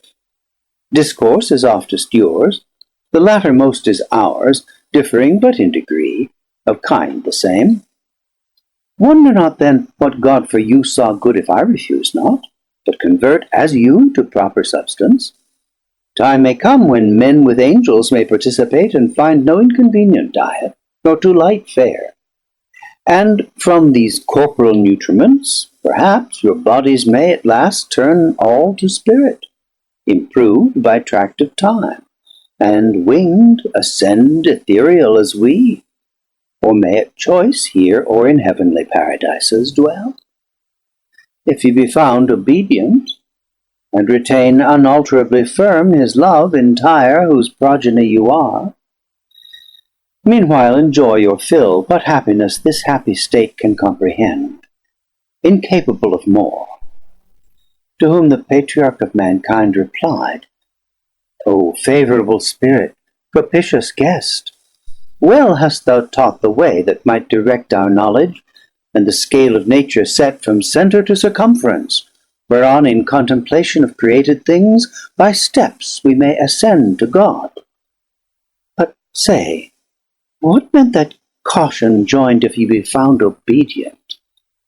Can we want obedience then to him, or possibly his love desert, who formed us from the dust, and placed us here full to the utmost measure of what bliss human desires can seek or apprehend?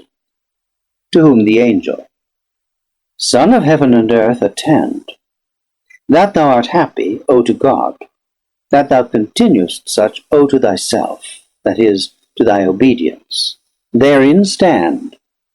This was that caution given thee. Be advised. God made thee perfect, not immutable, and good he made thee, but to persevere he left it in thy power, ordained thy will by nature free, not overruled by fate inextricable or strict necessity. Our voluntary service he requires, not our necessitated. Such with him finds no acceptance, nor can find. For how can hearts not free be tried, whether they serve willing or no? Who will but what they must by destiny, and can no other choose?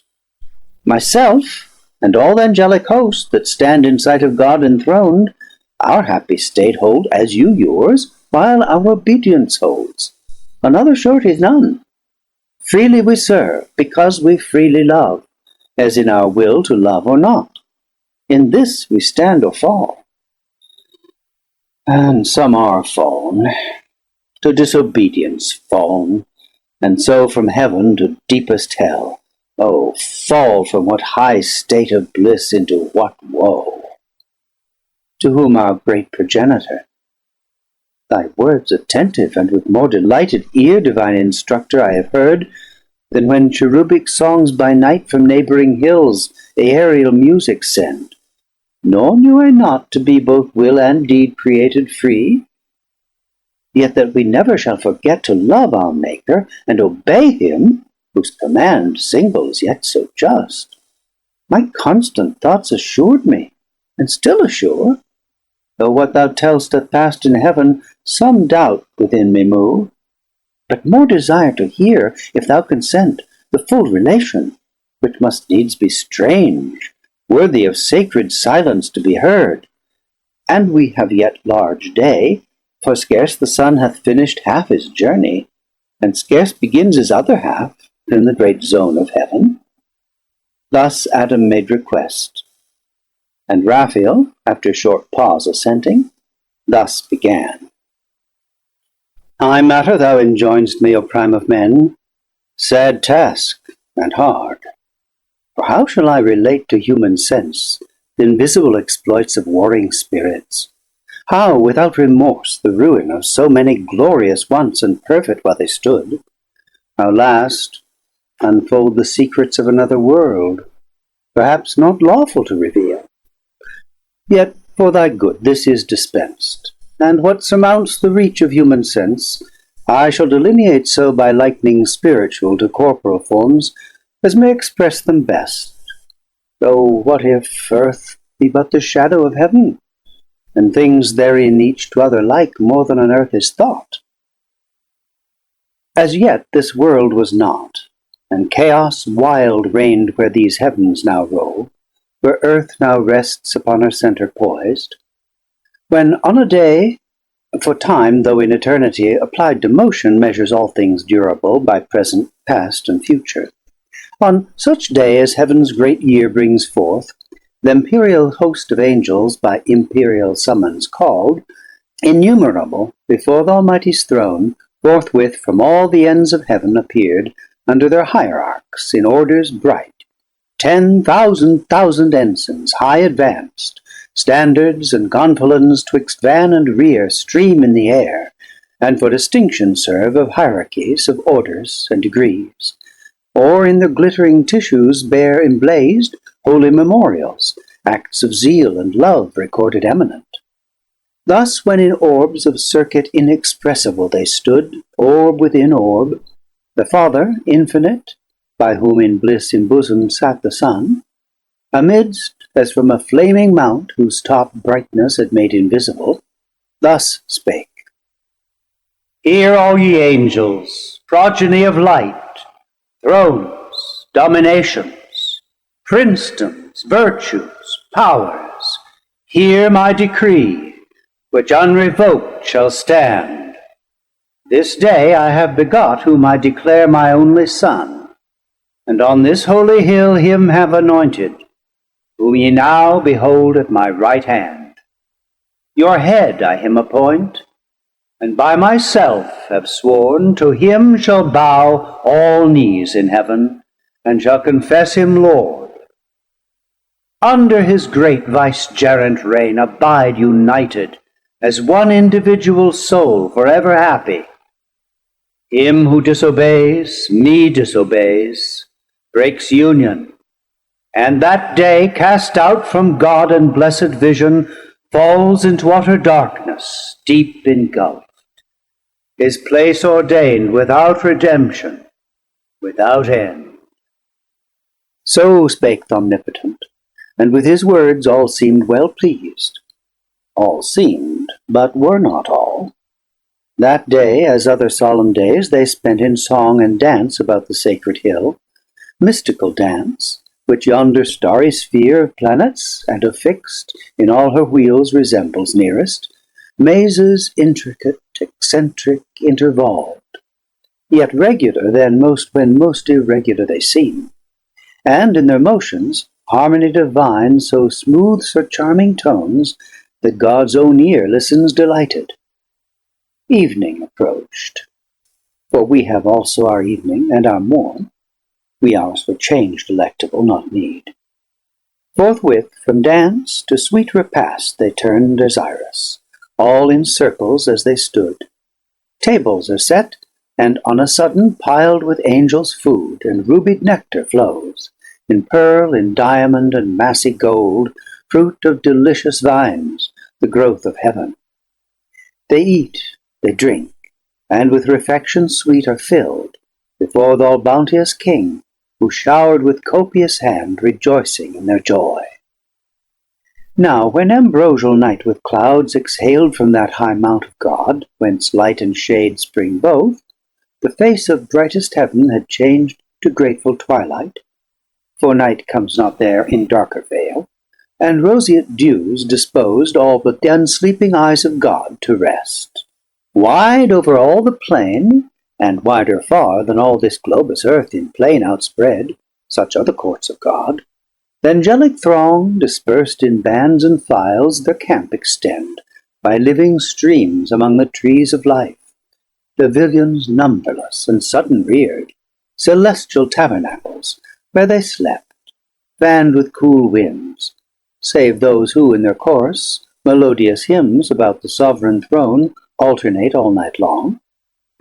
But not so waked Satan. So call him now, his former name is heard no more in heaven. He of the first, if not the first archangel, great in power, in favour, and preeminence, yet fraught with envy against the Son of God, that day honoured by his great Father, and proclaimed Messiah, King anointed, could not bear through pride that sight, and thought himself impaired.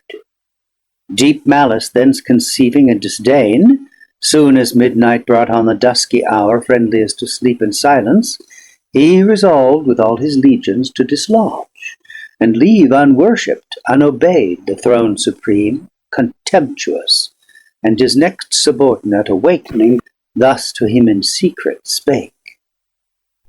Sleep'st thou, companion dear? What sleep can close thy eyelids? And remember'st what decree of yesterday so late hath passed the lips of heaven's Almighty? Thou to me thy thoughts wast wont, I mine to thee was wont to impart, both waking we were one. How then can now thy sleep dissent? New laws thou seest imposed, new laws from him who reigns, new minds may raise in us who serve, new counsels to debate what doubtful may ensue. More in this place to utter is not safe. Assemble thou, of all those myriads which we lead, the chief. Tell them that by command, ere yet dim night or shadowy cloud withdraws, I am to haste, and all who under me their banners wave, homeward with flying march, where we possess the quarters to the north, there to prepare fit entertainment to receive our King, the great Messiah, and his new commands, who speedily through all the hierarchies intends to pass triumphant and give laws.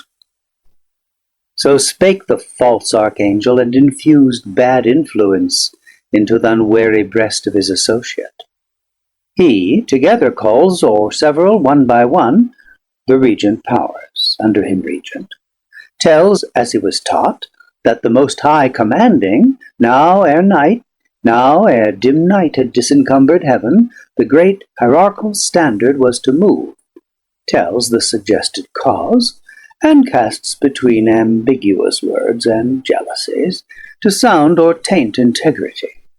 But all obeyed the wonted signal and superior voice of the great potentate, for great indeed his name, and high was his degree in heaven, his countenance as the morning star that guides the starry flock allured them, and with lies drew after him the third part of heaven's host.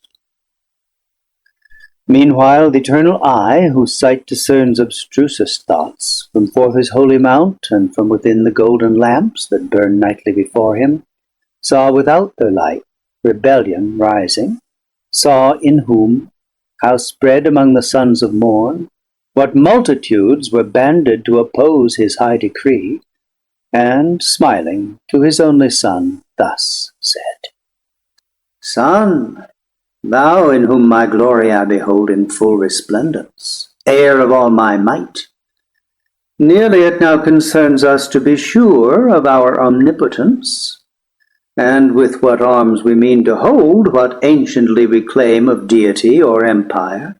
Such a foe is rising who intends to erect his throne equal to ours throughout the spacious north, nor so content, hath in his thought to try in battle what our power is, or our right. Let us advise, and to this hazard draw with speed what force is left, and all employ in our defence, lest unawares we lose this our high place, our sanctuary, our hill. To whom the son with calm aspect and clear, lightning divine, ineffable, serene, made answer, Mighty Father, thou thy foes justly hast in derision, and secure laughst at their vain designs and tumults vain.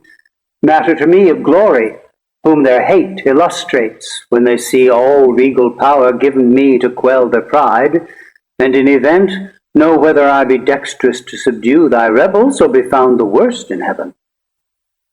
So spake the son, but Satan with his powers far was advanced on winged speed, and host innumerable as the stars of night, or stars of morning, dewdrops, which the sun impearls on every leaf and every flower. Regions they pass, the mighty regencies of seraphim and potentates and thrones in their triple degrees, regions to which all thy dominion, Adam, is no more than what this garden is to all the earth, and all the sea from one entire globose stretched into longitude. Which having passed, at length into the limits of the north they came, and Satan to his royal seat high on a hill, far blazing, as a mount raised on a mount, with pyramids and towers from diamond quarries hewn and rocks of gold, the palace of great Lucifer, so called that structure in the dialect of men interpreted, which not long after he, affecting all equality with God, in imitation of that mount whereon Messiah was declared in sight of heaven, the mountain of the congregation called. For thither he assembled all his train, pretending so commanded to consult about the great reception of their king, thither to come, and with calumnious art of counterfeited truth thus held their ears. Thrones, dominations, princedoms, virtues, powers, if these magnific titles yet remain not nearly titular, since by decree another now hath to himself engrossed all power, and thus eclipsed under the name of King anointed, for whom all this haste of midnight march and hurried meeting here, this only to consult how we may best, with what may be devised of honours new, receive him, coming to receive from us knee tribute yet unpaid, prostration vile. Too much to one, but double how endured, to one and to his image now proclaimed. But what if better counsels might erect our minds, and teach us to cast off this yoke? Will ye submit your necks, and choose to bend the supple knee? Ye will not, if I trust to know ye right, or if ye know yourselves natives and sons of heaven, possessed before by none, and if not equal all, yet free, equally free, for orders and degrees jar not with liberty, but well consist. Who can in reason then, or right, assume monarchy over such as live by right his equals, if in power and splendor less, in freedom equal, or can introduce law and edict on us, who without law err not, much less for this to be our Lord, and look for adoration to the abuse of those imperial titles which assert our being ordained to govern, not to serve. Thus far his bold discourse without control had audience, when among the seraphim Abdiel, than whom none with more zeal adored the deity, and divine commands obeyed, stood up, and in a flame of zeal severe, the current of his fury thus opposed. O argument blasphemous, false, and proud! Words which no ear ever to hear in heaven expected, least of all from thee, ingrate, in place thyself so high above thy peers. Canst thou with impious obloquy condemn the just decree of God, pronounced and sworn, that to his only Son, by right endued with regal sceptre, every soul in heaven shall bend the knee, and in that honour due confess him rightful King? Unjust, thou sayest, flatly unjust, to bind with laws the free, and equals over equals to let reign, one over all with unsucceeded power. Shalt thou give law to God? Shalt thou dispute with him the points of liberty? Who made thee what thou art, and formed the powers of heaven such as he pleased, and circumscribed their being? Yet by experience taught, we know how good, and of our good and of our dignity, how provident he is, how far from thought to make us less, bent rather to exalt our happy state under one head, more near united. But to grant it thee unjust that equal over equals monarch reign, thyself, though great and glorious, dost thou count, or all the angelic nature joined in one, equal to him, begotten Son, by whom, as by his word, the mighty Father made all things, even thee, and all the spirits of heaven, by him created in their bright degrees, crowned them with glory, and to the glory named thrones, dominations, princedoms, virtues, powers, essential powers, not by his reign obscured, but more illustrious made, since he, the head, one of our number thus reduced becomes. His laws, our laws, all honor to him done returns our own. Cease then this impious rage, and tempt not these, but hasten to appease the incensed Father and the incensed Son, while pardon may be found in time besought. So spake the fervent angel, but his zeal none seconded, as out of season judged, or singular and rash, whereat rejoiced the apostate, and more haughty thus replied. That we were formed then, sayest thou, and the work of secondary hands, by work transferred from Father to his Son? Strange point and new, doctrine which we would know whence learnt. Who saw when this creation was? Rememberest thou thy making while the Maker gave thee being? We know no time when we were not as now, know none before us, self-begot, self-raised by our own quickening power, when fatal course had circled his full orb, the birth mature of this our native heaven, ethereal sons. Our puissance is our own right hand shall teach us highest deeds, by proof to try who is our equal. Then thou shalt behold whether by supplication we intend address, and to begirt th' almighty throne beseeching, or besieging.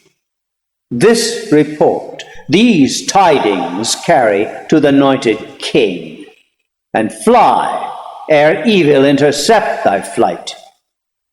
He said, and as the sound of waters deep, hoarse murmur echoed to his words' applause through the infinite host.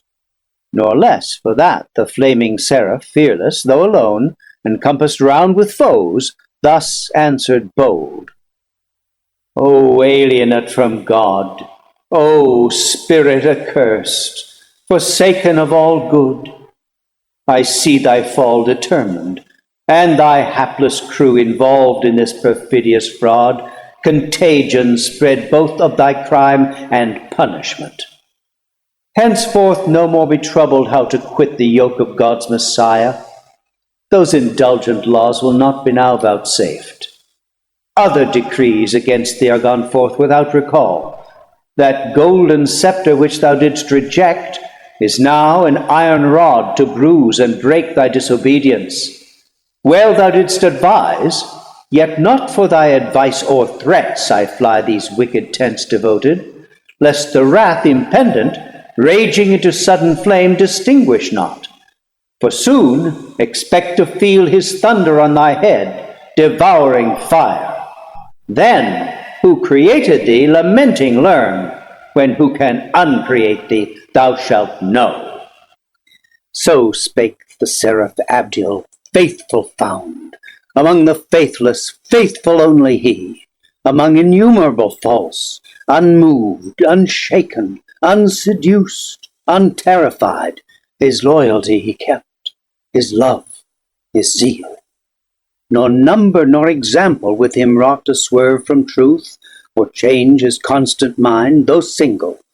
From amidst them forth he passed, long way through hostile scorn, which he sustained superior, nor of violence feared aught, and with retorted scorn his back he turned on those proud towers to swift destruction doomed. Notes. Line 627, evening approached. Evening now approached, 1674. Line 636 to 639. On flowers reposed, and with fresh flowerets crowned, they eat, they drink, and in communion sweet quaff immortality and joy, secure of surfeit, where full measure only bounds excess, before the all-bounteous King, who showered 1674. The end of the 5th book. Recording by Thomas Copeland.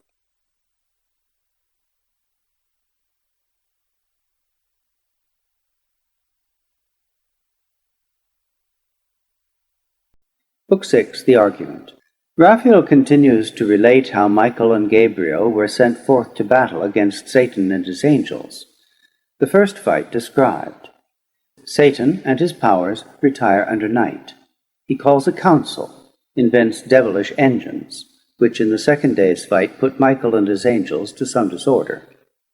But they, at length pulling up mountains, overwhelmed both the force and machines of Satan.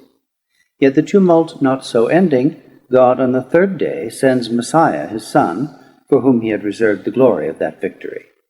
He, in the power of his Father, coming to the place, and causing all his legions to stand still on either side, with his chariot and thunder driving into the midst of his enemies, pursues them, unable to resist, towards the wall of heaven, which opening they leap down with horror and confusion into the place of punishment prepared for them in the deep. Messiah returns with triumph to his Father. All night the dreadless angel, unpursued, through heaven's wide champaign held his way, till morn, waked by the circling hours, with rosy hand unbarred the gates of light. There is a cave within the mount of God, fast by his throne, where light and darkness in perpetual round lodge and dislodge by turns, which makes through heaven grateful vicissitude, like day and night. Light issues forth, and at the other door obsequious darkness enters, till her hour to veil the heaven, though darkness there might well seem twilight here. And now went forth the morn, such as in highest heaven, arrayed in gold imperial. From before her vanished night, shot through with orient beams, when all the plain, covered with thick embattled squadrons, bright chariots and flaming arms and fiery steeds, reflecting blaze on blaze, first met his view. War he perceived, war in precinct, and found already known what he for news had thought to have reported. Gladly then he mixed among those friendly powers, who him received with joy and acclamations loud, that of so many myriads fallen, yet one returned not lost. On to the sacred hill they led him, high applauded, and present before the seat supreme, from whence a voice, from midst a golden cloud, thus mild was heard. Servant of God, well done. Well hast thou fought the better fight, who single hast maintained against revolted multitudes the cause of truth, in word mightier than they in arms, and for the testimony of truth hast borne universal reproach, far worse to bear than violence. For this was all thy care, to stand approved in sight of God, though worlds judge thee perverse. The easier conquest now remains thee, aided by this host of friends, back on thy foes more glorious to return than scorned thou didst depart, and to subdue by force who reason for their law refuse, right reason for their law, and for their king Messiah, who by right of merit reigns. Go, Michael of celestial armies, prince, and thou in military prowess next, Gabriel, lead forth to battle these my sons invincible. Lead forth my armed saints by thousands and by millions ranged for fight, equal in number to that godless crew rebellious, them with fire and hostile arms fearless assault, and to the brow of heaven pursuing, drive them out from God and bliss into their place of punishment, the gulf of Tartarus, which ready opens wide his fiery chaos to receive their fall. So spake the sovereign voice, and clouds began to darken all the hill, and smoke to roll in dusky wreaths, reluctant flames, the sign of wrath awaked.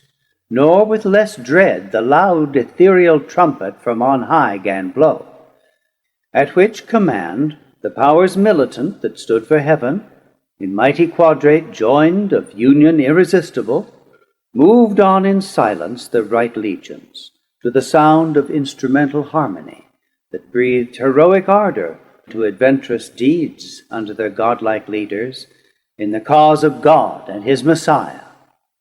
On they move indissolubly firm, nor obvious hill, nor straightening vale, nor wood, nor stream divides their perfect ranks. For high above the ground their march was, and the passive air upbore their nimble tread, as when the total kind of birds in orderly array on wing came summoned over Eden to receive their names of thee. So over many a tract of heaven they marched, and many a province wide, tenfold the length of this terrene. At last, far in the horizon to the north appeared from skirt to skirt a fiery region stretched in battleless aspect, and nearer view bristled with upright beams innumerable of rigid spears, and helmets thronged, and shields various, with boastful argument portrayed, the banded powers of Satan hasting on with furious expedition. For they weened that self-same day by fight or by surprise to win the mount of God, and on his throne to set the envier of his state, the proud aspirer. But their thoughts proved fond and vain in the midway, though strange to us it seemed at first that angel should with angel war, and in fierce hosting meet, who want to meet so oft in festivals of joy and love unanimous, as sons of one great sire, hymning the eternal Father. But the shout of battle now began, and rushing sound of onset ended soon each milder thought.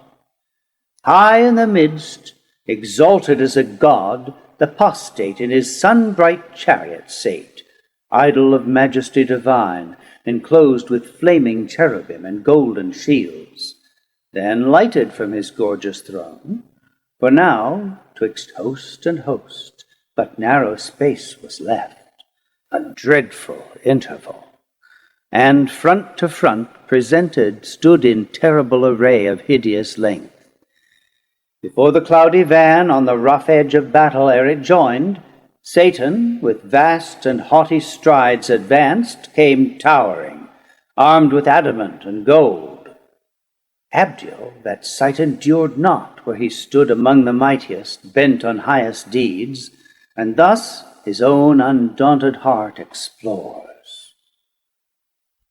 O heaven, that such resemblance of the highest should yet remain, where faith and reality remain not. Wherefore should not strength and might there fail where virtue fails, or weakest prove where boldest, though to sight unconquerable? His puissance, trusting in the Almighty's aid, I mean to try, whose reason I have tried unsound and false.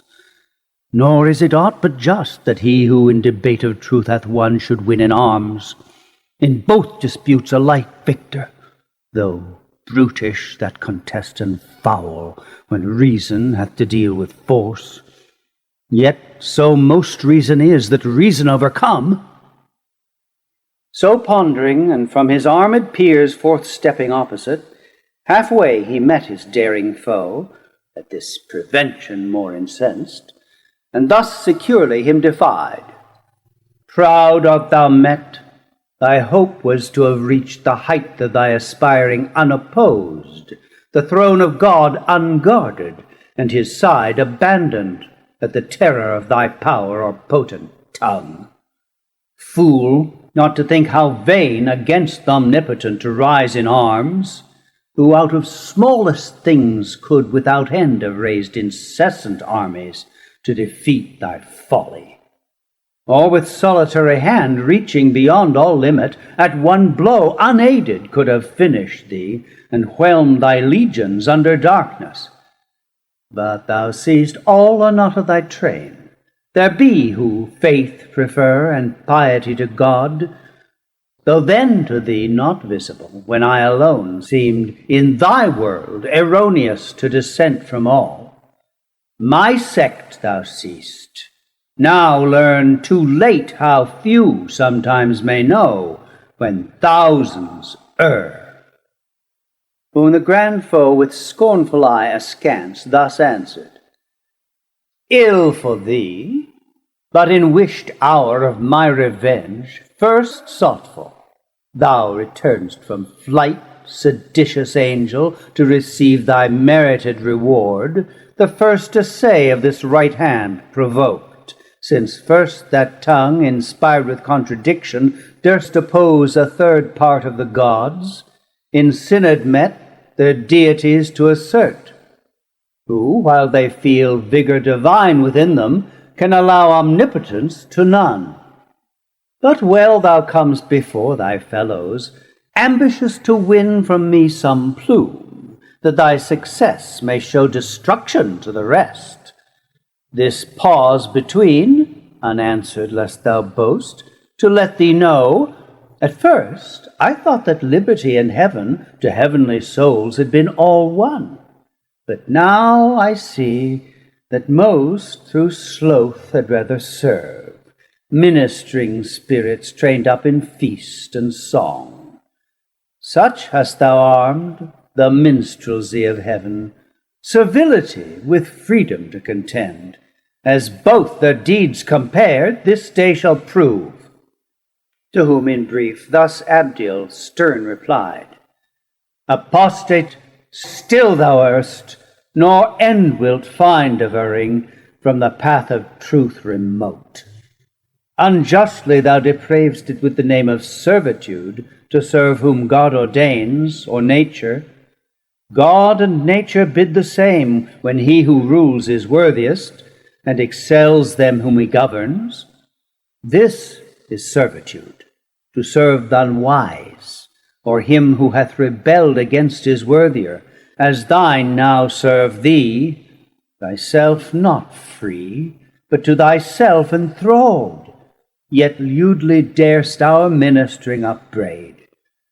Reign thou in hell thy kingdom, let me serve in heaven God ever blessed, and his divine behests obey, worthiest to be obeyed, yet chains in hell, not realms expect. Meanwhile, from me, returned as erst thou saidst from flight, this greeting on thy impious crest receive. So saying, a noble stroke he lifted high, which hung not, but so swift with tempest fell on the proud crest of Satan, that no sight nor motion of swift thought less could his shield such ruin intercept. 10 paces huge he back recoiled, the 10th on bended knee his massy spear upstayed, as if on earth winds underground, or waters forcing way sidelong, had pushed a mountain from his seat, half sunk with all his pines. Amazement seized the rebel thrones, but greater rage to see thus foiled their mightiest. Hours joy-filled and shout, presage of victory and fierce desire of battle, whereat Michael bid sound the archangel trumpet. Through the vast of heaven it sounded, and the faithful armies rung Hosanna to the highest. Nor stood at gaze the adverse legions, nor less hideous joined the horrid shock. Now storming fury rose, and clamor such as heard in heaven till now was never. Arms on armor clashing brayed horrible discord, and the madding wheels of brazen chariots raged. Dire was the noise of conflict. Overhead the dismal hiss of fiery darts in flaming volleys flew, and flying vaulted either host with fire.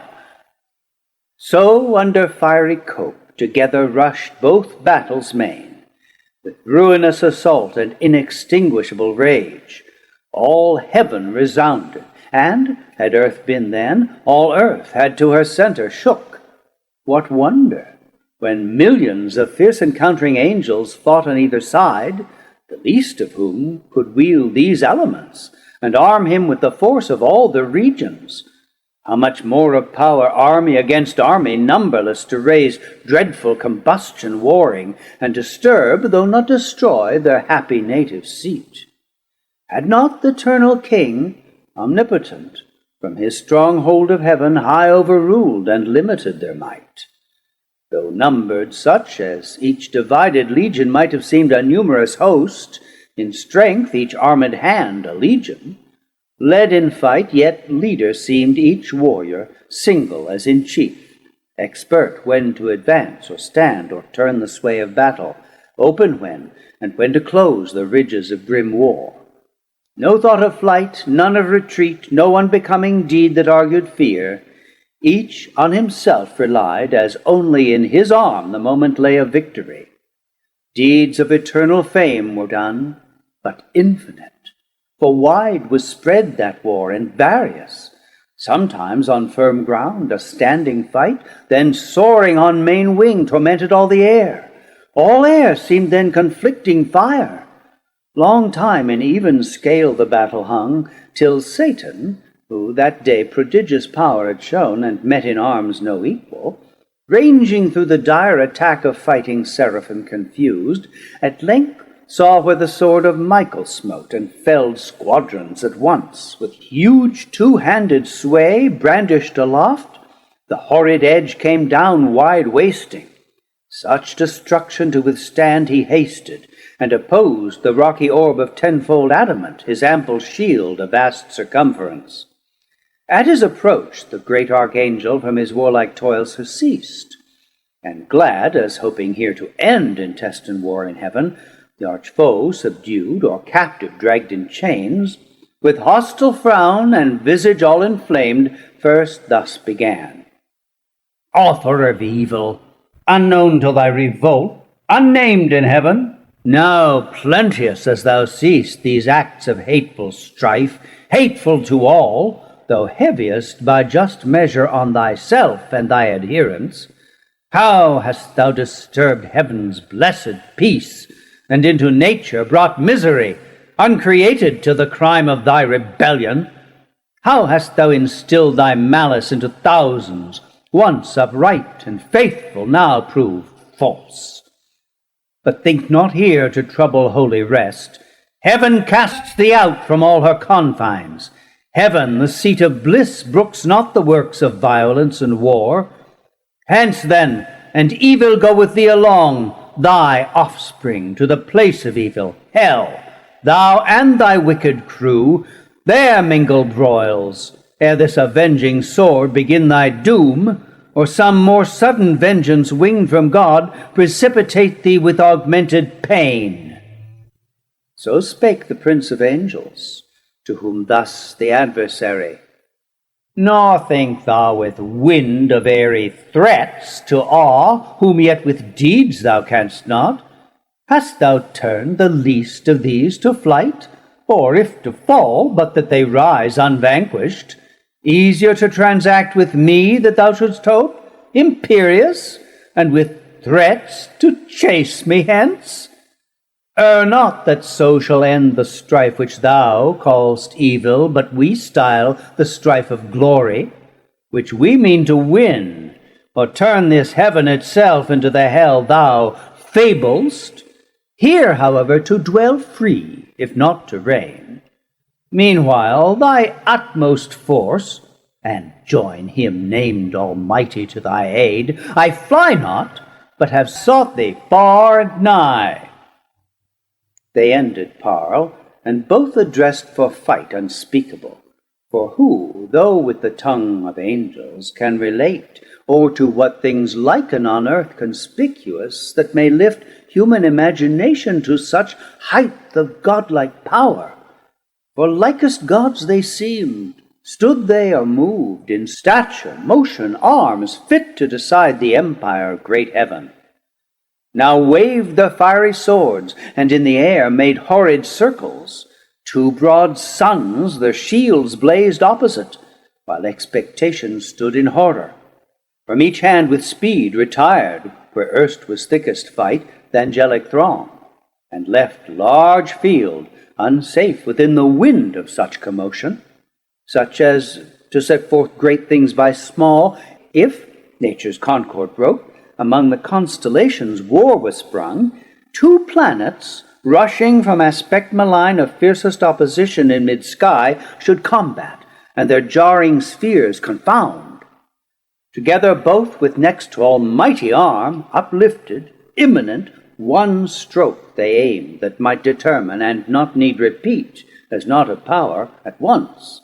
Nor odds appeared in might or swift prevention, but the sword of Michael from the armory of God was given him, tempered so that neither keen nor solid might resist that edge. It met the sword of Satan with steep force to smite descending, and in half cut sheer, nor stayed, but with swift wheel reverse, deep entering, shared all his right side. Then Satan first knew pain, and writhed him to and fro convolved, so sore the griding sword with discontinuous wound passed through him. But the ethereal substance closed, not long divisible, and from the gash a stream of nectarous humour issuing flowed sanguine, such as celestial spirits may bleed, and all his armour stained, erewhile so bright. Forthwith on all side to his aid was run by angels many and strong, who interposed defence, while others bore him on their shields back to his chariot, where he stood retired from off the files of war. There they him laid, gnashing for anguish and despite and shame, to find himself not matchless, and his pride humbled by such rebuke, so far beneath his confidence to equal God in power. Yet soon he healed, for spirits that live throughout, vital in every part, not as frail man in entrails, heart or head, liver or reins, cannot but by annihilating die, nor in their liquid texture mortal wound receive, no more than can the fluid air. All heart they live, all head, all eye, all ear, all intellect, all sense, and as they please they limn themselves, and colour, shape, or size assume as likes them best, condense or rare. Meanwhile in other parts like deeds deserved memorial, where the might of Gabriel fought, and with fierce ensigns pierced the deep array of Moloch, furious king, who him defied, and at his chariot wheels to drag him bound threatened, nor from the Holy One of heaven refrained his tongue blasphemous, but anon, down cloven to the waist, with shattered arms and uncouth pain, fled, bellowing. On each wing Uriel and Raphael, his vaunting foe though huge, and in a rock of diamond armed, vanquished Adramelech and Asmodai, two potent thrones, that to be less than gods disdained, but meaner thoughts learned in their flight, mangled with ghastly wounds through plate and mail. Nor stood unmindful Abdiel to annoy the atheist crew, but with redoubled blow Ariel and Arioch, and the violence of Ramiel, scorched and blasted, overthrew. I might relate of thousands, and their names eternize here on earth, but those elect angels, contented with their fame in heaven, seek not the praise of men. The other sort, in might though wondrous, and in acts of war, nor of renown less eager, yet by doom cancelled from heaven and sacred memory, nameless in dark oblivion let them dwell. For strength from truth divided, and from just, illaudible, not merits but dispraise and ignominy, yet to glory aspires vainglorious, and through infamy seeks fame. Therefore eternal silence be their doom. And now, their mightiest quelled, the battle swerved, with many an inroad gored, deformed rout entered, and foul disorder, all the ground with shivered armor strown, and on a heap chariot and charioteer lay overturned, and fiery foaming steeds. What stood, recoiled or wearied, through the faint satanic host, defensive scarce, or with pale fear surprised, then first with fear surprised and sense of pain, fled ignominious to such evil brought by sin of disobedience, till that hour not liable to fear or flight or pain. Far otherwise th' inviolable saints, in cubic phalanx firm, advanced entire, invulnerable, impenetrably armed. Such high advantages their innocence gave them above their foes, not to have sinned, not to have disobeyed. In fight they stood unwearied, unobnoxious to be pained by wound, though from their place by violence moved. Now night her course began, and over heaven, inducing darkness, grateful truce imposed, and silence on the odious din of war. Under her cloudy covert both retired, victor and vanquished. On the foughten field, Michael and his angels prevalent encamping, placed in guard their watches round, cherubic waving fires. On th' other part Satan, with his rebellious disappeared, far in the dark dislodged, and void of rest, his potentates to council called by night, and in the midst thus undismayed began. O now in danger tried, now known in arms not to be overpowered, companions dear, found worthy not of liberty alone, to mean pretense, but what we more affect, honor, dominion, glory, and renown, who have sustained one day in doubtful fight, and if one day, why not eternal days, what heaven's Lord had powerfuls to send against us from about his throne, and judged sufficient to subdue us to his will, but proves not so, then fallible it seems of future we may deem him, though till now omniscient thought. True is, less firmly armed, some disadvantage we endured, and pain, till now not known, but known as soon contemned, since now we find this our imperial form incapable of mortal injury, imperishable, and, though pierced with wound, soon closing, and by native vigor healed. Of evil then so small, as easy think the remedy. Perhaps more valid arms, weapons more violent, when next we meet, may serve to better us and worse our foes, or equal what between us made the odds, in nature none, if other hidden cause left them superior, while we can preserve unhurt our minds, and understanding sound, due search and consultation will disclose. He sat, and in the assembly next up stood Nisroch, of principalities the prime. As one he stood escaped from cruel fight, sore toiled, his riven arms to havoc hewn, and, cloudy in aspect, thus answering spake. deliverer from new lords, leader to free enjoyment of our right as gods. Yet hard for gods and too unequal work we find against unequal arms to fight in pain, against unpained, impassive, from which evil ruin must needs ensue. For what avails valor or strength, though matchless, quelled with pain, which all subdues, and makes remiss the hands of mightiest? Sense of pleasure we may well spare out of life, perhaps, and not repine, but live content, which is the calmest life. But pain is perfect misery, the worst of evils, and excessive overturns all patience. He who therefore can invent with what more forcible we may offend our yet unwounded enemies, or arm ourselves with like defense, to me deserves no less than for deliverance what we owe. Whereto, with look composed, Satan replied, Not uninvented that which thou aright believ'st so main to our success, I bring.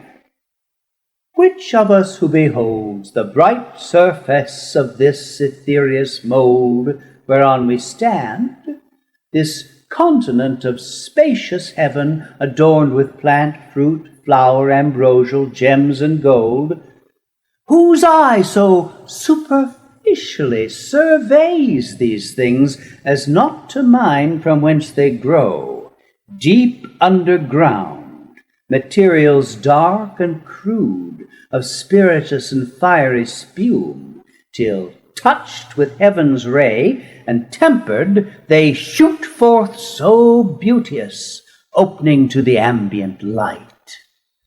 These and their dark nativity the deep shall yield us, pregnant with infernal flame, which into hollow engines long and round, thick rammed, and th'other bore with touch of fire dilated and infuriate, shall send forth from far, with thundering noise, among our foes such implements of mischief as shall dash to pieces and o'erwhelm whatever stands adverse, that they shall fear we have disarmed the thunderer of his only dreaded bolt.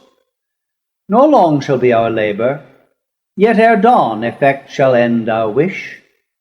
Meanwhile revive, abandon fear, to strength and counsel join, think nothing hard, much less to be despaired. He ended, and his words their drooping cheer enlightened, and their languished hope revived. The invention all admired, and each how he to be the inventor missed, so easy it seemed once found, which yet unfound most would have thought impossible. Yet haply of thy race, in future days, if malice should abound, someone intent on mischief, or inspired with devilish machination, might devise like instrument to plague the sons of men for sin, on war and mutual slaughter bent. Forthwith from council to the work they flew, none arguing stood, innumerable hands were ready. In a moment up they turned wide the celestial soil, and saw beneath the originals of nature in their crude conception. Sulphurous and nitrous foam they found, they mingled, and with subtle art concocted and adjusted, they reduced to blackest grain, and into store conveyed. Part hidden veins digged up, nor hath this earth entrails unlike, of mineral and stone, whereof to found their engines and their balls of missive ruin. Part incentive reed provide, pernicious with one touch to fire. So all ere day spring, under conscious night, secret they finished, and in order set, with silent circumspection unespied. Now when fair morn orient in heaven appeared, uprose the victor angels, and to arms the matin trumpet sung. In arms they stood of golden panoply, refulgent host, soon banded.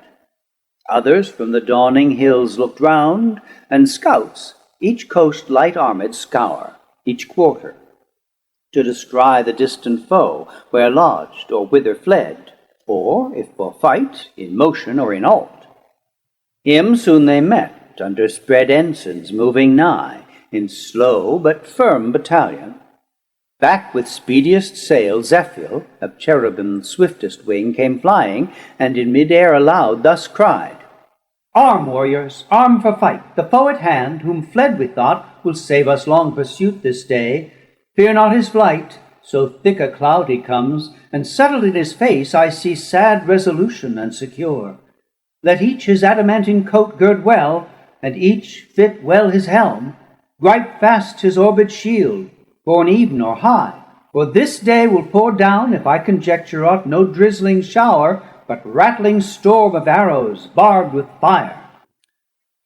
So warned he them, aware themselves, and soon in order quit of all impediment. Instant, without disturb, they took alarm, and onward move embattled, when, behold, not distant far, with heavy pace, the foe approaching gross and huge, in hollow cube training his devilish enginery, impaled on every side with shadowing squadrons deep, to hide the fraud. At interview both stood a while, but suddenly at head appeared Satan, and thus was heard commanding loud, "Vanguard, to right and left the front unfold, that all may see, who hate us, how we seek peace and composure, and with open breast stand ready to receive them if they like our overture, and turn not back perverse. But that I doubt. However, witness heaven, heaven witness thou anon, while we discharge freely our part. Ye who appointed stand, do as you have in charge, and briefly touch what we propound, and loud, that all may hear." So scoffing in ambiguous words, he scarce had ended, when to right and left the front divided, and to either flank retired, which to our eyes discovered, new and strange, a triple-mounted row of pillars laid on wheels, for like to pillars most they seemed, or hollowed bodies made of oak or fir, with branches lopped, in wood or mountain felled. Brass, iron, stony mold, had not their mouths with hideous orifice gaped on us wide, portending hollow truce.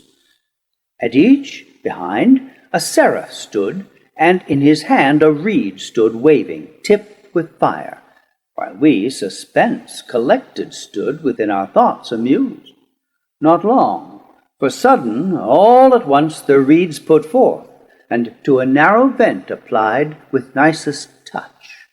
Immediate, in a flame, but soon obscured with smoke, all heaven appeared, from those deep-throated engines belched, whose roar emboweled with outrageous noise the air, and all her entrails tore, disgorging foul their devilish glut, chained thunderbolts and hail of iron globes, which on the victor host levelled, with such impetuous fury smote, that whom they hit, none on their feet might stand, though standing else as rocks, but down they fell by thousands.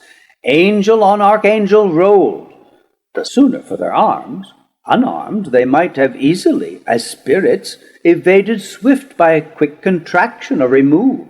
But now foul dissipation followed, and forced rout, nor served it to relax their serried files.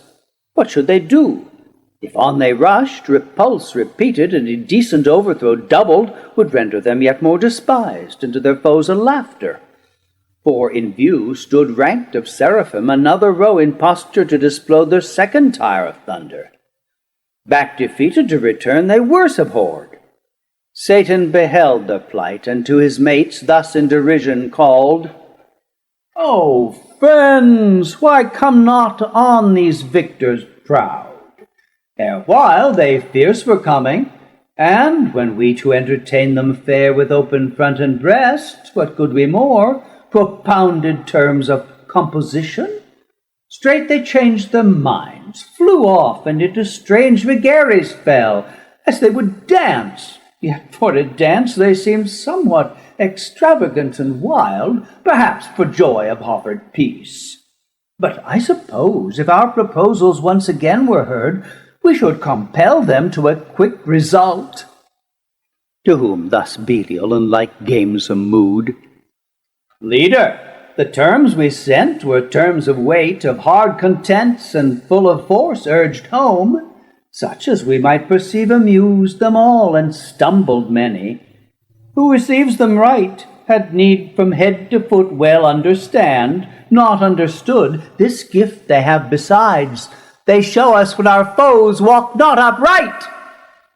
So they among themselves in pleasant vein stood scoffing, heightened in their thoughts beyond all doubt of victory, eternal might to match with their inventions they presumed so easy, and of his thunder made a scorn, and all his host derided, while they stood a while in trouble. But they stood not long.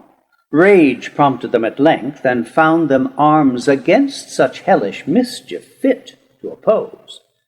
Forthwith, behold the excellence, the power which God hath in his mighty angels placed.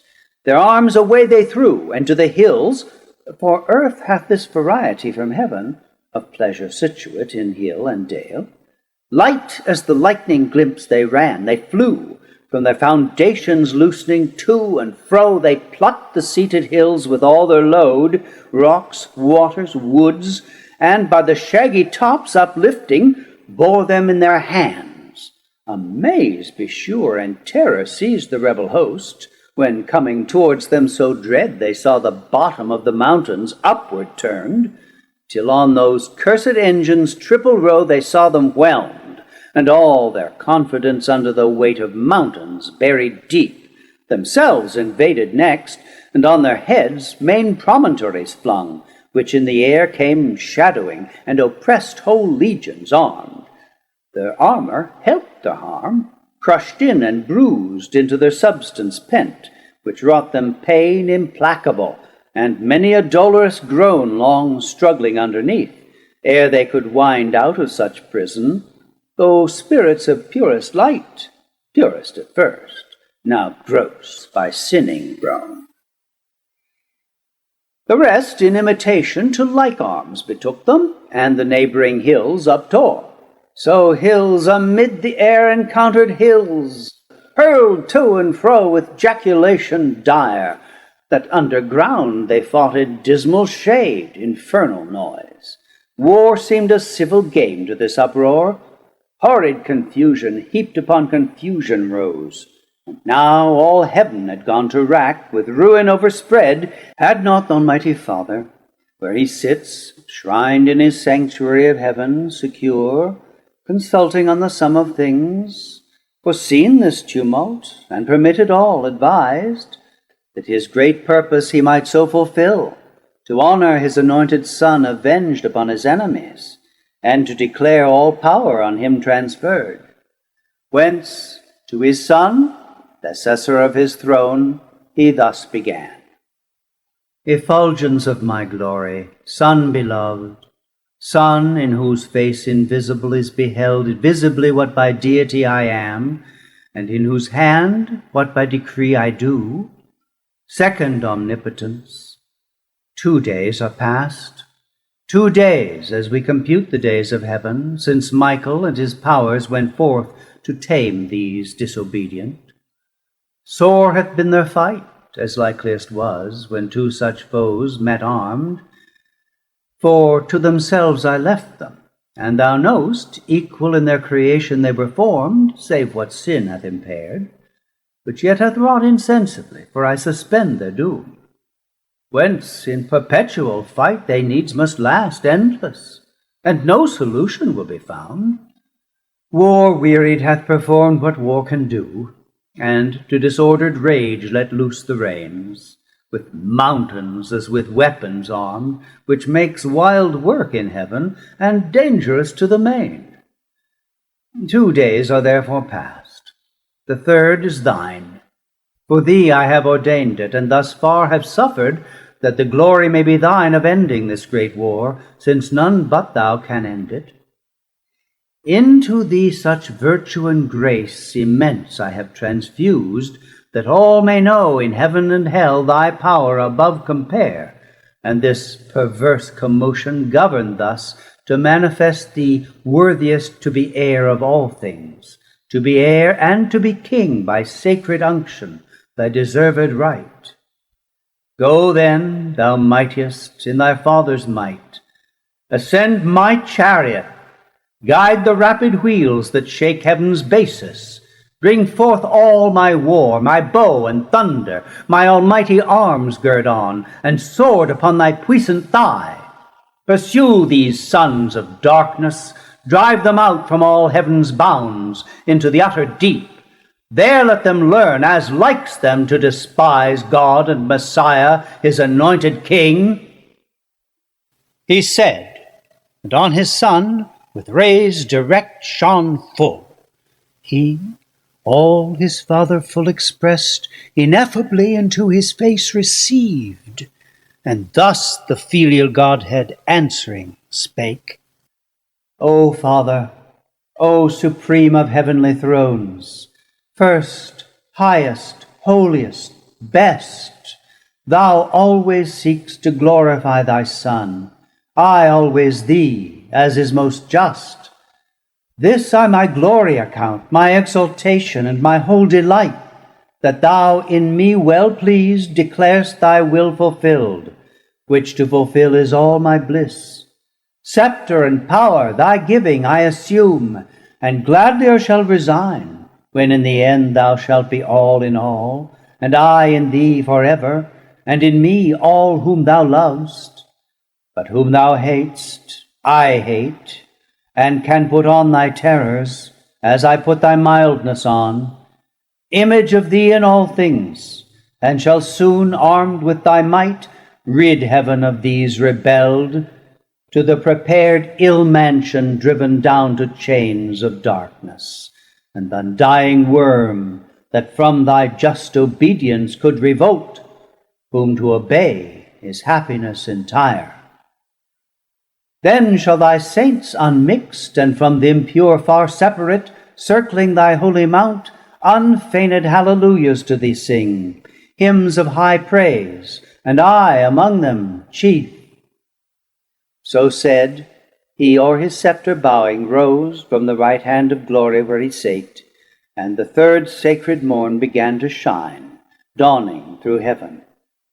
Forth rushed with whirlwind sound the chariot of paternal deity, flashing thick flames, wheel within wheel, undrawn, itself instinct with spirit, but convoyed by 4 cherubic shapes.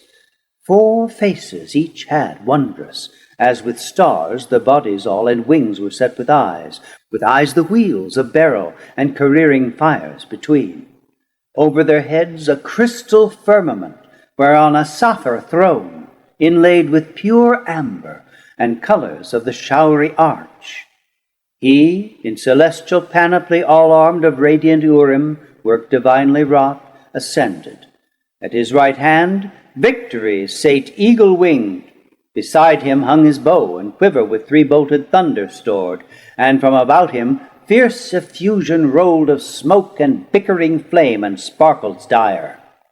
Attended with 10,000 saints he onward came. Far off his coming shone, and 20,000, I the number heard, chariots of God, half on each hand were seen. He on the wings of cherub rode sublime on the crystalline sky, in sapphire throned, illustrious far and wide, but by his own first seen, them unexpected joy surprised, when the great ensign of Messiah blazed aloft, by angels borne, his sign in heaven, under whose conduct Michael soon reduced his army, circumfused on either wing, under their head embodied all in one. Before him our divine his way prepared. At his command the uprooted hills retired, each to his place. They heard his voice and went obsequious. Heaven his wonted face renewed, and with fresh flowerets hill and valley smiled. This saw his hapless foes, but stood obdured, and to rebellious fight rallied their powers insensate, hope conceiving from despair. In heavenly spirits could such perverseness dwell? But to convince the proud, what signs avail, or wonders move the obdurate to relent? They, hardened more by what might most reclaim, grieving to see his glory, at the sight took envy, and aspiring to his height, stood re-embattled fierce, by force or fraud weening to prosper, and at length prevail against God and Messiah, or to fall in universal ruin last. And now to final battle drew, disdaining flight or faint retreat, when the great Son of God to all his host on either hand thus spake: Stand still in bright array, ye saints. Here stand ye angels armed, this day from battle rest. Faithful hath been your warfare, and of God accepted, fearless in his righteous cause. And as ye have received, so have ye done invincibly. But of this cursed crew the punishment to other hand belongs. Vengeance is his, or whose he sole appoints. Number to this day's work is not ordained, nor multitude. Stand only and behold God's indignation on these godless poured by me. Not you, but me they have despised, yet envied. Against me is all their rage, because the Father, to whom in heaven supreme kingdom and power and glory appertains, hath honored me according to his will. Therefore to me their doom he hath assigned, that they may have their wish to try with me in battle, which the stronger proves, they all, or I alone against them. Since by strength they measure all, of other excellence not emulous, nor care who them excels, nor other strife with them do I vouchsafe. So spake the Son, and into terror changed his countenance, too severe to be beheld, and full of wrath bent on his enemies. At once the four spread out their starry wings, with dreadful shade contiguous, and the orbs of his fierce chariot rolled, as with the sound of torrent floods, or of a numerous host. He on his impious foes right onward drove, gloomy as night. Under his burning wheels the steadfast Empyrean shook throughout, all but the throne itself of God. Full soon among them he arrived, in his right hand grasping 10,000 thunders, which he sent before him, such as in their souls infixed plagues. They, astonished, all resistance lost, all courage, down their idle weapons dropped, o'er shields and helms and helmet heads he rode, of thrones and mighty seraphim prostrate, that wished the mountains now might be again thrown on them as a shelter from his ire. Nor less on either side tempestuous fell his arrows, from the fourfold visaged four distinct with eyes, and from the living wheels distinct alike with multitude of eyes. One spirit in them ruled, and every eye glared lightning, and shot forth pernicious fire among the cursed, that withered all their strength, and of their wonted vigor left them drained, exhausted, spiritless, afflicted, fallen. Yet half his strength he put not forth, but checked his thunder in mid-volley, for he meant not to destroy, but root them out of heaven. The overthrown he raised, and as a herd of goats or timorous flock together thronged, drove them before him thunderstruck, pursued with terrors and with furies to the bounds and crystal wall of heaven, which opening wide rolled inward, and a spacious gap disclosed into the wasteful deep. The monstrous sight strook them with horror backward, but far worse urged them behind. Headlong themselves they threw down from the verge of heaven. Eternal wrath burnt after them to the bottomless pit. Hell heard the unsufferable noise. Hell saw heaven ruining from heaven, and would have fled affrighted. But strict fate had cast too deep her dark foundations, and too fast had bound. 9 days they fell. Confounded chaos roared, and felt tenfold confusion in their fall through his wild anarchy. So huge a rout encumbered him with ruin. Hell at last yawning received them whole, and on them closed. Hell, their fit habitation, fraught with fire unquenchable, the house of woe and pain. Disburdened heaven rejoiced, and soon repaired her mural breach, returning whence it rolled. Sole victor, from the expulsion of his foes, Messiah his triumphal chariot turned. To meet him all his saints, who silent stood, eye-witnesses of his almighty acts, with jubilee advanced, and as they went, shaded with branching palm, each order bright sung triumph, and him sung victorious King, Son, Heir, and Lord, to him dominion given, worthiest to reign. He, celebrated, rode triumphant through mid-heaven, into the courts and temple of his mighty Father throned on high, who into glory him received, where now he sits at the right hand of bliss. Thus, measuring things in heaven by things on earth at thy request, and that thou mayst beware by what is past, to thee I have revealed what might have else to human race been hid, the discord which befell and war in heaven among the angelic powers, and the deep fall of those too high aspiring, who rebelled with Satan, he who envies now thy state, who now is plotting how he may seduce thee also from obedience, that with him, bereaved of happiness, thou mayst partake his punishment, eternal misery, which would be all his solace and revenge, as a despite done against the Most High, thee once to gain, companion of his woe. But listen not to his temptations, warn thy weaker, let it profit thee to have heard by terrible example the reward of disobedience. Firm thy might have stood, yet fell. Remember, and fear to transgress. The end of the 6th book. Recording by Thomas Copeland.